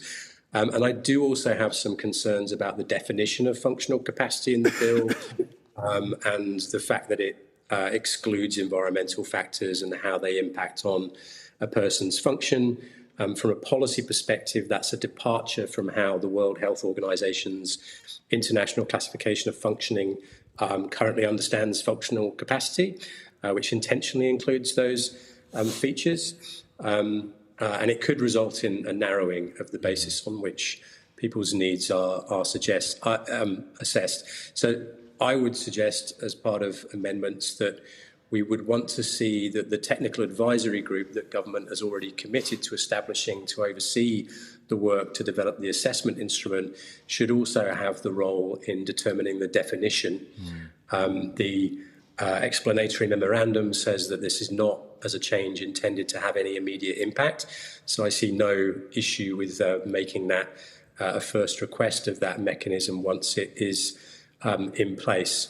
And I think, to the point I made with the previous question, I do think that the extra time that's now been afforded to new framework planning and the needs assessment process there should afford government the opportunity to look at whether there is a means of bringing these two processes together that reduces the administrative burden and improves the experience for people trying to access the NDIS. Thank you. Thank you, Dr. Bennett. And I think concerns around fluctuating or episodic disability, there's a range of things that need to be looked at. As part of that, I was hoping I could turn to support determinations. Your submission reads, even if these early savings were necessary, such a deep cut to social and community participation supports is far from the best way to achieve them. There is a real risk of the government hitting the growth reduction target while missing the point. What point is the government missing? Well, look, I think the point we're making in our submission and that I mentioned in my opening remarks is that you can make a distinction in looking at the bill and the reform package between things that serve to or at least attempt to fix real problems versus things that do not. So it's manifestly the case, as we've just discussed, that the scheme does have a problem around highly subjective and inconsistent decision making. The fix for that access is the standardised assessment of function. The fix for it in planning currently is the introduction of a new standardised process of needs assessment. So those are actually trying to fix real problems. You've got really important changes within the bill that fix real problems, but there is no distinct problem that is specific to social and community participation budgets that these cuts serve to fix. If the budgets are inconsistent and inequitable, and I would say they definitely are, then new framework planning is the measure in the package that fixes that. That is the purpose of that measure, not just for this support category, but for all budget categories. The support category targeted by these cuts, it has grown, but not disproportionately in relation to growth in other categories. It's a large part of the scheme in cost terms, but then it was always supposed to be. So there's no isolated problem in our view with this category that doesn't apply more widely as well. So the argument that is made that resets to these budgets are required to bring the level of funding in line with other service systems with reference to aged care, for example, we think really misunderstands the very real difference between the two. The NDIS funds these supports at a higher level because the need is higher. It's empirically the case that disabled people face more barriers to social participation than older people do, so it isn't fixing a problem there too. It also isn't fixing a problem in terms of quality. We hear about support workers that are out with people and spend the time scrolling on their phone, and I'm sure that happens, and that's definitely an issue. But cutting the budgets for those supports doesn't fix that issue. It just means people get out less, regardless of whether their support worker is scrolling on the phone or not. So you can only conclude, I think, from all of that the actual problem this fixes is not one of scheme design at all. The problem it fixes is a purely fiscal one of being able to deliver savings sooner than fixing real problems actually does, because it isn't necessary to get the growth rate down to 5 to 6%, which is the stated policy objective. And I think that's a real shame, given all the other measures in the bill and in this reform package that do at least attempt to fix real problems, and for good reasons. Senator Pocock, we are fast running out of time, and Senator Tyrrell also has some questions. Okay. You done? Sure, I'm happy to leave it there if we need to move on. Okay, thank you. We'll go to Senator Tyrrell. If you can squeeze yours into the next few minutes, that would be great. I know that we have a significant number of questions for the department, so... Thanks, Mr Bennett. I appreciate your time. You talked in your opening statement about flaws in scheme design and how the government does address design flaws in the bill, like eligibility. Can you tell us more about why you support measures like changes to eligibility? Well, look, I think I support changes to eligibility because the criteria that are currently legislated are vague and have proved through experience to be very difficult to implement in a way that is consistent and equitable. So we know that it's possible, for example, for people to receive an access met decision or an access denied decision on the basis of which individual delegate might be assessing that information on any given day, on the basis of the quality of information that they've been able to pull together, potentially their financial needs to provide that information. There is currently no clear, consistently applied threshold for when substantially reduced functional capacity applies. There are, in current place, 18 different disability-specific functional assessments recommended by the NDIA, but in many cases those are not provided, and an access decision is made on the basis of a HUDAS assessment undertaken by someone with limited training to deliver that. So I think there are many issues with the eligibility process. And as I mentioned in a previous answer, I think just the sheer number of people above the original projection that have come into the scheme, in part because of those criteria and in part because of diagnostic lists that have provided a shortcut, is an issue that is appropriate to try and resolve through this bill. So you'd agree that the measures are trying to create a fairer and more equitable scheme? I would agree that they are. I would agree that the impacts of that are going to be significant on some people currently on the scheme, and that it would be really important that particular measures in this bill and the wider reform package are sequenced such that people don't fall through the gaps if they are ultimately deemed to not be eligible under these new criteria. Okay. Why is it important to support the sustainability of the scheme so that NDIS can support people with permanent significant disability for generations to come? Well, precisely for that reason, Senator, I think you've put that very well in your question. It is not on a sustainable footing at the moment. A growth rate of between 5 and 6% is not unreasonable in our view in comparison to the growth rate you see in other perhaps more mature social programmes, and it's not an unreasonable target given that that should cover inflation as well as population growth. So there is an issue here. It is still the fourth biggest pressure on the federal budget, and there is a need to ensure that the growth is reined in such that government is able to balance its necessary focus across many other important functions of government with its ongoing commitment to the NDIS. Thank you. So a key feature of the NDIS, as outlined by the Productivity Commission, was Tier 2, which are now described as foundational supports. In your view, is the balance between the NDIS and other supports outside the scheme right? No, it isn't. The subtitle to our Saving the NDIS report last year was Rebalancing Disability Services to Get Better Results.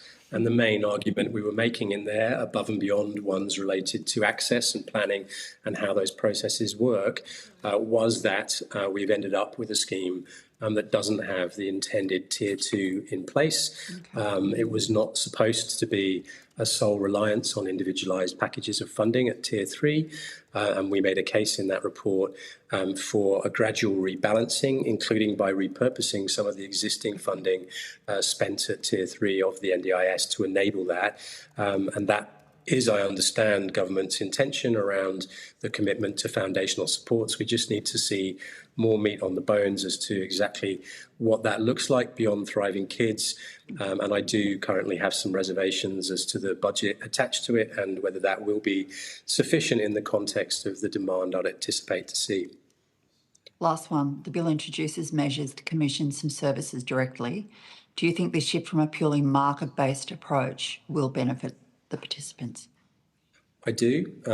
I think for some people, an individualised funding approach where people have their money to shop around in the marketplace has worked really well. For others, it's worked less well. And the government really hasn't had many levers other than price setting to shape the market and ensure that services are high quality. So for me, it makes logical sense to use the same word to try and rebalance that a bit so that the government is more hands-on in how it manages the market, including through direct commissioning or contracting where that makes sense and where there's a good reason to do that. I don't mind the areas government's identified as a priority. I think support coordination may lend itself well to a directly commissioned service. I also think that directly commissioning still could be, if that process is well designed, a really transformational way of ensuring that people with high support needs get a better experience from the NDIS than they do today. But there are risks in that, and I don't want to see direct commissioning progressed with the primary objective of addressing vacancies in homes that no one wants to live in, run by large NGOs. So I think it does need to be a sufficiently ambitious commissioning strategy, but direct commissioning to drive changes in the scheme and the configuration of supports that we see today is not in and of itself a bad idea at all. Thanks so much. I appreciate your time. Thanks, Chair. Thank you, Dr. Bennett. We really appreciate your time with us today and your submission. Thank you, and we shall let you go. Appreciate it. Thank you, Senators. I'd now ask the department to head towards the table. We have the Department of Health, Disability and Ageing, the National Disability Insurance Agency and the NDIS Quality and Safeguards Commission.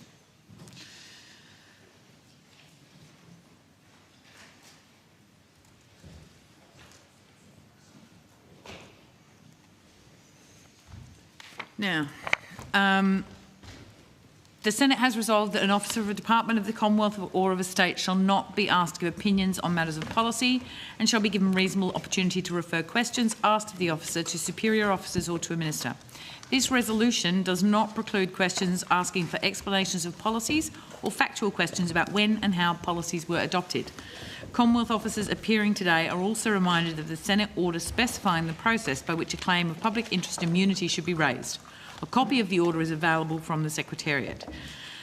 Now, for the Hansard record, we're not going to this is the last stretch on this hearing, and everybody has got a lot of questions.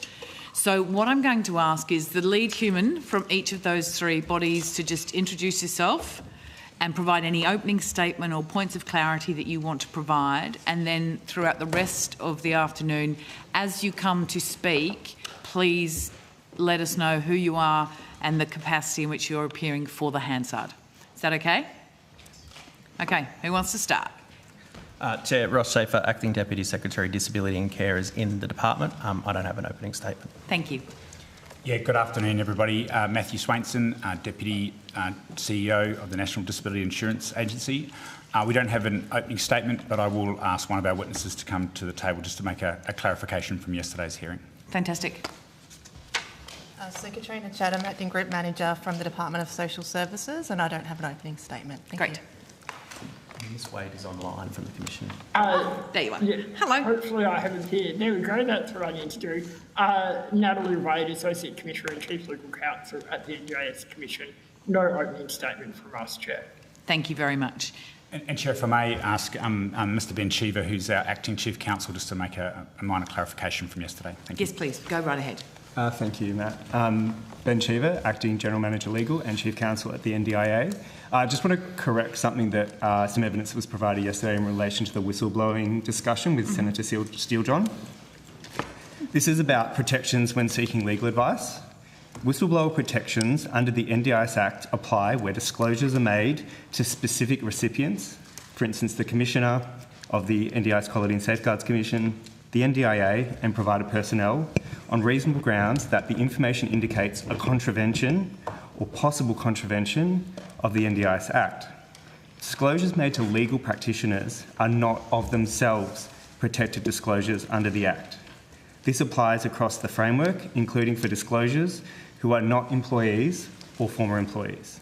However, separate protections are likely to apply, including legal professional privilege for communications seeking legal advice and potential coverage under Commonwealth frameworks, for instance, under the Public Interest Disclosure Act and the NAC Act. The NDIS Act is primarily designed to protect disclosures to regulators and providers rather than preliminary advisory steps. As a matter of completeness, the agency is also, we have 3 other questions on notice. If the committee would like me to cover those right now, I'm happy to. Otherwise, we can provide them in writing. If you wouldn't mind providing them in writing as well as the statement that you've just made, because Senator Steele-John is not in the room, okay. And commentary on the inquiry is being drafted as we speak. So it's quite a hot and heavy schedule in terms of getting stuff done. So just for clarity and to make sure that everybody has the information, if you could just table those as soon as you possibly can, that would be great. Okay, I'm going to start, and I'm going to start with some of the more concerning things that we've heard over the last couple of days. And I'm going to start with an assertion, and I do note that some of these things that I'm going to raise are assertions that have been made that I'm not sure I can see the basis for, but that have had quite the run out over the last number of days and have caused an enormous amount of concern and anxiety within the community, and particularly for people in the NDIS and their families. And so I really think it is very important that we clear this up, because I think it is unconscionable and unresponsible to overtly try and frighten people out there in the community. So the first thing I'd like to ask, which has been asserted a number of times, is do you believe, and is this system intended to bring about the idea that there is a cure for a disability? Is that the intent? Erin Rule, Acting First Assistant Secretary, NDIS Policy and Strategy Division at the Department of Health, Disability and Ageing. Senator, I believe your question relates to the question of permanence, where we're... No, I am actually just being really quite direct here. You and I know it's about the whole issue of permanence, but it has been asserted in public hearings that the department and the NDIS are seeking to assert the idea of a cure for disability. So that is my question. It's not a question about... I mean, there's nowhere in the legislation that it says that. This is the fear, and I just need us to get through a process of allaying the fears and dealing with some of the assertions that have been made throughout these hearings. Thank you. Senator, the new test of permanence is not about asserting that there is a cure for people with disability. Thank you. That's lovely. And Senator, it's Matthew Swainson, Deputy CEO, NDIA. I'd also like to refer to the evidence provided by our CEO, Mr Graham Head, at Senate Estimates on Friday. I think a similar question was put to him specifically around a specific example around autism, and I think he answered that question very clearly in that context, so I think that evidence should also be noted. Great. Yes? Concerns in the Down syndrome world, that they have to keep on reconfirming that they do have Down syndrome. So I think that was one of the evidence yesterday that we got that was quite significant, that they would have to do that.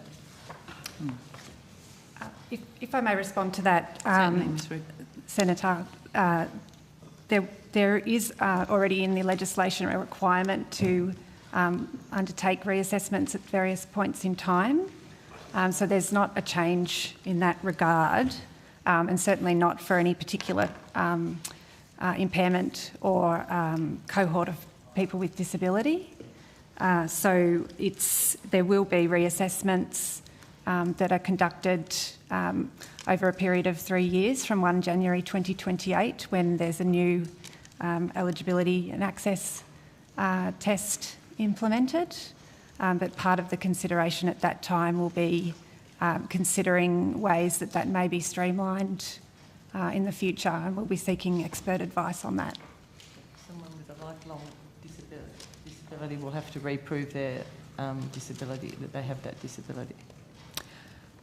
The intent is to establish a new test of substantially reduced functional capacity in the legislation, and so that's a move away from a diagnosis approach to access to the scheme, and to consider it on an impairment basis. So that's the change, and why there's a reassessment process taking place once that new definition is implemented.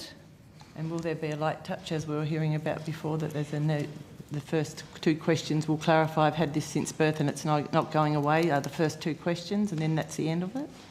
Yes, Senator, we will ask that. We are establishing a technical advisory group to help us with the assessment process and the tools and the thresholds, and we will ask specifically for advice about how we could streamline that process. Sorry. So, yeah, no, that's totally fine. With the questions on notice that I put earlier in the week, I did only get them this afternoon, so I've been frantically going through them, and they're very, very helpful, so thank you. But I'm going to draw you back to them for the same reason as I gave you before, the notion that there are a lot of really anxious people out there, and we need to make sure that we get on the record the facts of the matter, or the intent, or where there aren't any facts and there's further work to be done, just so that we've got some serious clarity for people. In the second question, where I asked you if the technical advisory group was going to learn from existing tools, best practice, and what your sort of what the international impact would be there, particularly as it related to the World Health Organisation's International Classification of Functioning, which has been raised a number of times in the last few days. Could you just take us through how the approach is going to interface, or how it's going to utilise the World Health Organisation's International Classification of Functioning? Yes, Senator. I'll make a start, and then Ms Hawke will assist me. So the Technical Advisory Group is specifically being brought on board to help us with the new definition of substantially reduced functional capacity. We do have had regard, and our approach does align with the International Classification of Functioning Disability and Health. The acronym is ICF, that you may have heard ICF has times. been raised a number of times, and the fact that you're not going to have anything to do with it has been raised as well. So that's not the intent. As the bill establishes a legislative framework for assessing substantially reduced functional capacity, and includes a definition of functional capacity in the legislation. And that test aligns with, so the International Classification of Functioning considers two elements. It considers capacity and performance. And so the test in the bill aligns with the capacity element of the ICF, which is that the test for access should be based as much as possible in a standardised, controlled environment initially, so that there is an objective and equitable access test.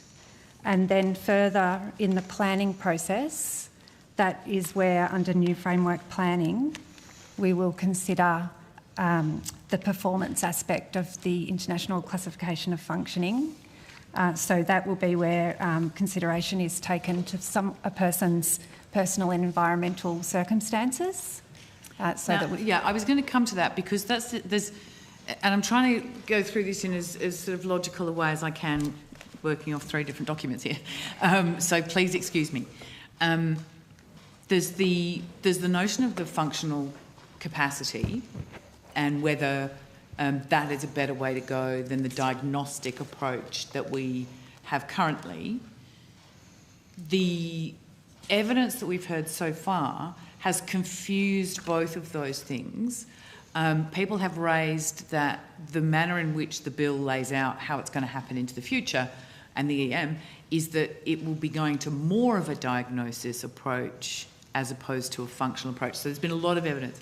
I wonder if you could just very succinctly and clearly put on the record for us what you think that transition is, from where we are now to where we're going. What is the difference, and what is the reality of what it's going to do? Sarah Hawke speaking, Assistant Secretary, NDIS Policy and Legislation with the Department of Health, Disability and Ageing. So currently the access arrangements, and it has been since the NDIS was established, was based on a test of substantially reduced functional capacity in relation to one or more impairments. The way that's been administered in part by the agency initially to assist the transition of people with disability into the scheme has been based on diagnostic access lists, and there hasn't been an established test of functional capacity within the scheme. So what the amendments do is to, as Ms Rule was mentioning, is to introduce a definition of functional capacity which is based on the ICF in terms of focusing from an access perspective on the participants'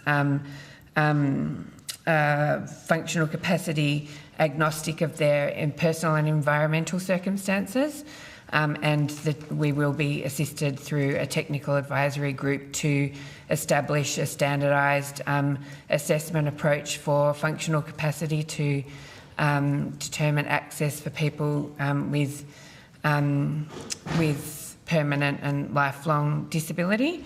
And as Ms. Rule said, the concept of personal and environmental circumstances is incredibly important and relevant in the context of determining both reasonable and necessary funding under the current planning approach for participants, as well as the focus on needs assessment in the context of new framework planning. So there's not a departure from the intent of the design of the NDIS that's focused on impairment and assessing functional capacity.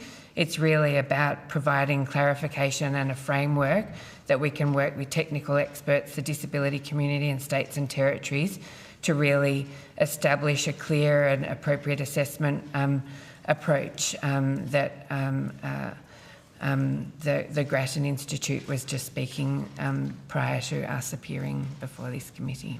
Okay, so the assertions that have been made are that there will be no consideration of environmental circumstances. In the context of access, the focus is on functional capacity and how that assessment approach will be implemented through new Category A rules to be developed with the disability community and states and territories will be guided by experts, but the focus and the definition of functional capacity aligns with the ICF in that it refers to a person's functional capacity in a controlled setting. So that's. But what about individual circumstances? So what you're saying is that they're not going to be considered? The purpose of the move, a focus on function rather than diagnosis, was really to create a more equity and consistency in terms of... I get that, but are you going to have any sort of consideration of the circumstance of the individual? So the focus on a person's underlying functional capacity in the absence of variable support seeks to minimise the impact of external factors such as differences in access to services, assistive technology, informal supports or geographical location. This approach will support greater consistency in decision-making, ensuring that individuals with similar levels... I'm not sure that this is helpful in terms of... I get that you're reading from the materials there. Is there... what about the planning process? Surely the planning process has got something in there. Absolutely, the planning process, and that's clear from the explanatory memorandum. The explanatory memorandum is hundreds of pages. The people who are out there very concerned about this circumstance are not reading hundreds of pages from the explanatory memorandum. What I am seeking to do here is to get some clarity in some simple terms that people can understand. My reading of it is that there is some consideration, but from what I'm hearing from you is that there is not. So this is my concern. Could I just make the point that in relation to access and the move to functional capacity, the model really seeks to avoid the situation where some people with greater access to supports may appear to have higher functioning than those without, despite having similar levels of functional need. The personal environmental circumstances are highly relevant to considering the funding for participants, and that's explicit in the legislation. Thank you. That's really... That's after they've got to be eligible before they get to funding. Yeah. So they're not saying that those circumstances are taken into account until we get to the funding stage. So the eligibility, does eligibility, functional capacity equal eligibility? That's the sole ruling, is what the functional capacity is? And that's consistent with the current legislative approach to access. And so every participant currently accessing the NDIS will undergo a functional capacity test, which will then determine their eligibility for the scheme. So that's a nod, that's a yes? Yes, and therefore then their funding may be reconsidered as a result of that, whichever way it goes. All right. They may lose access. But the access is aligned to the ICF. The planning process is aligned to the ICF. If you could just speak for the hand side, that'd be really helpful. Yes, Senator. Thank you. Okay, that's good. Next issue, the issue of degenerative or fluctuating or episodic conditions. There is a great deal of concern that the new process will not take account of conditions that are episodic, fluctuating or variable in any way. Can you take us through that, please? If I could just start, Senator, by pointing to the existing provisions in the access requirements which expressly provide for a person to consideration of a person with episodic or fluctuating conditions may be taken to be permanent, notwithstanding it really clarifies that the access test absolutely considers whether a person has episodic or fluctuating conditions or degenerative conditions may be taken to be permanent for the purposes of access. Okay, so they're not going to be worse off in this environment? No, Senator. Okay, good. Lovely. So, excellent. One thing that's been raised quite a lot is the situation of families, and we've heard some very alarming concerns from people out there in the community. They have interpreted the issue of what is reasonable to expect families to provide in terms of parental care when it comes to children in the NDIS as meaning that all of their supports will be withdrawn. And that's what we're hearing.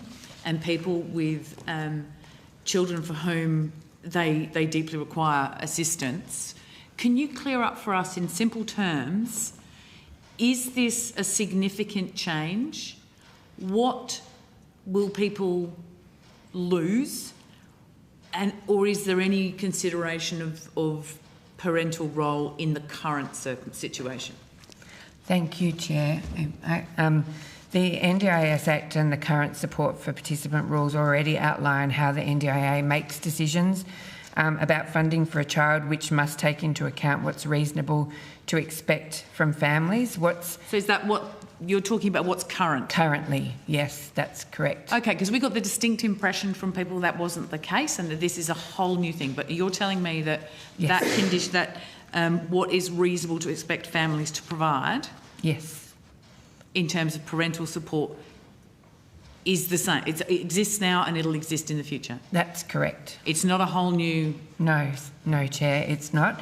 It provides more clarification and, as is currently the case now, parents are expected to provide age-appropriate care and support for their children, and this includes the matters that are set out in the bill: supervision, support with activities of daily living and transport to and from school and after-school activities. But where a child participant and their support needs extend beyond what would be age-appropriate support for a parent to provide, those support needs would absolutely be considered in the context of that child's disability-related support needs. And that's the case currently. So if they needed help getting to school, they would get that help?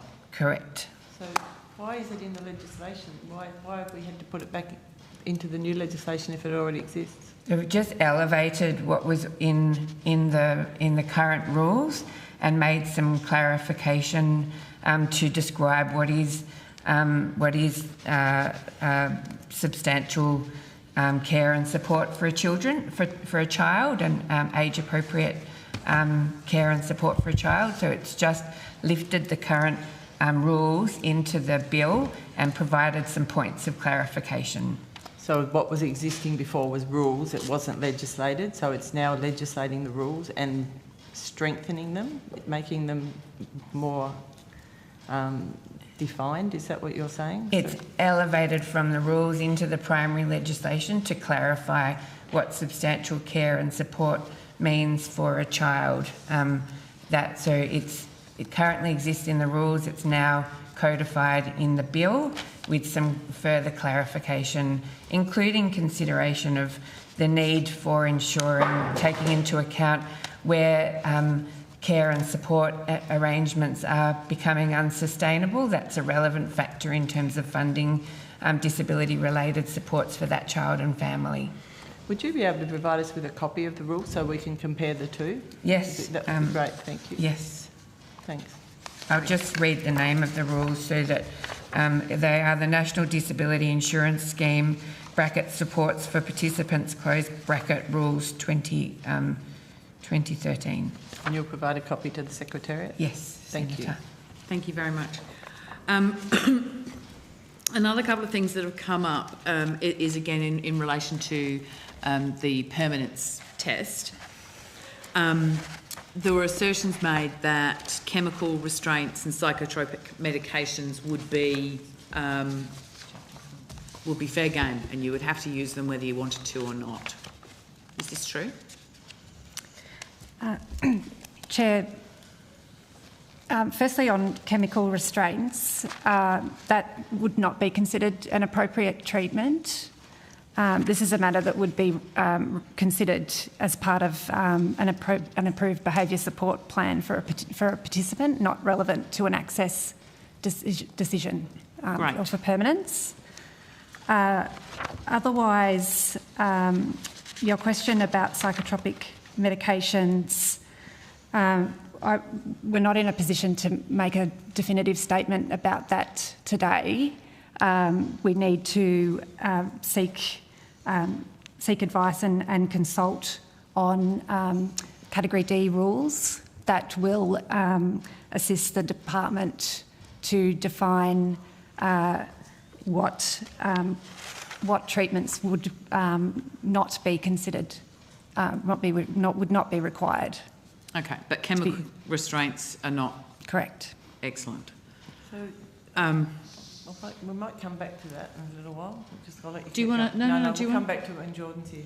That's okay. Yeah, I feel like we're going to go round. He's got some questions on that, and I round might let him circles again. Unfortunately, that we're not all in the room at the same time. The other thing that was raised, and it is covered in the response to the questions on notice, so thank you for that. The notion that people may be forced to have cochlear implants, whether they wanted them or not.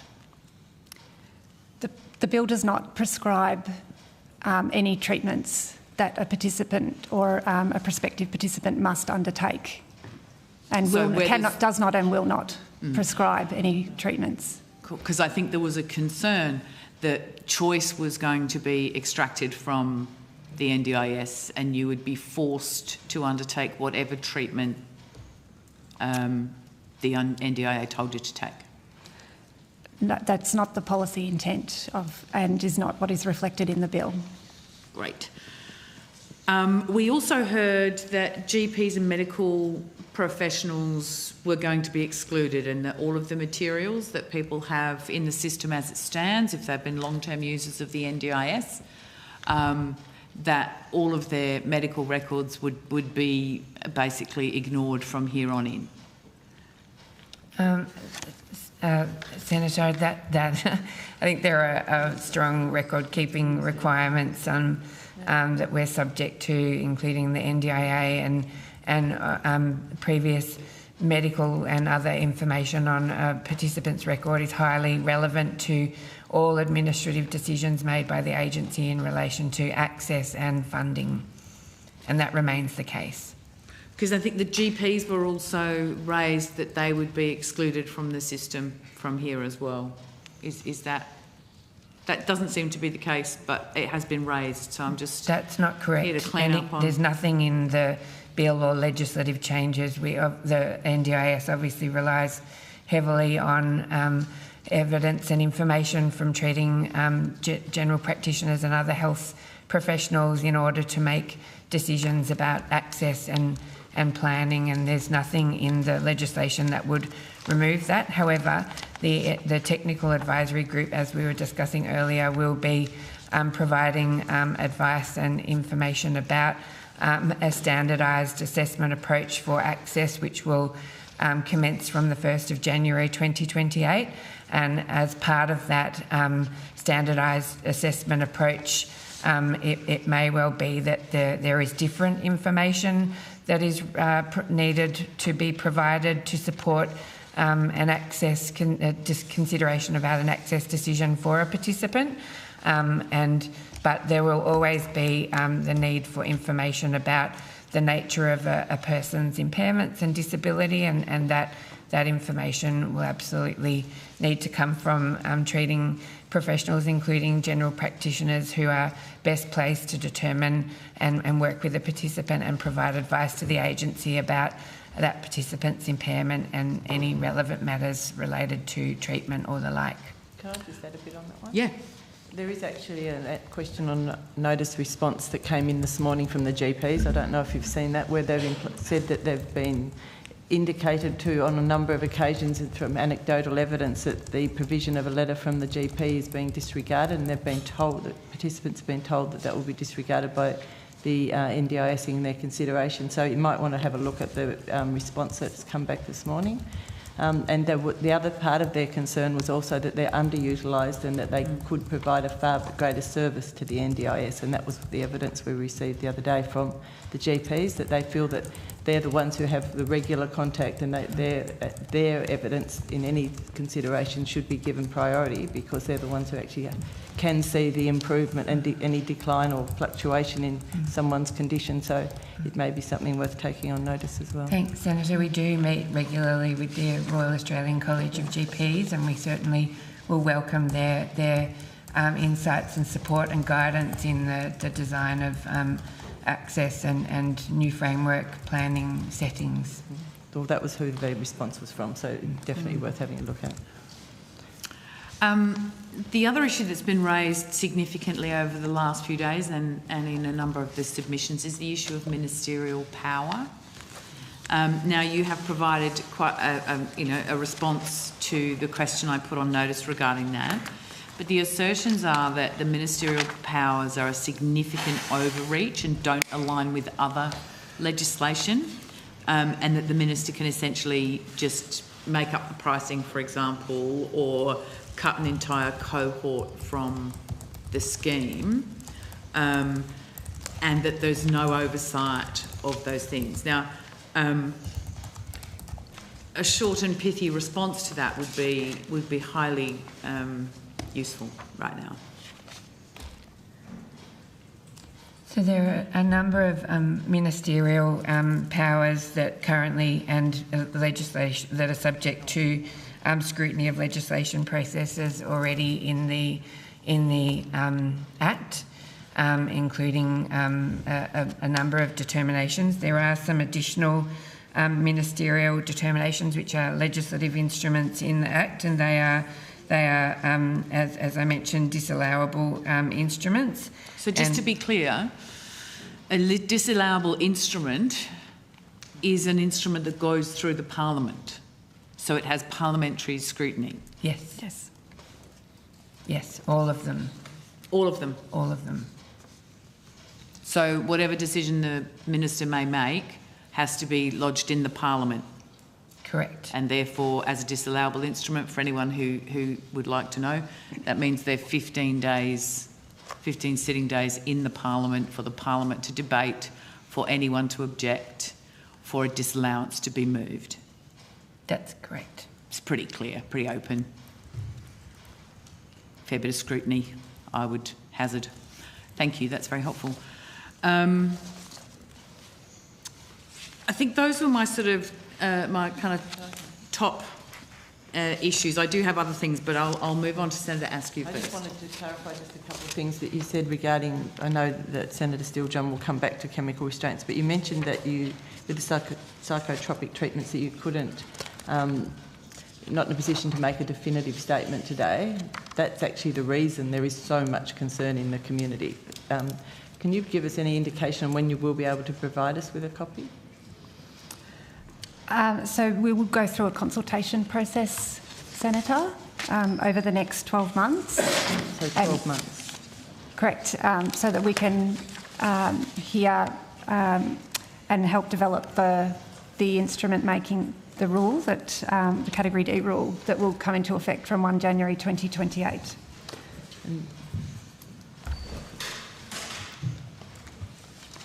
So, and when we just touched on the delegated instruments, briefly in response to Senator Grogan's question,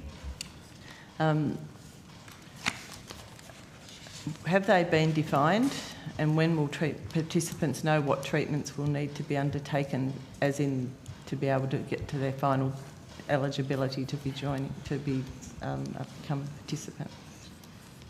I might just start and say the rules won't dictate or outline what treatment is required to be taken. What they will do, subject to consultation and advice from experts and people with lived experience in the disability community, including the mental health community, is they will make it clear what treatment wouldn't be required as part of the consideration of whether a person's impairment or disability is permanent.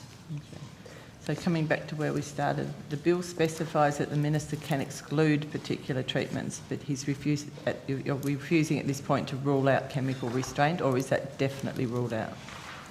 Chemical restraint is ruled out. It's subject to a high degree of regulation by states and territories at the moment. Chemical restraint any chemical restraint under the NDIS legislation and under state and territory legislation must be authorised as part of, in the context of the NDIS, as part of an approved behaviour support plan, and wouldn't be a chemical restraint will not be considered an appropriate treatment.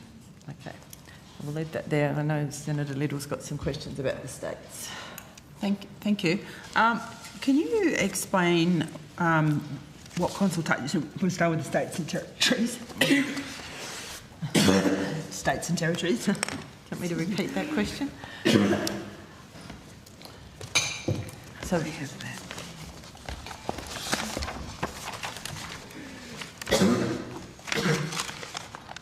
the consultation timeframe with each state and territory, when contact was first made, how many times they've been met with them, and so on.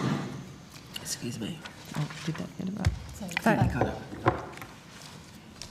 Thank you, Senator. It's Anthea Long, First Assistant Secretary, Department of Health, Disability and Ageing.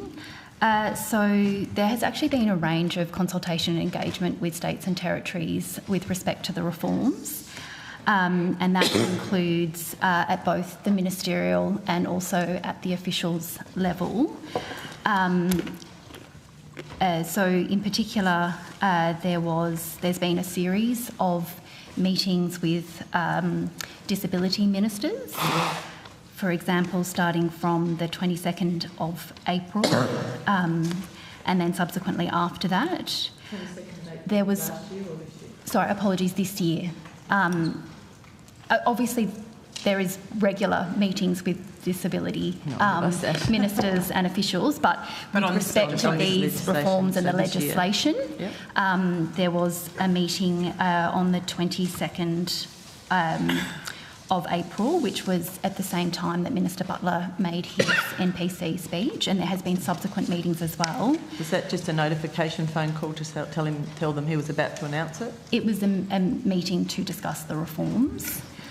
There was also a meeting of the Council of Federal Financial Relations as well at that point. And then there's been subsequent quite regular meetings with disability senior officials groups, with disability secretaries, and then a number of meetings as well, as I mentioned, with disability ministers that have occurred. And we can give you the specific dates if that's helpful of recent ministers' meetings. Yeah, one other meeting of disability ministers on the 22nd of May 2026, and a further one scheduled for the 19th of June 2026.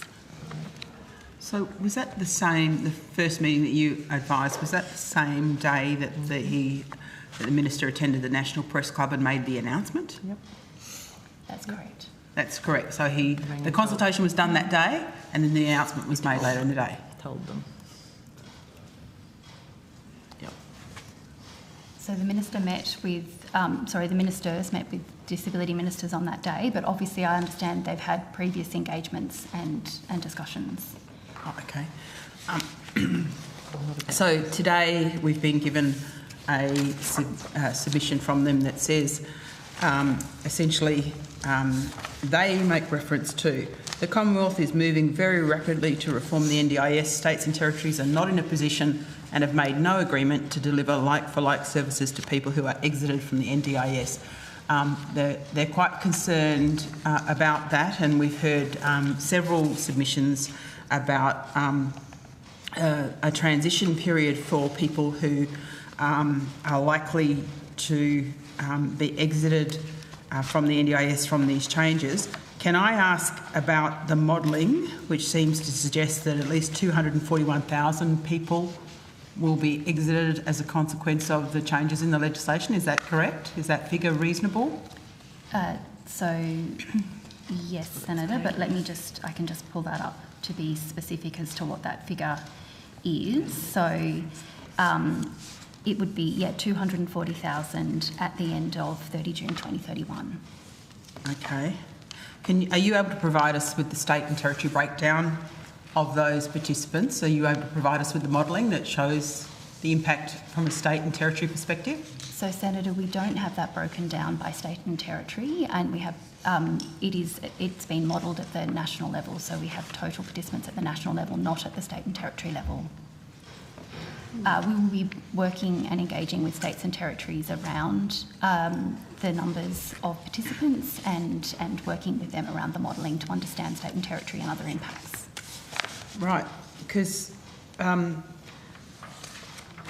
of the issues that have been raised is the impact on those people who are actually in regional, remote and rural locations.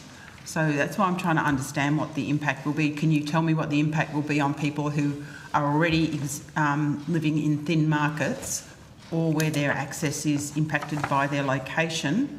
How many people will be impacted that fall into that category? Can you tell me that? So I should note, Senator, in terms of the modelled figures that we are talking about, these are estimates and they are based on a range of assumptions that we made that tries to pick up on the policy intent, but as has been discussed, there is a range of work that needs to be done, including with the disability community and with other stakeholders and through the technical advisory group to actually work through how to apply the definition of substantially reduced functional capacity and the assessment and the thresholds, and that will provide further information as to who will be impacted, and these numbers at the moment are estimates, but we need to do much more work to understand how this will be applied and who would be impacted. So I'm wanting to understand then, has your modelling included the projection of the number of participants who would be able to access the scheme under today's rules, who won't be able to over the forwards and medium terms? So, Senator, the modelling has looked at the number of people who would be on the scheme and would no longer be eligible, and then the number of people who are not on the scheme at the moment who may wish to apply, who would be diverted as a result of the new access changes. So it looks at both people who would have been on the scheme in future, but also people who are on the scheme who would no longer be eligible to provide a total impact. But I would stress these are assumptions, and we've had to make high-level assumptions until we have further detail of exactly what the assessment threshold would be and how that will work in practice. So what are those numbers? So these numbers have been provided publicly through an order of production of documents where there is information that shows both the split that I mentioned in terms of the total impact, and I can give you the OPD number if that's helpful. Yes, please, that would be good. Yeah, it's 504, 506 and 508, I believe. 504, 506 and 508. Okay. Can I just turn to, I'm sure that there will be other questions from other senators. Can I ask you about the most persistent commentary I've certainly heard in the couple of days that I've been here is about the SCCP and the arbitrary cut by 50%. There are people who are very concerned about the impact on loneliness, on isolation. Where did you get that from? How did you arrive at 50% cut? Because what people are saying is, regardless of the reason for their disability, they are impacted differently. I'm just trying to understand, how did you get to an idea that a 50% cut was appropriate across the board? Did you model that? Did you want to start maybe, or do you want me to talk? You look like you're about to answer on modelling, and then I'll go to... It might be best to start perhaps in terms of the policy intent and the intent and the consideration. But Senator, we did model in terms of the fiscal impact of the reduction to SCCP and CBDA. Again, we needed to make a range of assumptions and to take a number of things into account. In particular, I would note that the reductions are being applied to the total value of a budget, but often participants don't utilise the full amount of their budget, and so there was modelling done to understand what the impact might be, and in many instances we would not expect it to be a full 50% reduction where the participant is not utilising the full amount of their budget. So that was examined in terms of the modelling that was done.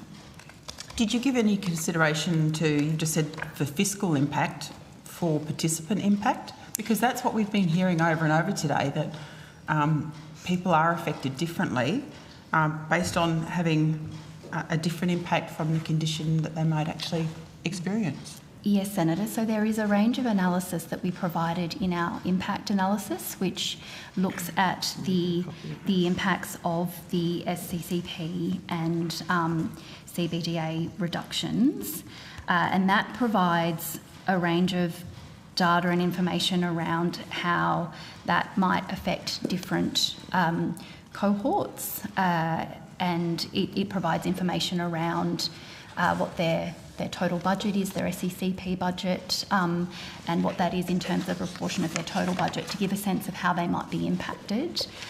It also looks at utilisation and a number of other things to be able to explore what that might look like. So if we stick to the modelling, are you able to provide us with that modelling?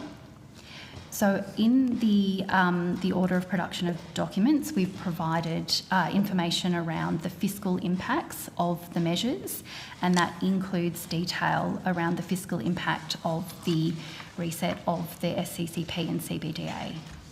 And in terms of the analysis that I talked about in terms of the possible impacts and the data that we have with respect to that, the best source of information there is in the impact analysis, and I could find a page number and reference if that's helpful. Okay. If you can provide that, that would be helpful. And just in relation to the impact analysis, we have heard evidence that people expect that because of the social exclusion of people because of that 50% cut and their isolation and loneliness, they're saying, well, we expect there will be more people ending up in the hospital system because of that. And that's also referenced in the response from the state and territory ministers. Is that included also in terms of the impact analysis, where they may end up based on those concerns? It just isn't one witness that raised those concerns, it was many of them. So the impact assessment does explore a range of impacts as a result of the reductions. I would note that this is a reduction in SCCP budgets. It is not, participants will still have funding for social community participation. They will have choice and control about how they spend that funding, and so it will still be available. They will also have a range of flexibility across their budgets to be able to access the supports that they need. Okay. I just want to go back to the question of modelling and the figure that we've agreed on, which was the 241,000 from our shared understanding, that will essentially be off the scheme progressively from 2028. through to 2031. What modelling have you undertaken about the number of participants that we're expecting to access the scheme under the current rules that will now be diverted, that is on top of the 241,000 that are already on the scheme that you expect to exit the scheme? Yes, so we do have figures on that, and that is actually reflected in the order of production of documents. It's not an explicit line, so you kind of have to estimate it, but I can let you know what that is. So basically at that 2031 point, the total number of people expected to exit the scheme, as we've discussed, is 240,000. The total number of people to be diverted is 110,000. And so what that means is that the scheme was projected to be 940,000 people in 2031, and instead it would be around 600,000. So in effect, 350,000 people who at this point in time would have been on the scheme will not be on the scheme, and that's probably why the states and territories are raised this concern that they are not in a position to be able to respond to the demand that is coming their way. That's what I read into the submission. I'm assuming that everybody in here has jumped on and had a look at that.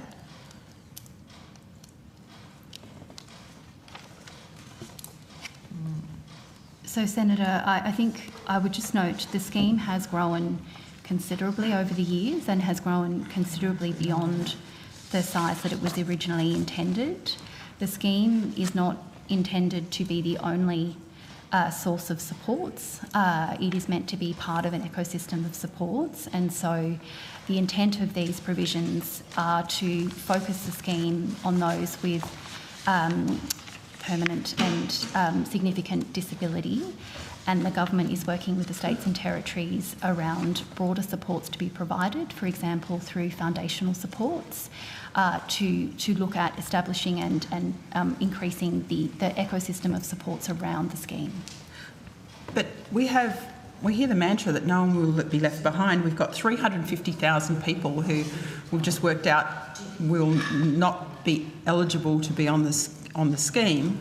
The states and territories on page 3 have said they are not in a position, they have made no agreement, they can't deliver like-for-like services for people who will exit the NDIS. That's an extraordinary number of people that seem to be left behind by these changes, and so that is why we've heard over and over again, isn't it, that this is happening far too fast for very vulnerable people. So, Senator, I would note that in some instances, I think that is correct, that people will not necessarily receive like-for-like supports outside of the scheme. However, in some instances, and I think Thriving Kids is a very good example of that, it's not necessarily, these are supports that would be better targeted and designed for children so that they can have support where they live, learn and play, and that would be a more effective way of supporting them and having early intervention. And so it's about understanding what the right type of supports are and therefore the best way to provide them.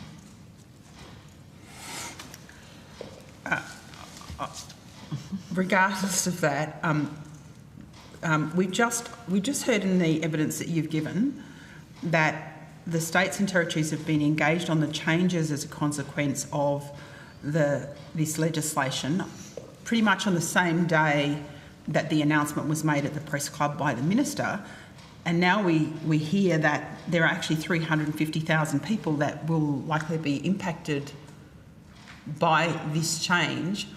And we have, again, the states and territories. I mean, I was surprised when I read this at the extent at which they have raised the concern in relation to people being left behind. You know, you mentioned, I think there was an additional meeting after the press club announcement.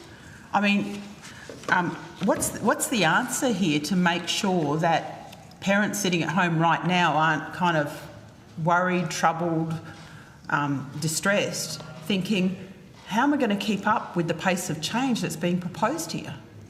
How is my family going to keep up? Because that's all I've heard over the last couple of days is distress.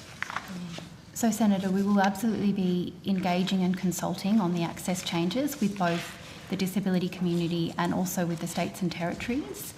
As we mentioned, there's the work of the technical advisory group that will do further work to understand what these access changes should be in terms of the assessment and the thresholds. And I would also note, in terms of the access changes will require Category A rules in terms of substantially reduced functional capacity, and those Category A rules require the agreement of the states and territories. So we will absolutely be working with them through these. I want to understand about the bill clarifies that appropriate treatment must be undertaken before an impairment is deemed permanent, and that geographical circumstances are not considerations in this test. But how are you going to make sure that people who are in thin markets, who are in areas where they don't have access to those specialist health services, actually are even able to meet those requirements? I'm trying to understand who's being left behind here. Senator, the intent of the changes to the Act, as they are outlined in the bill relating to assessing permanence, I think is what your question relates to. I would note that the intent of those changes is to clarify the role of the NDIS as it relates to other service systems, and ensure that there's a clarification of how permanence is assessed. And so that's part of what the bill is trying to do, and picks up on the recommendation of the NDIS review, which noted that the boundary between the NDIS and other service systems is not clear.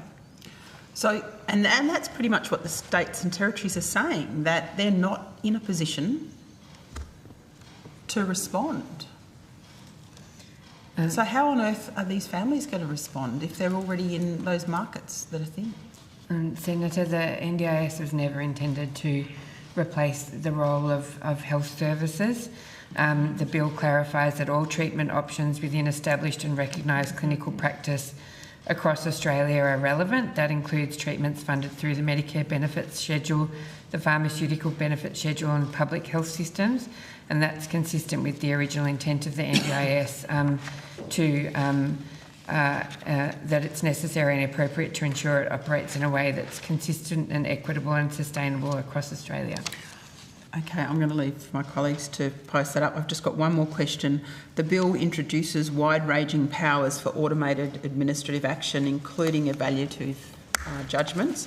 What specific protections are in the bill to ensure that participants' funding is not arbitrarily cut by an algorithm, and how will it ensure that human oversight remains the primary safeguard for discretionary decisions?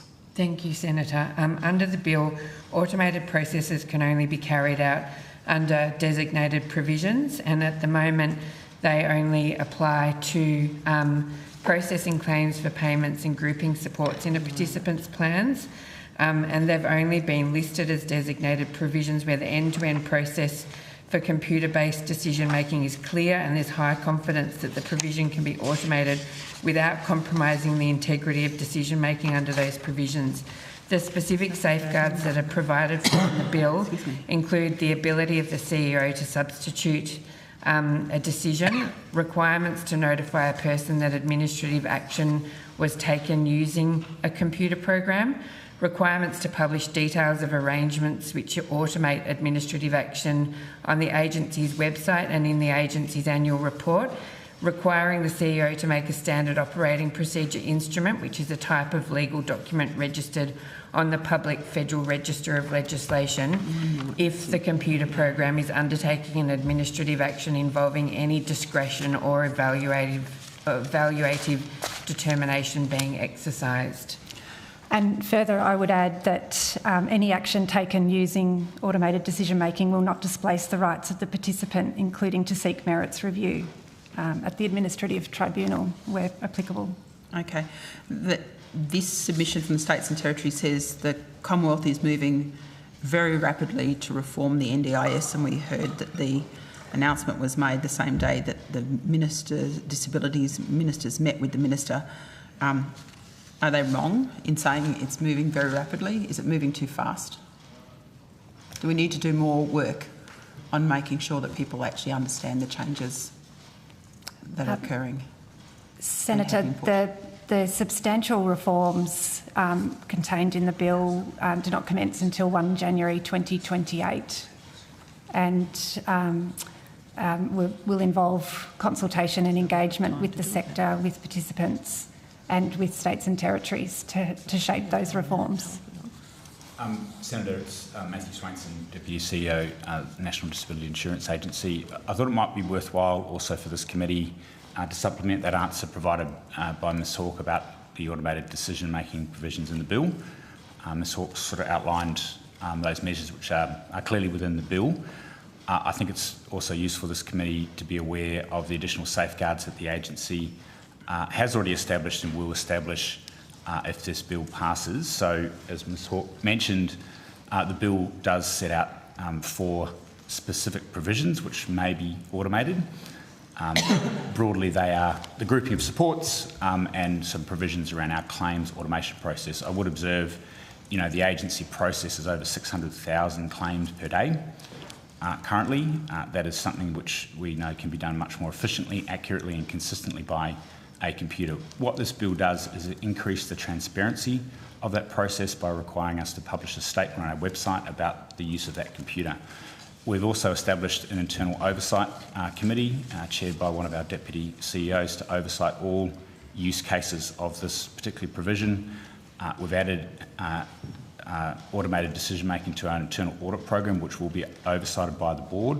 So these are additional controls over and above what are required in the legislation. So it does, of those 3 provisions which are in the Act, and then there's an additional one which is still within the bill, they are very, codified, clear business rules. For example, a claims system.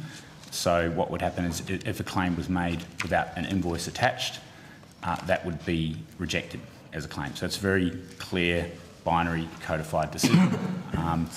What we're doing through this bill, if the bill passes, it actually adds a layer of transparency over those programs. So Ms Hawke did talk about the ministerial option to add other provisions to that system, but that will require a ministerial instrument, which would be a disallowable instrument and would come through this Parliament for scrutiny. Okay. Did you want to? We might need to rotate. Mm-hmm. Okay. We'll go to Senator Stilton. Come back to some of that. So I would like to clarify something about the new approach to defining permanence in relation to who gets access to the scheme. We've heard some really horrific evidence over the course of this inquiry about the things that people may be subjected to under this approach to permanence. I understand from what you have said that the position of the agency is that no one will be forced to undergo treatments by the agency. Is that correct? That's correct, Senator. That's correct. Is it correct, though, that to get access to the NDIS, people will be required to undergo whatever treatments the Minister deems appropriate? That's right, isn't it? That's not correct. The Category D rule will be specific about what treatment won't be required to be undertaken, and examples that have been given in the explanatory memorandum are cochlear implants, and we've talked earlier this afternoon about chemical restraints would not be appropriate treatment either. So that would be contained within the rule? Yes, correct. But the Minister writes the rule? It's a Category D rule which requires consultation under the legislation with the disability community and with states and territories. And then the Minister writes the rule, correct? And then the Minister makes the rule, which is a disallowable legislative instrument. Yes, it is, yeah. So under the legislation, the contents of the rule are written by the Minister. Yes, they must consult, but they're written by the Minister, correct? They're made by the Minister, that's correct. Yes, okay. So it's whatever treatment the Minister deems appropriate. As we've indicated earlier today that we would be seeking both technical advice as well as consulting widely on the development of that rule, which requires us to include an explanatory statement supporting the making of that rule, which sets out who we've consulted with, what they've said and what has been done in response to that information. Yes, so after a consultation process by the Minister makes the rule, correct? Yes, Senator. And so it is whatever treatment the Minister deems appropriate after that consultation process, correct? The rule will reflect the feedback from the community and experts about what treatment wouldn't be appropriate for a participant an applicant to be required to undertake as part of considering their application for access. You've said that it will reflect. It will reflect that. It will reflect what treatment is not considered appropriate to be required as part of a person's application for access. So you're saying it will reflect what is considered appropriate? What is not considered appropriate in terms of treatment that people need to undergo before they can meet the permanence test for access. So you've said that. Where in the legislation does it say that the rule will reflect the advice given to the Minister through the consultation? That is under section 211 of the existing Act, which requires consultation and that to be reflected in the explanatory statement supporting the making of the rule. Can you just read me the relevant passage? Because I've looked at that passage, but I just want to make sure we're on the same page. Yep. So section 211 of the NDIS Act says it's titled Information about Consultation to be included in explanatory statements, which must accompany any rule or ministerial determination or legislative instrument made under the Act. So that must include the description of the nature of the consultation undertaken, including in general terms who has been consulted, the persons, bodies or organisations, and contain a summary of the views expressed by those persons, bodies or organisations. So where in what you've just read me a bunch of words, none of which contain the phrase will reflect the advice. So the rule making power for this particular rule is set out in the new section 25A, which the specific rules enable rules to be made to determine the circumstances in which treatment may not be appropriate for a person to undertake.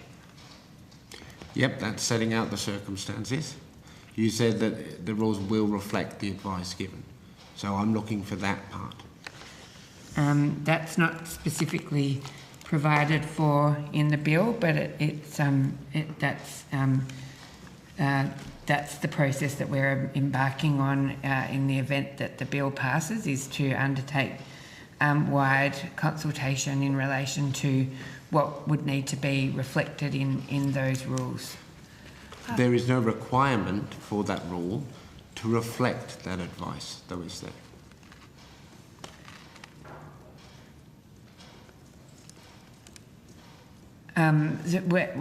There's no requirement in any rules to reflect anything. The purpose of the approach to consultation on the rules is to make sure that they reflect appropriate expert advice and input from the disability community to make it really clear and transparent about what does not need to be considered as part of assessing permanence for a person they shouldn't be required to undergo invasive treatment, and again, the agency will make decisions based on the medical evidence of a person's treating professionals about what treatment is or isn't appropriate for a person to undergo. But if the rule is not required to reflect the evidence, then the decision maker is the minister, correct? That's correct, but can I just mention, Senator, that the only way the agency can make decisions about what is appropriate, safe medical treatment for a person seeking access to the scheme is based on advice from their treating health professionals. And that's the most important evidence that the agency must consider in terms of what is appropriate and safe and for a person seeking access to the scheme, what treatments appropriate for them to undergo or not to undergo, and that's what the agency must consider in making a decision. But the agency must follow the rules, correct? Yes. And the rules are created by the minister? Yes. And the minister's rules are not required to reflect the evidence, correct? Senator, I would add that the bill does insert a meaning of appropriate treatment into the bill, not in the rules, in the bill. Yeah. Which outlines that appropriate treatment must be evidence-based, must be reliably expected to materially improve, reverse or alleviate the impact of the impairment or impairments, and is regularly undertaken or performed in Australia. Yes, I'm familiar with that section of the bill. It then goes on to state explicitly that whether or not financial burden, social context and geography are not relevant factors when making a determination of whether a treatment is appropriate, correct? That's correct, Senator. So we heard from a witness earlier today who described working with clients in Kununurra. Are you familiar with Kununurra in Western Australia? Yes. Very long way away from Perth. Under the legislation as currently written, whether or not a specialist service or treatment that might be deemed appropriate was only provided in Perth, yet the participant, or in this situation that we were given, the child lived in Kununurra. That's geography, that's not relevant to a determination, correct? That's correct, Senator. Okay. At this point, I'll rotate, Chair. Chair, thank you for your time this evening. As Senator Askew and Senator Little were asking questions about states and territories, made a submission just this morning to this inquiry and have said, and I'll quote, although the Commonwealth has forecast substantial savings, states and territories have not yet been provided with the detailed or meaningful cohort, pathway and impact information needed to understand who may leave the scheme, experience reduced supports, or rely more heavily on other systems. Why haven't the states and territories been provided with the information they would need to understand who's going to exit the scheme? And will probably need to rely on public hospitals, public housing, crisis systems, the justice system, child protection services. How are we in the situation where we've got this bill that we're going to vote on and there's no information for the states and territories? So, Senator, we have been engaging with states and territories around the access changes, and we have provided them with the modelling that was undertaken that shows what the potential impacts would be on current or prospective participants. As we mentioned earlier, we did not model this at the state and territory level. It's been modelled, we have sort of a national figure, and we are working with states and territories around that. There is further work to be done to engage with the community and with also through the technical advisory group to understand what the threshold will be in terms of the access of substantially reduced functional capacity and what the assessment tool will be. And that, at the moment, we have some very high-level assumptions. However, we need to do that consultation and engagement and also get that expertise and advice to have a better understanding of what those impacts would look like, to be able to enable more granular modelling and understand what that would look like. So do you dispute what the states and territories have said in their submission, or are they correct? So I would have to look at the submission in detail. We I have can definitely quote it to you again. shared the modelling information that we have around access changes with the states and territories. We have given them that information. We have been So the states and territories say states and territories have not yet been provided with the detailed or meaningful cohort, pathway and impact information needed to understand who may leave the scheme, experience reduced supports or rely more heavily on other systems. Is So that we correct? have not done the modelling at the state and territory level, which I think is what they may be referring to, and that is a conversation and engagement with the states and territories that we are having at the moment. Sure, but as I mentioned, we do need to do further work so that that modelling is meaningful and actually reflects what the impacts are likely to be, given on what the ultimate application of substantially reduced functional capacity will be. So how can senators who represent states and territories be assured that the changes in the bill aren't just going to smash states and territories and their services?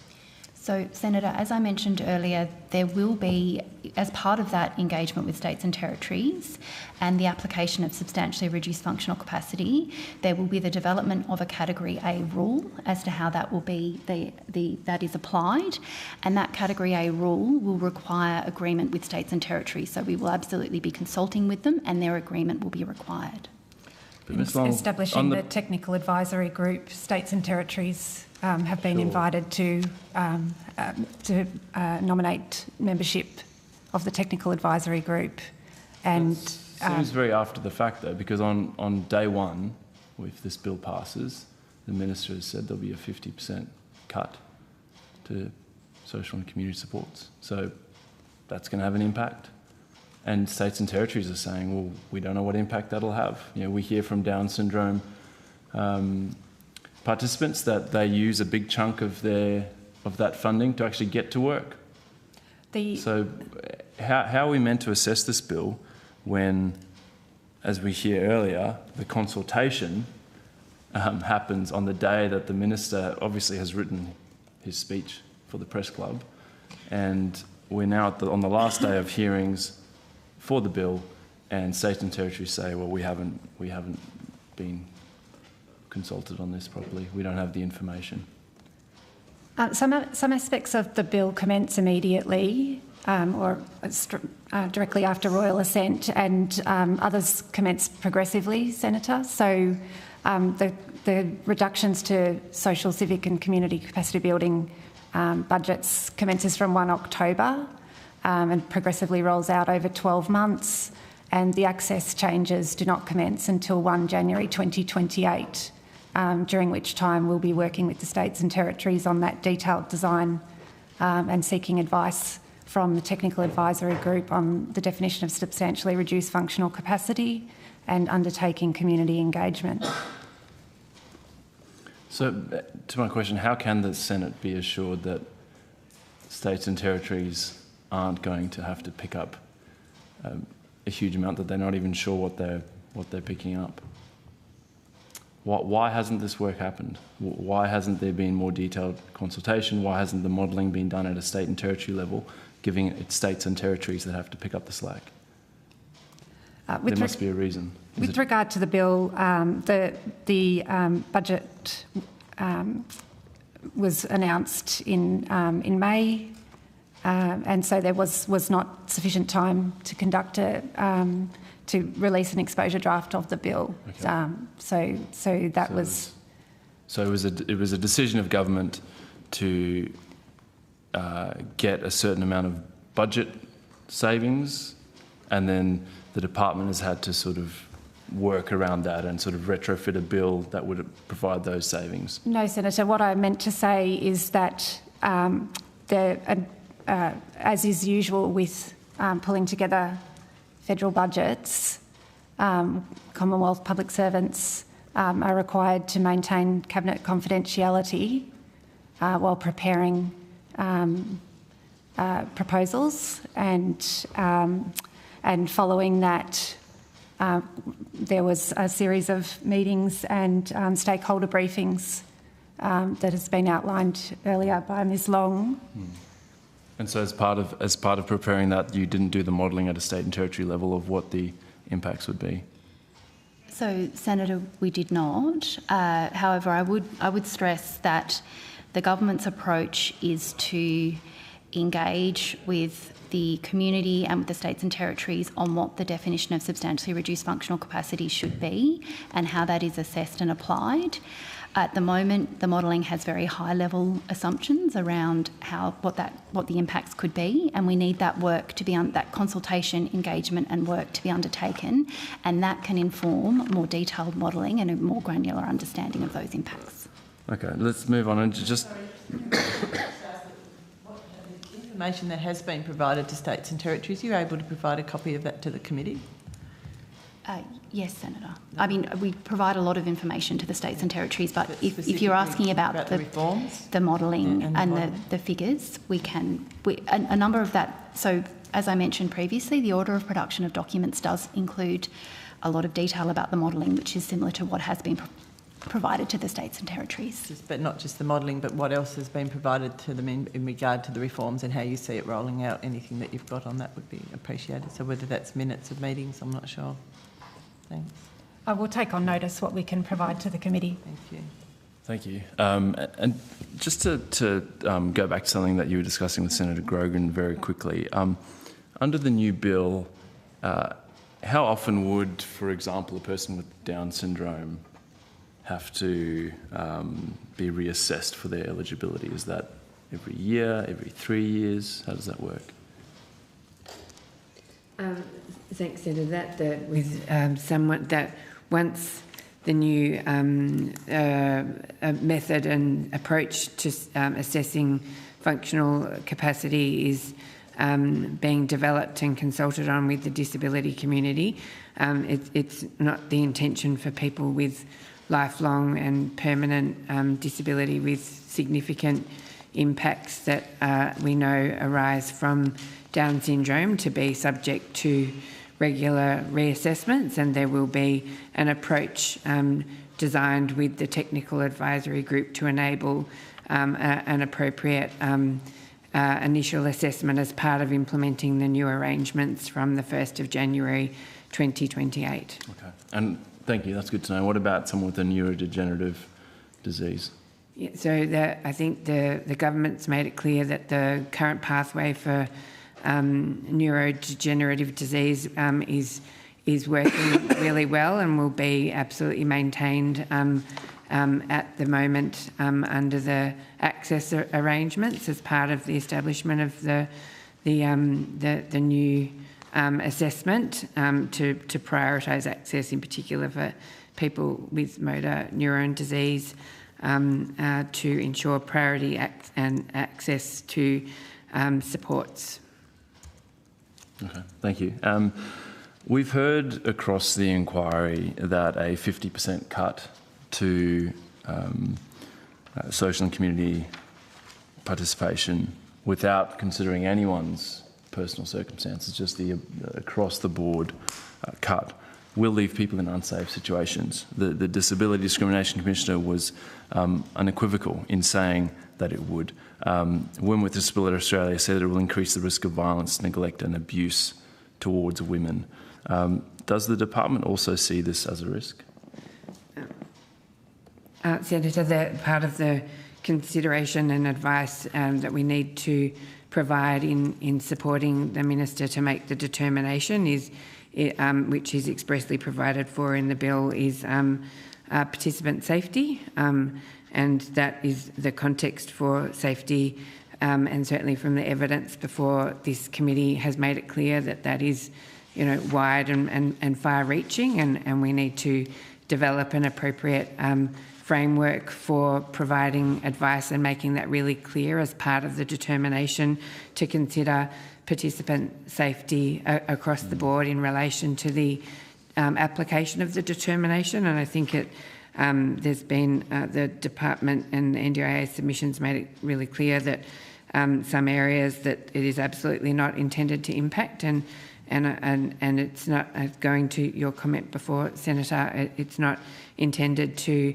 impact on supports in employment, and so we have further work to do following the passage of the bill in designing and providing advice on and consulting on the development of that ministerial determination and how that will, how the proposed reductions in funding for those types of supports will be applied carefully and safely to participants.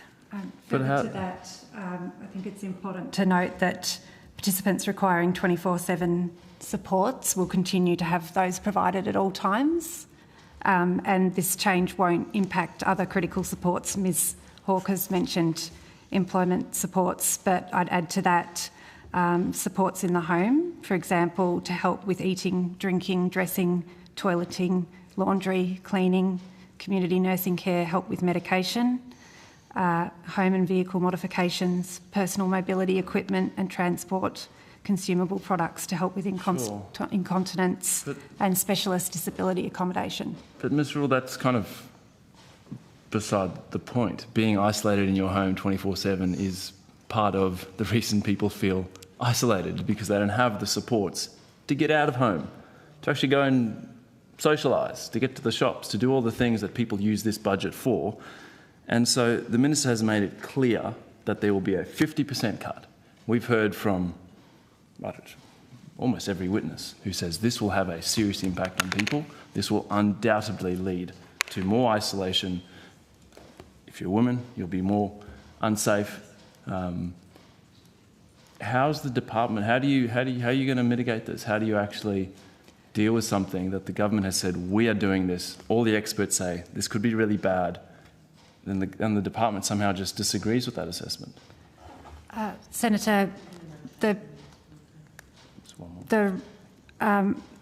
these changes and the reduction does not completely remove someone's budget. So there was still an allowance and a budget for social, civic and community participation and capacity building daily activities. And the changes will be made at the commencement of an individual's new plan or at a time of renewal or reassessment, so that an individual is well aware at the start of their plan of what their new budget is and can adapt to that accordingly. In addition, there won't be for all participants a 50% cut. It does depend on their plan utilisation for that fund, their use of that fund at the moment. I would note that this support category, the funding for this support category has increased exponentially since 2019-2020, and it is out of step with other systems of support, for example, aged care. So we have considered this, and that is those are the relevant factors that we have considered in developing this policy. Okay, thank you. I mean, it really doesn't bring me a lot of comfort. I'm really concerned that people are going to be isolated. And to your point, we know that people with Down syndrome use 90%, over 90% of their SCP budget. So I think it's fair to say that's only partially used. I know we're up on time. So I just wanted to come back to what you were discussing with Senator Grogan on parental responsibility. You said that it was just lifting the rules into the primary legislation. But I wanted to put to you a quote from the submission, again from the states and territories this morning. The bill codifies a level of care and support by parents and informal carers that far exceeds the Commonwealth Productivity Commission's original assessments in 2014 and 2017 of what would be reasonable and appropriate to expect parents to provide, especially to young children with disability. As significantly high expectations are placed on parents and carers, the bill repeals the principles under Section 31 that require the National Disability Insurance Agency to develop and build family capacity through participant plans. So does the department agree with the states and territories that you are codifying a level of care and support that far exceeds the PC's original assessments, and why you're repealing the principles that require the NDIA to develop and build family capacity through plans while you're doing this.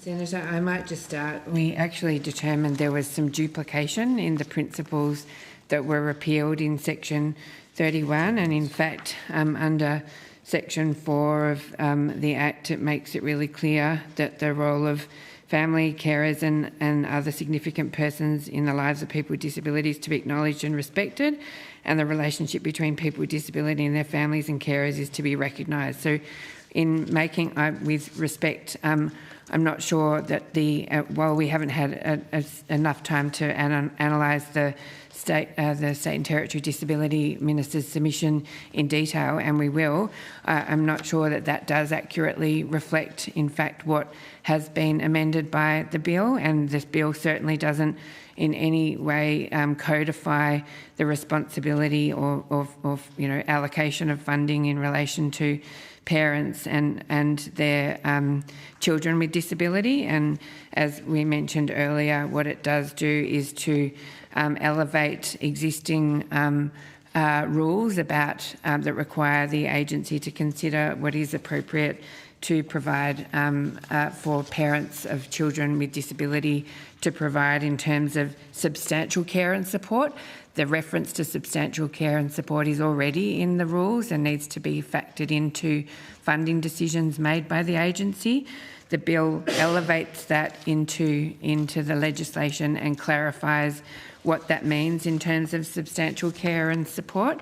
And as I mentioned earlier, the bill also includes provisions which enable the agency to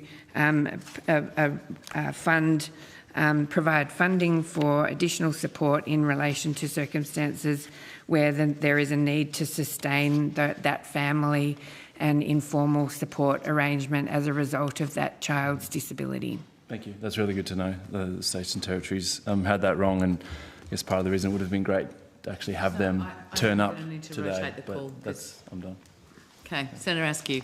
Thanks. Just going back to something you just stated to Senator Pocock, the changes to social and community participation budgets is still not fully designed and much more work sounds like it needs to be done.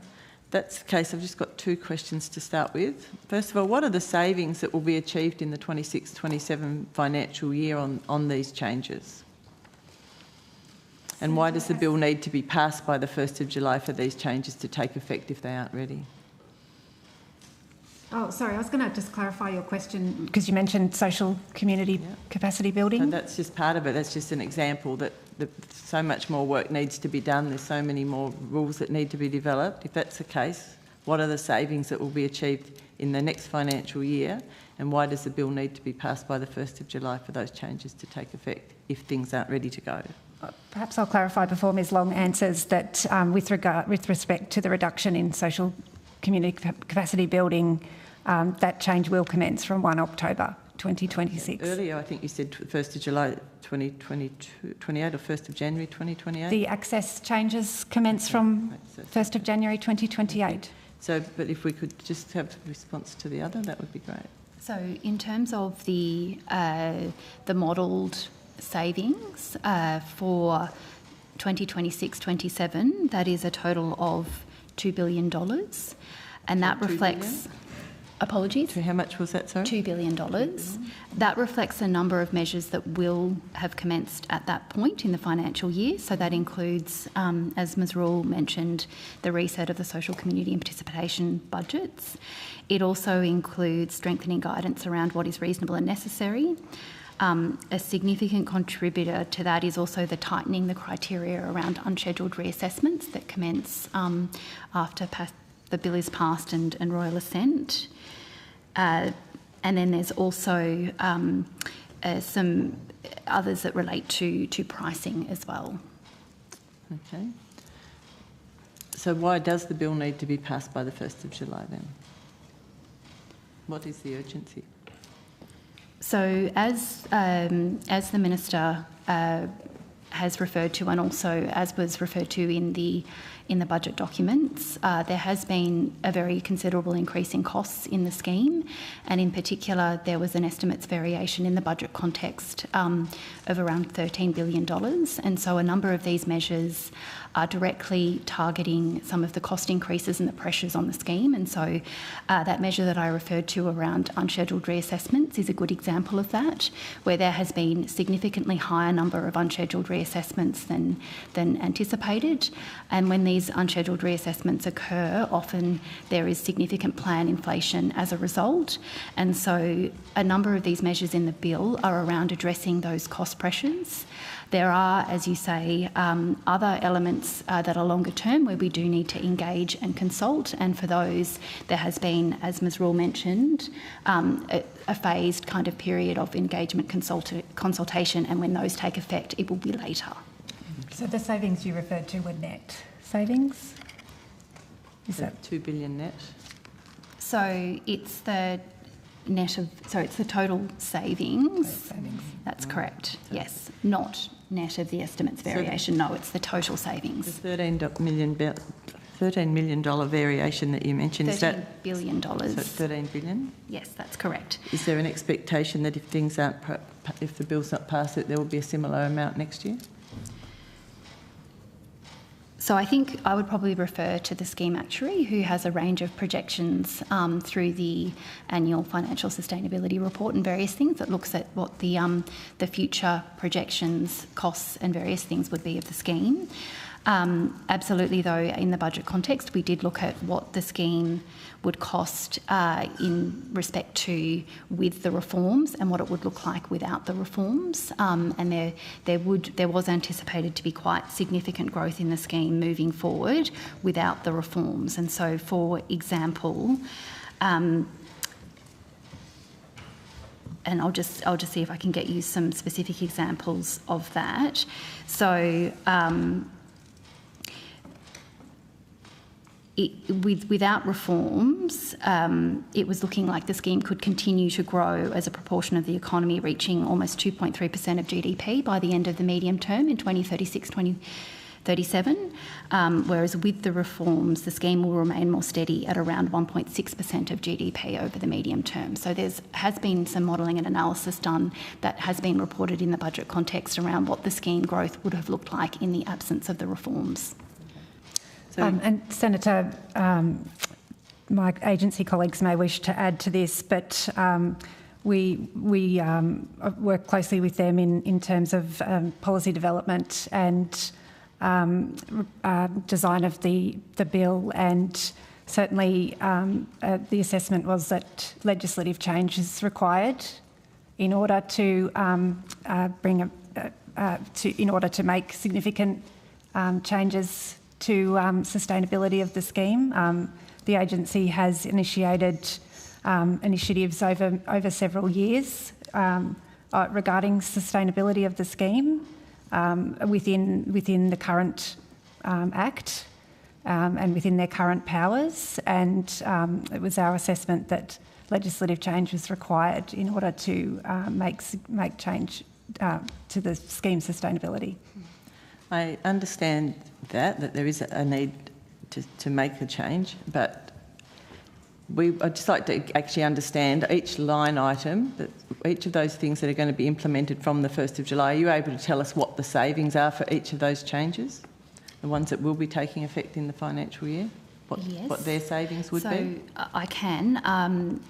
But I would also note that level of detail is in the order of production of documents, so that provides Which order? Can you give us a the table number? that has that outlined. So for strengthening guidance around what is reasonable and necessary, it is 0.1 billion. For the SCCP and CBDA reductions, it is 1.1. Mm-hmm. For the tightening the criteria around unscheduled reassessment requests, it is 0.3. Yep. And then there are some measures around pricing and fraud, and so for pricing it is 0.6. So 0.6? 0.6. Yep. So that's all pricing and fraud in that one? That's correct. All right. And that adds up to not quite 2 billion, but close. Okay. Just on the... I'm just going to go back to where we talked about before the urgency. It really is taking, we're just putting so much pressure on the disability community. And earlier, I think one of the responses, I just wrote it down before, it's one of the largest budget savings in the bill. It's also one that is in the budget. It's also one that is concerning participants greatly, and that's the SCCP cuts. And yet, to say that they don't take effect until later in the year or whatever, I just don't understand why we actually can't stop and work through this properly, because there's so many people, so much evidence that we've heard where people will be unable to go to work, unable to go out and participate in the community, and I don't see that there's evidence that that actually isn't going to happen. And the straight up cut across, 50%.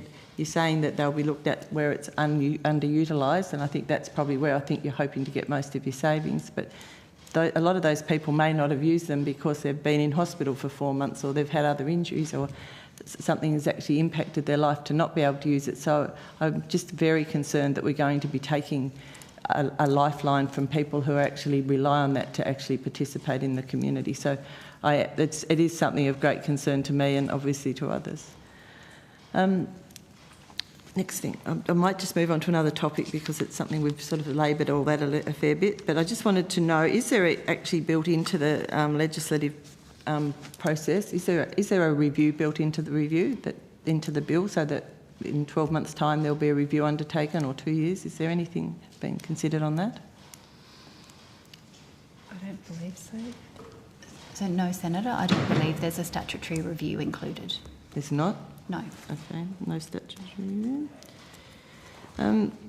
We've heard evidence, even as recently this afternoon, from not-for-profit providers, especially, that they are already in a loss-making environment. That they're regularly operating without making a profit each year, which is they're not-for-profits, but they still need to be able to function, so they're living on reserves. Their concern is around the pricing and the agreements, and making sure that there is actually an alignment to actually what their expectations for delivery are from the safety and quality perspective against what they can actually charge or be paid for their services. Is anyone able to speak to that? Because that is actually something of concern, that we could end up losing not-for-profit providers going forward if we're not actually providing adequate remuneration for the services they provide. I'll ask Mr Swainson to start on the current state, and then I can talk to post-bill. Thank you. So, Senator Matthew Swainson, National Disability Insurance Agency. So we don't actually have officials here today that can talk in detail about pricing arrangements. I would observe, and we're conscious of the evidence that was given by, I think, Dr Laverty earlier in the day. We do have arrangements which cost a range of activities, but not specifically to the points Dr Laverty was making. I would observe we currently have a quality supports pilot which is underway, which the agency is undertaking. One of the things that pilot will be testing is as to whether the pricing arrangements do cover the range of things that providers need to equip as part of their obligations. So certainly for anything further on pricing, I'll need to take that on notice. We don't actually have people with detailed knowledge of pricing here today. Is that a common situation where he described today that where somebody's plans have been cut? And I will make comment that there is a lot of feedback to all of us on not only in evidence here, but daily in our inboxes, where people's plans have been being cut along the lines of what we're about to put into legislation. It's already happening. We see that happening. People are getting their funding cut in so many different ways, and then having to come back for reviews, which then comes to something else that we'll get to after. But is it common practice amongst, especially not-for-profit, but even for-profit providers, that they're providing free of charge services to actually be able to maintain their quality of service? I mean, I can't speak specifically about individual pricing or business arrangements of providers, I will repeat, I think, the evidence that we gave at Senate estimates on Friday, where I think our CEO categorically confirmed that there'd be no instruction or direction provided to our planners to cut plans in line with the policy announcements of government, that our agency and our planners were to continue to use and apply the legislation as exists today. So I think that's one point. I think Mr Scott McNaughton, who's the head of our service delivery group, I think has previously given evidence around plans going up. Some plans will go up, some plans will go down. That is actually how the scheme is meant to operate. My colleague here can give some evidence about some statistics about how many plans do go up and how many plans go down on reassessment, if that would assist this committee, though I think Mr McNaughton has previously given that evidence to Senate estimates, and I know we've provided quants on it, but we can certainly go through that further now if that would assist the committee, but I would make the observation that plans do go up, plans do go down. Okay, and I think Mr Schaefer wanted to add.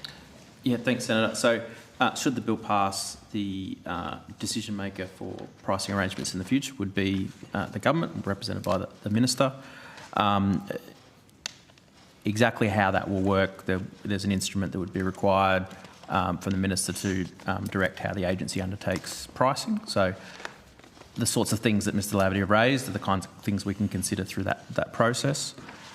We continue to engage regularly with the provider market, including the not-for-profit market. We've certainly been engaged with them on viability issues, particularly in the SIL space or the sport independent living space in recent 6 or 12 months, and we've given evidence to that effect through a number of Senate estimates hearings, and indeed I gave evidence to yourself, Senator, at Senate estimates on the SIL commissioning measure that we're looking at, and we've certainly heard really good feedback from particularly the not-for-profit, but not just the not-for-profit provider market, that amongst the other objectives that I talked through about increasing quality and increasing choices for individuals, something like that measure offers the opportunity to investigate how the pricing and payment system works for their business model. So that's just one example, but we're absolutely committed to continuing to work with them on how we can improve the system.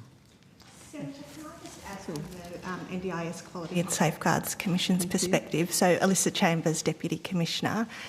We've got protocols in place with the NDIA where there may be service breakdown or issues around safeguarding, and we work really closely with the agency to ensure that those services don't break down.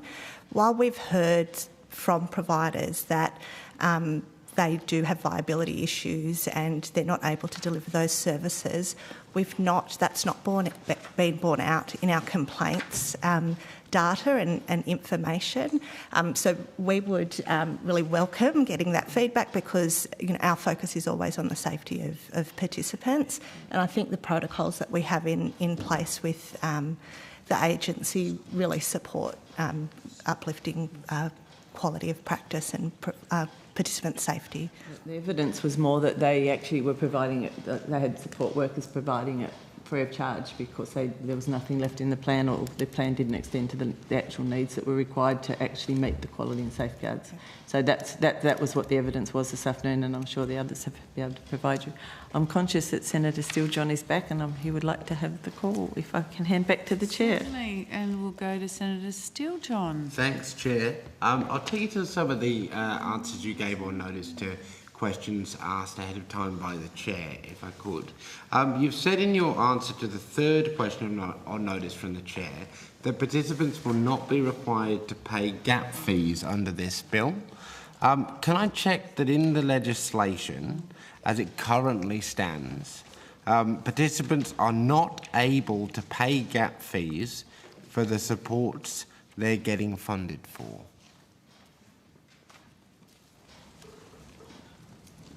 Senator, sorry, did you say under the current legislation? No, I can say it again for you. Apologies. So what I want to do is I want to check that in the legislation as it currently stands, so I think we're talking about the legislation as, yes, the Act as it is currently written. Participants are not able to pay gap fees for the supports that they are getting funded for. That's currently the case, isn't it? You can't pay a gap fee. Senator Matthew Swainson from National Disability Insurance Agency. I think you're asking a question about the current Act which is in place, which is the agency applies in its planning. Yes. I would say there's nothing in the Act which would prevent a participant from choosing to do two things. One, to use their plan flexibly to acquire the supports that they require. Secondly, there's nothing in the Act as it stands at the moment that would prevent a participant, if they choose, to supplement what is in their plan for additional supports over and above what's funded in the plan. So that's the arrangements in place currently. Just ask Mr. Maitland if he wants to add anything to that. Thank you. Andrew Maitland, General Manager, NDIA. That's correct. If a participant wants to have a higher level of supports that's beyond what we have deemed as reasonable and necessary, they can certainly supplement that themselves. There's nothing in the Act that prevents that today. Nothing in the Act that prevents that today? Correct. That's your evidence? Yes.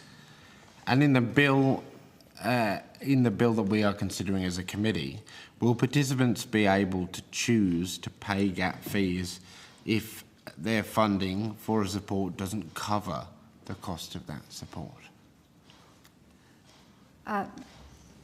So where NDIS funding may be less than the actual cost of a support as a result of the support determination, participants can use the flexibility within their plans and manage their supports in a way that ensures no out-of-pocket expenses are incurred. Sorry, you'll need to say that again. Could you repeat that again for us? Where NDIS funding may be less than the actual cost of the support as a result of a support determination, participants can use the flexibility within their plans and manage their supports in a way that ensures no out-of-pocket costs are incurred. Okay. So that lines up with what you've given in your written response to the Chair. You've said that the proposed legislative instruments do not require participants to pay a gap fee. A gap fee is the difference between the cost of a single service and what the government or an insurer will pay. There is no choice but to pay a gap fee under these arrangements. Conversely, under the NDIS, participants receive a package of supports and retain choice and control over how they spend their allocated package. For example, they can choose to use NDIS funding to access the support at a lower ratio, frequency or intensity than previously funded. That's the answer that you've given to the Chair on notice. My concern is that you've said that participants are not required to pay gap fees, but haven't ruled out the possibility of participants being able to choose to pay gap fees if they wouldn't otherwise be able to access that support. You can't rule that out, can you? That was the response that I provided, Senator. Yeah. So if I am a disabled person that is currently being funded for 7 hours of support a day, and that level of support is what is necessary for me to keep my job, right? Without that, that's the amount of work hours that I have in my roster. If I don't have that, I lose my job.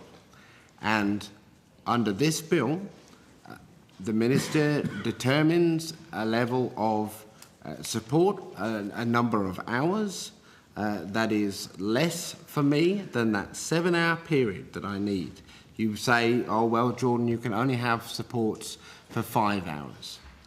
You're saying to me that it is then my freedom to choose whether I accept that 5 hours, which will cause me to lose my job, or somehow find the money to fund the 2-hour difference. Senator, employment supports won't be impacted by the support determination. As we were outlining a little earlier in our evidence, that's not in scope for that support determination. It's not in scope of the support determination. That was your evidence, was it? So you are saying that cutting somebody's social and community participation funding will not impact their employment? That's correct, Senator. Mr. Swain, who is the agency? You are the agency representative. It is still the policy of the agency to encourage people to spend their plans flexibly? That's correct, Senator. It is, isn't it? That's correct, Senator. And so people often draw from their social and community participation for activities such as employment, don't they? That's correct. Correct, Senator. Yes, they do. So by cutting that social and community participation support by 50%, that impacts their employment, doesn't it?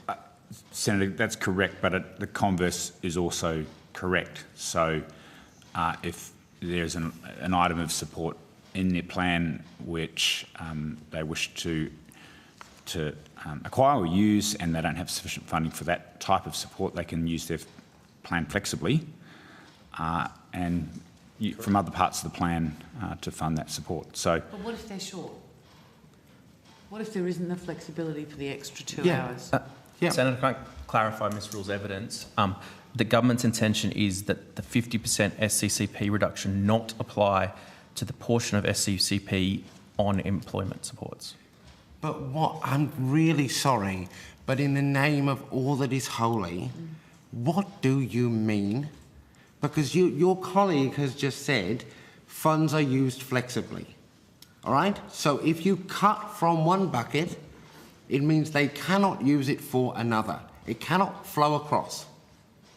So what do you mean that it is the government's intention that it doesn't affect employment? Senator, may I clarify? Please do.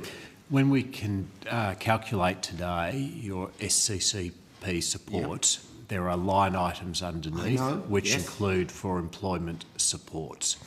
So that will be to support someone with the necessary supports for them to be in employment, and that includes on occasions having a support worker potentially there to support them in the employment.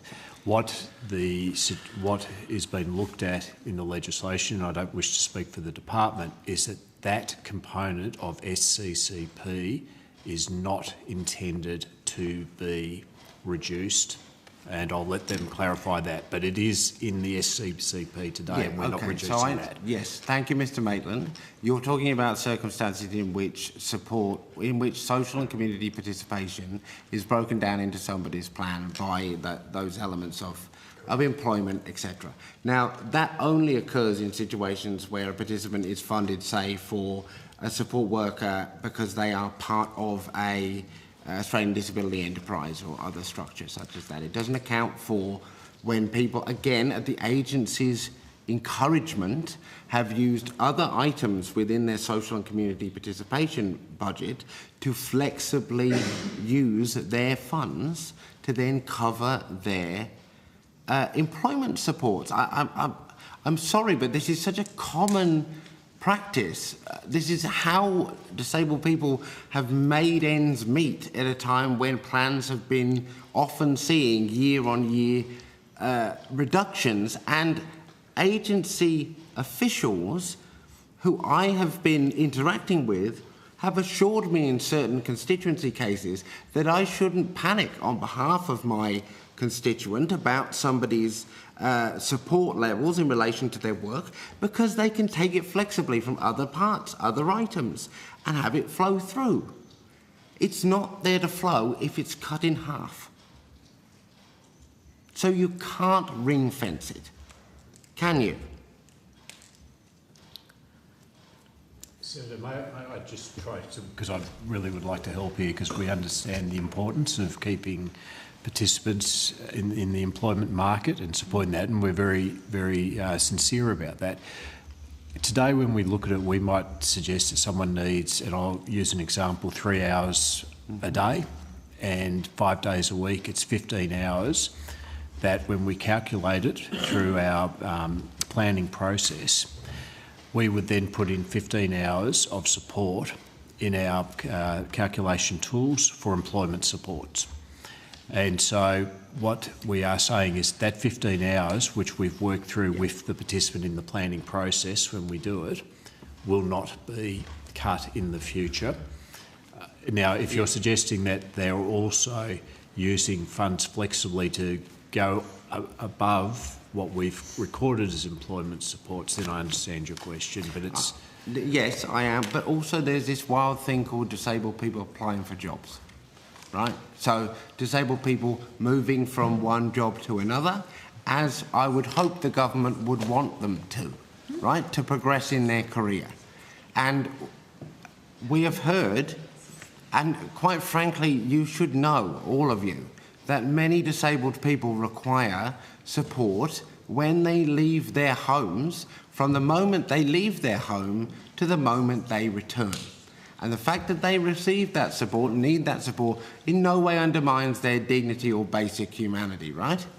So you can't go out and apply for a job, get to the interview, to then get the job with the funding in that part of your social and community participation plan, because you don't have the job at the time you apply.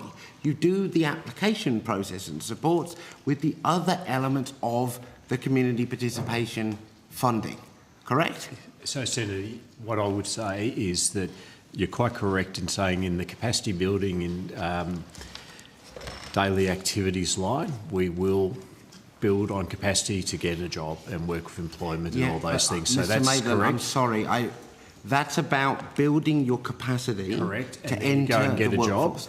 And It's not about the journey from the door to the interview. That's not capacity building. No, that's social and community participation. Correct, Senator. If they then obtain employment and they need employment supports as part of their CCP, we would then encourage them to come back to us, and that is a change of circumstance that would be reassessed, and we will put supports in the plan to enable them to have that employment. So yes, they will need to come back. How are they meant to get to the interview? How are they meant to get to the interview, folks? Sorry? How are they meant to get to the interview? With their transport supports, or is that where you're going? No, the transport support covers the maxi taxi, right? Doesn't cover the support worker to help you in and out the taxi and then into the building where you do the interview. Yes, Senator. Yes? Yeah. So that is covered by the non-employment parts of social and community participation.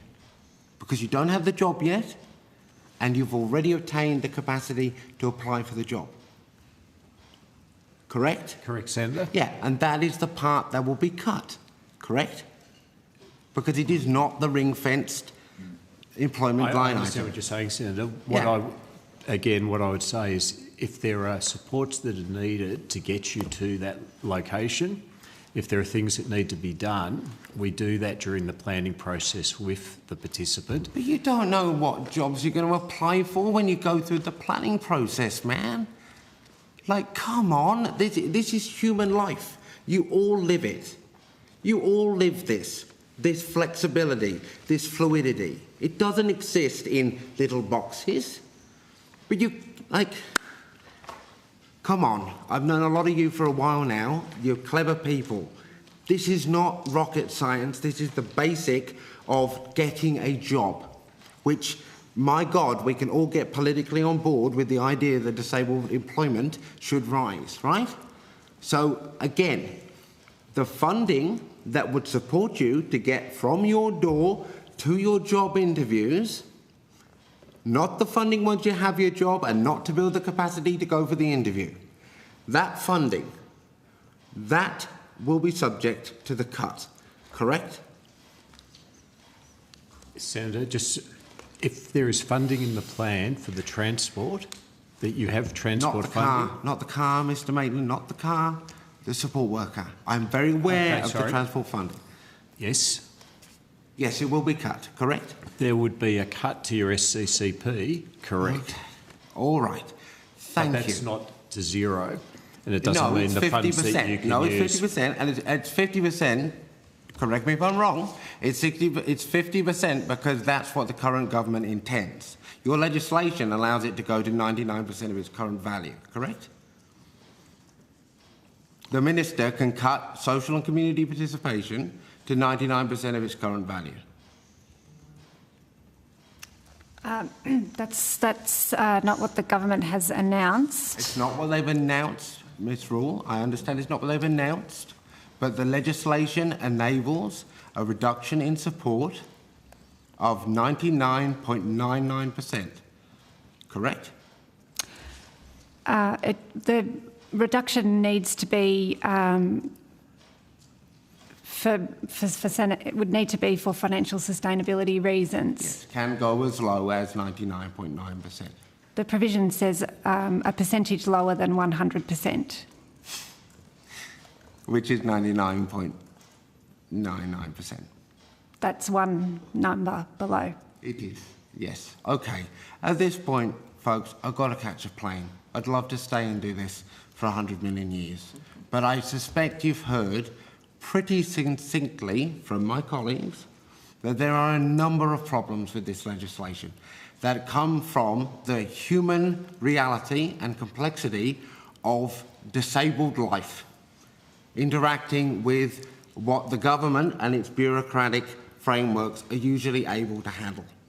I understand you've done your best, but this does not cut the mustard.